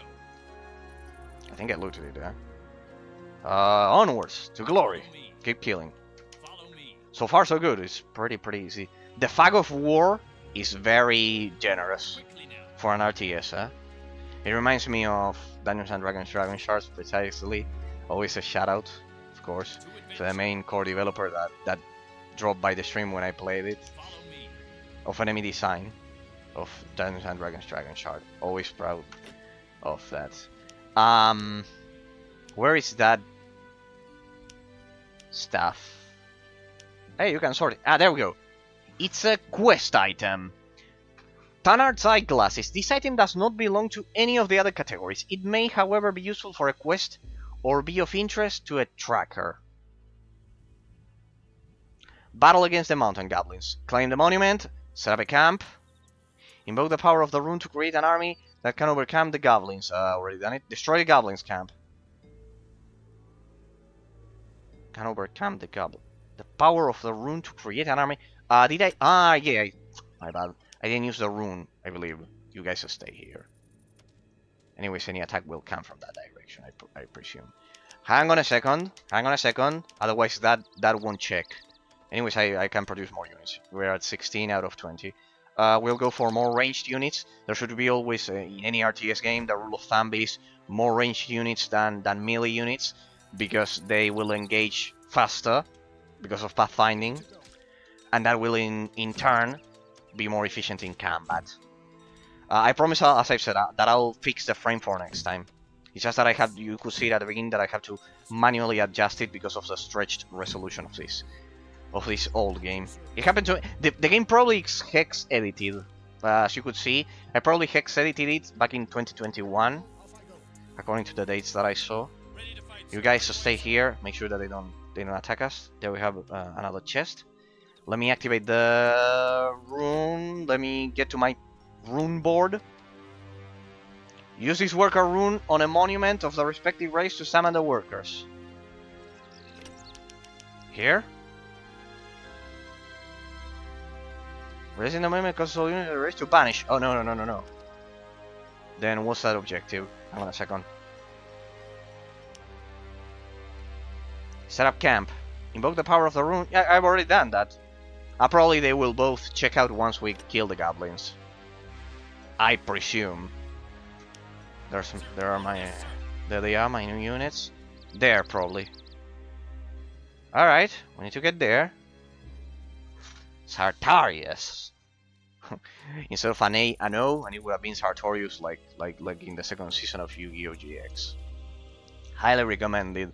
That anime is probably the most underestimated out of all time. The other day I was watching Batman of the Future. For the United States, it's Batman Beyond for American viewers. But here it's still Batman of the Future. I was watching Batman of the Future. My God, we've lost so much in terms of cartoons from the 90s, people. We've lost so much. But so incredibly, if you watched it, you know that what I'm talking about, because I saw the original Batman animated series, not completely, but I loved watching it, and I watched it back in the day. And Batman of the Future is kind of like the sequel. It's directly the sequel, and it's more mature than a lot of modern series that we see nowadays, supposedly for us, for adults. Like, it's amazing, very mature how it treats topics, and absolutely amazing, Hey, look at that! This is tougher than the tutorial, that's for sure. Where's my hero unit? But I can do this and I'll control it. Look at this.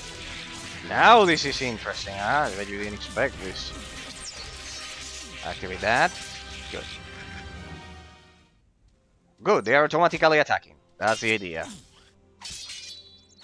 Yeah, I don't think this is very practical. Alright, we need to take this base. They are still producing units, so let's focus fire on the unit production buildings. Do they have area or something? Like, area is the magic liquid, the last resource that enables me to produce healers. Let's see.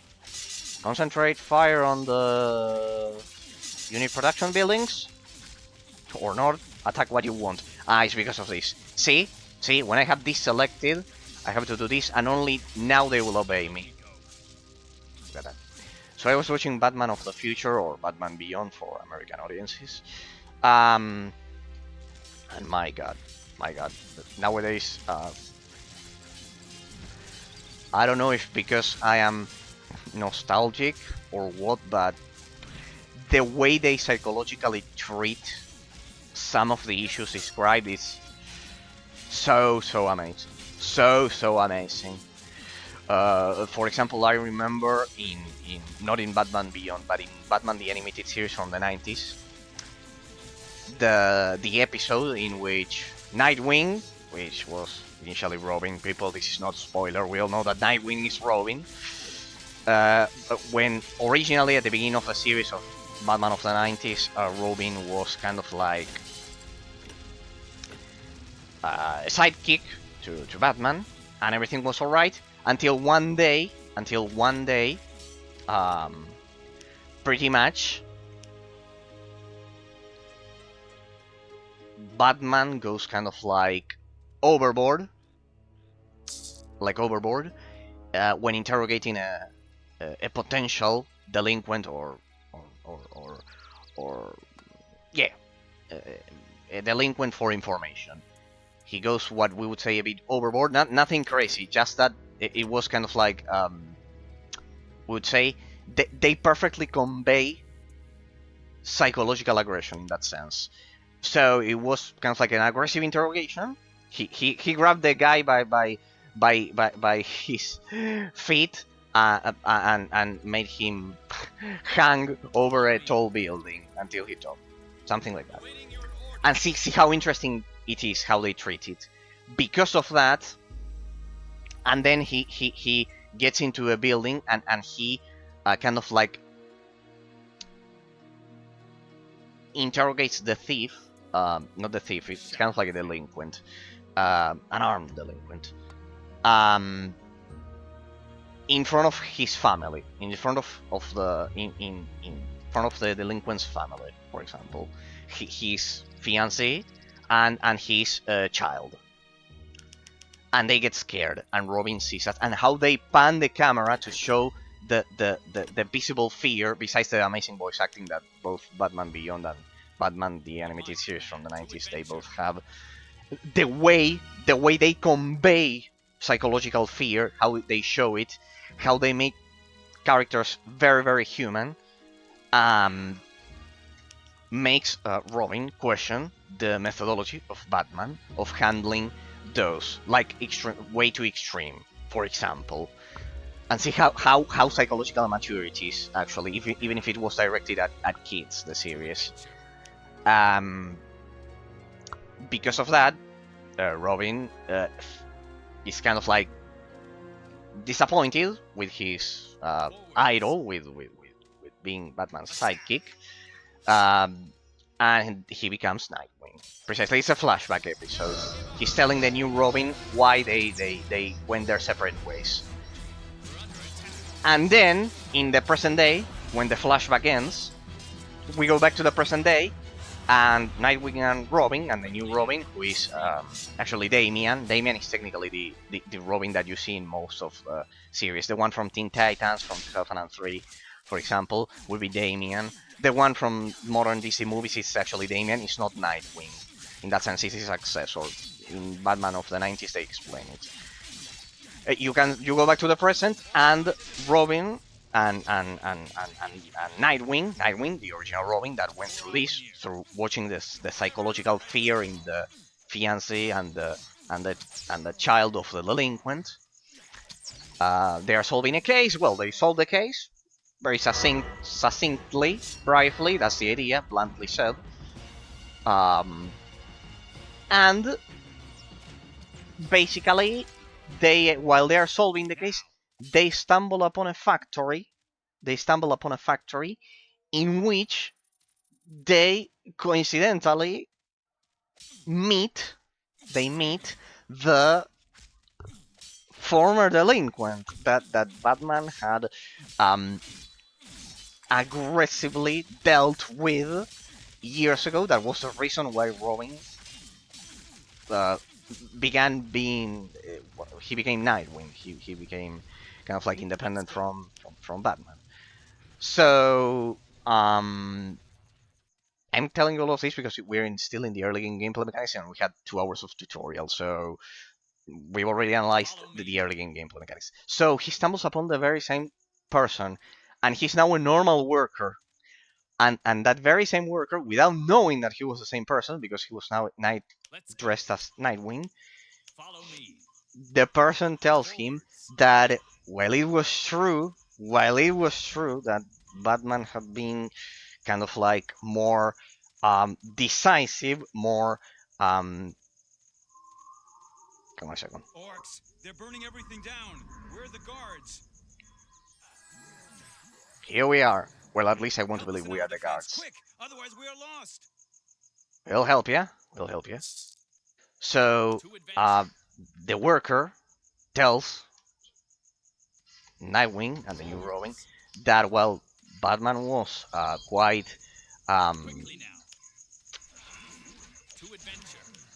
assertive, would be the precise denomination. He was assertive if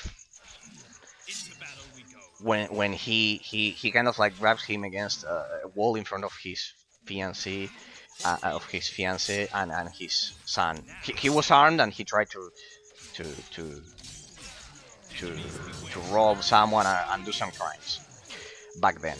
He tell him that without that, even if Batman was way too assertive, it was the very reason why he wasn't a delinquent right now.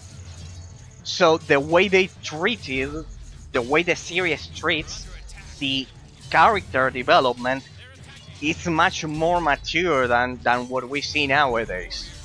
It's much more mature because there was, first of all, characters acting according to their personalities, first of all. But second of all, there was a psychological background that is not childish at all. Like, there isn't a... the problem with modern series is that they employ something called magic thought to solve situations. The old school Deus Ex Machina. Basically, that magic thought solves the situation, as I mentioned on Tuesday. This is what I mentioned on Tuesday when I celebrated the Day of the Americas, the day in which the Americas were discovered, and that most people nowadays support the black legend, which, as I've said, it has nothing to do with race. It has to do with the Black Pest, and that they think that, sadly, out of ignorance, that when the European powers disembarked in the Americas, the British Empire for North America and the Spanish Empire here, they think that through magic thought, the native tribes that were living in the Bronze Age, precisely, could have sat at a table to negotiate something peaceful, when everything that happens was what I described on precisely on Tuesday. They got out of the boats. Oh, new lands, etc. Bogan, men down, prepare the bayonets. That's all that happened. And when people nowadays think, because of the indoctrination that we see, they think that no, that something else happened, and that because of that, out of this, you'll think that it's a joke. But white guilt theory is born out of this. The white guilt theory, and the interaction that I told you is realistic. Is realistic. It's not childish. Here, take this as your reward, and please excuse the others. The people are a little frightened of you. You're a rune warrior, aren't you? On the way to Greyfell. Oh, it isn't very far from here to Greyfell. Just We're on our follow way. the trail up the mountain. Have a good journey. Very well. See, look at this. We had enough troops to deal with all of the goblins. It was easier than I thought. Let me... Hey, level 3, we should level up soon. As I was mentioning, see, it's a think of it like these people, as I explained on Tuesday while celebrating the Day of the Americas, the day in which Columbus landed here. It is a childish thought to think that native tribes like the Aztecs, like the Mayans, like the Sioux in North America, like the, I don't know, the Iroquois Confederacy was especially aggressive. It's a childish thought to think that when the European powers landed here in the Americas, that they could sit and dialogue anything with them.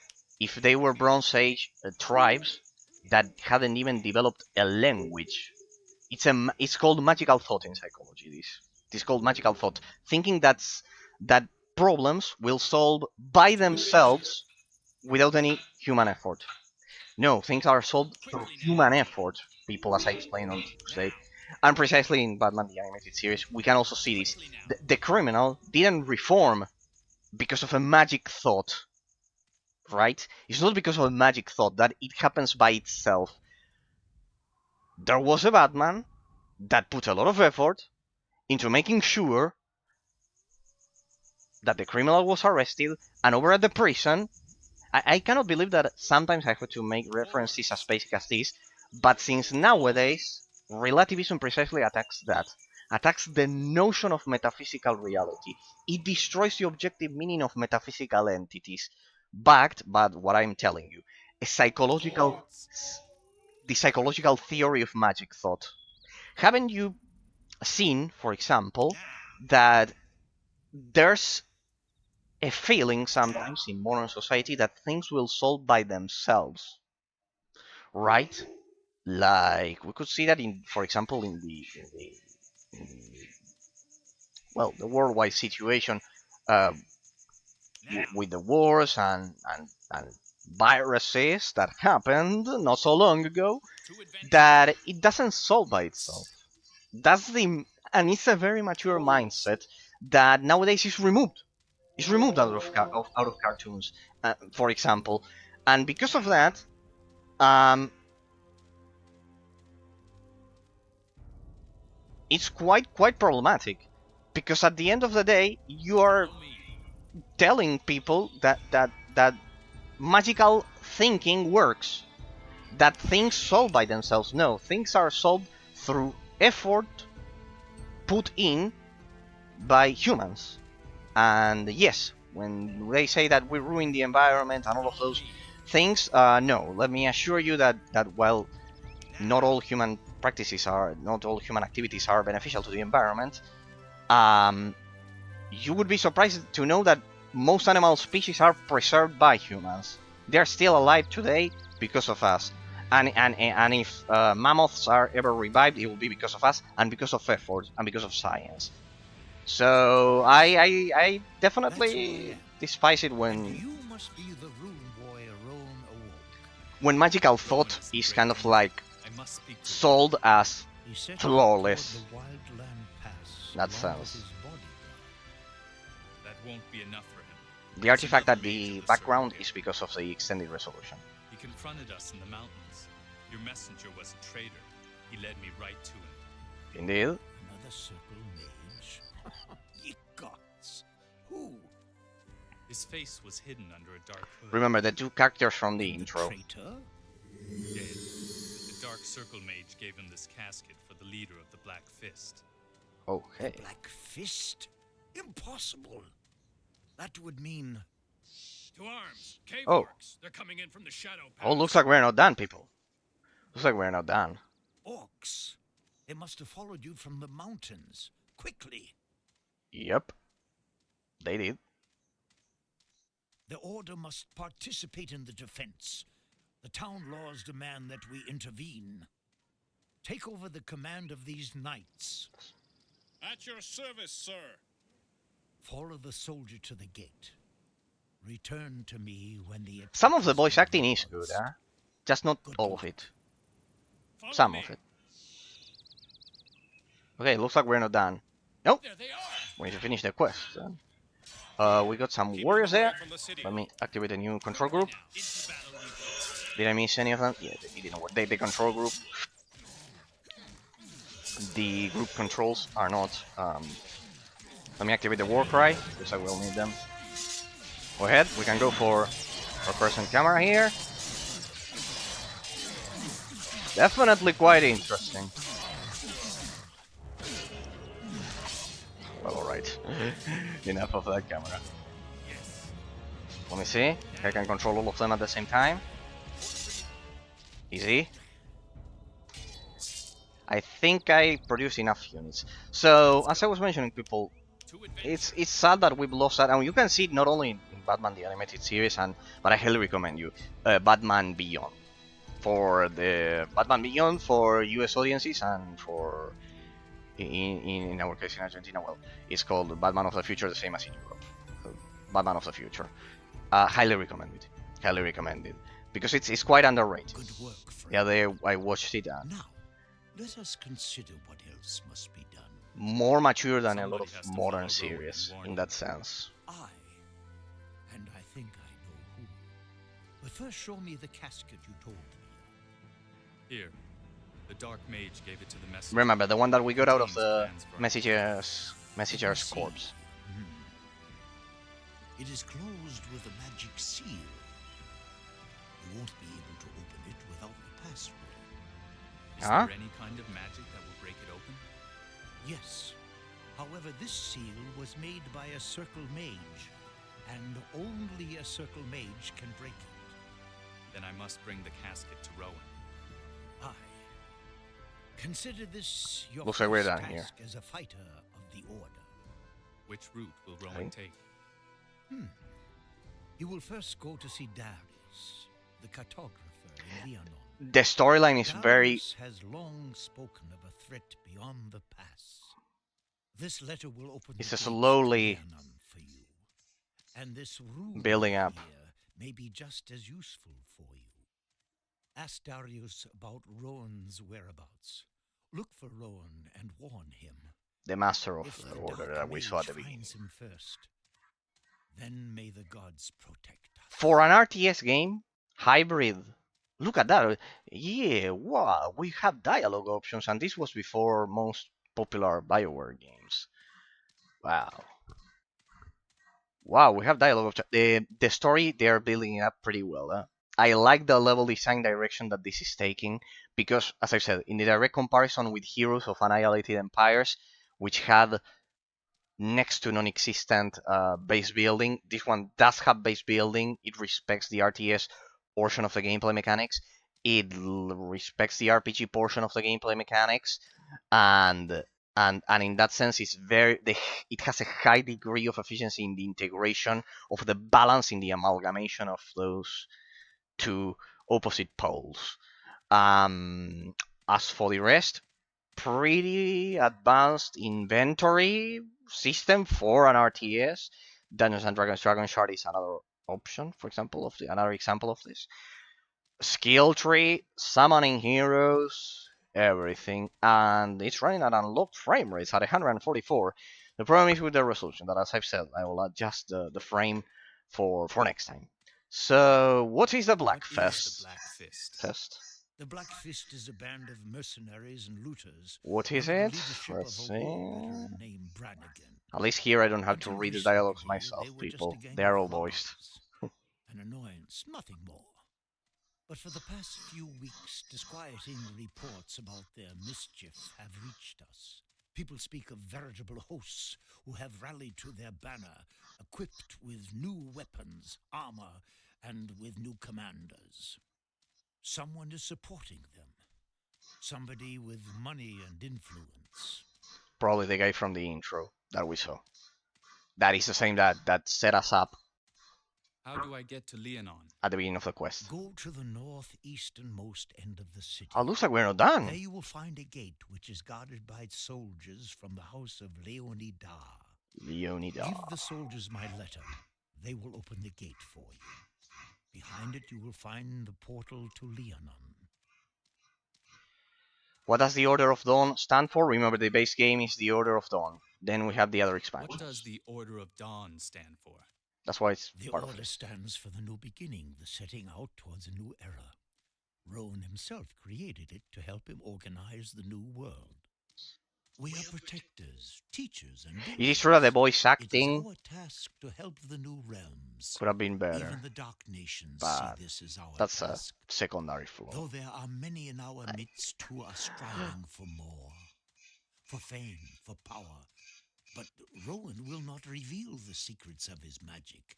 He has witnessed what it is capable of. Nevertheless, conflict and envy arise amongst the brothers of the Order. But don't be misled by that. Concentrate only on your tasks. More to What say? is portals? We'll speed it up because there was Portals way are too slow. magical connections Yeah, between there are only worlds. one way anyone They can are the travel. only way anyone. Where do they come from? Rowan made them. Well, we don't know much We about the don't city. know Only had much one about 6 them, years. only Then that he was built gone them for 6 in years. every land. While he was Well, making them, the he nations, didn't the nations, distinguish between the nations of little the nations light and creatures. and It the was his wish for the darkness. world to become one again. And just as little Gate fortresses. What is the House What of is the Leonidar? House of Leonidar is one of the 5 great royal houses. We of control the Arcadia. green lands. Oh, look what we Now they see. only dominate the island of Leonor. Still existing. The other The other houses are Howling. Utran, We are below this cannon, Ulfgar, whichever was and the city. snuffed out. Good. Let me see. Alright. Questbook outdated. What do we need to do then? Hang on a second. Darius the Cartographer. Show the letter from Sartarius to the guard at the portal to Leonon. And for that we... Alright. And for that we probably need to progress even more. Okay. Dawn Knight. I shall not fail. There we go. This should be the ending. I mean, we've explored the whole map. Yeah. Portal. Here. Here. Probably there. So, well, people, as for the first impressions, the game has good pathfinding, which is always an essential requirement of any decent RTS. As for the RPG department, pretty well balanced. The extra complexity is well executed. You have your inventory, you have your rune system. It interacts with a high degree of efficiency with the RTS portion of it. I like that base building is not ignored like in Heroes of Annihilate Empires, that as I mentioned at the beginning, I'll constantly, in the coming days of the series, I will constantly make references to Heroes of Annihilate Empires, because it tried to do the same thing. Both of them following the classic Blizzard formula of the classic Blizzard hero system and the formula of Warcraft 3, sorry. I have a pass. I have a letter. Let me see it. That's fine. We're always glad to see So, someone from the Order in the land of the Leonidars. let's see if we can finally have an RPG predominantly RTS like Heroes of Annihilate Empire or Empires with the correct level design of not ignoring base building. As I said at the beginning, Heroes of Annihilate Empires, out of 13 missions, only 1 or 2 of them had base building. It was all baseless exploration missions. So, as long as the game doesn't forget about base building, the high degree of efficiency of the integration of both elements will definitely be much better. Good. And what then? Ah, I lost my troops. What's the meaning of this? The map changed. Alright, we'll leave it here for today. And we'll see where this leads us in our next chapter of SpellForce. Next time.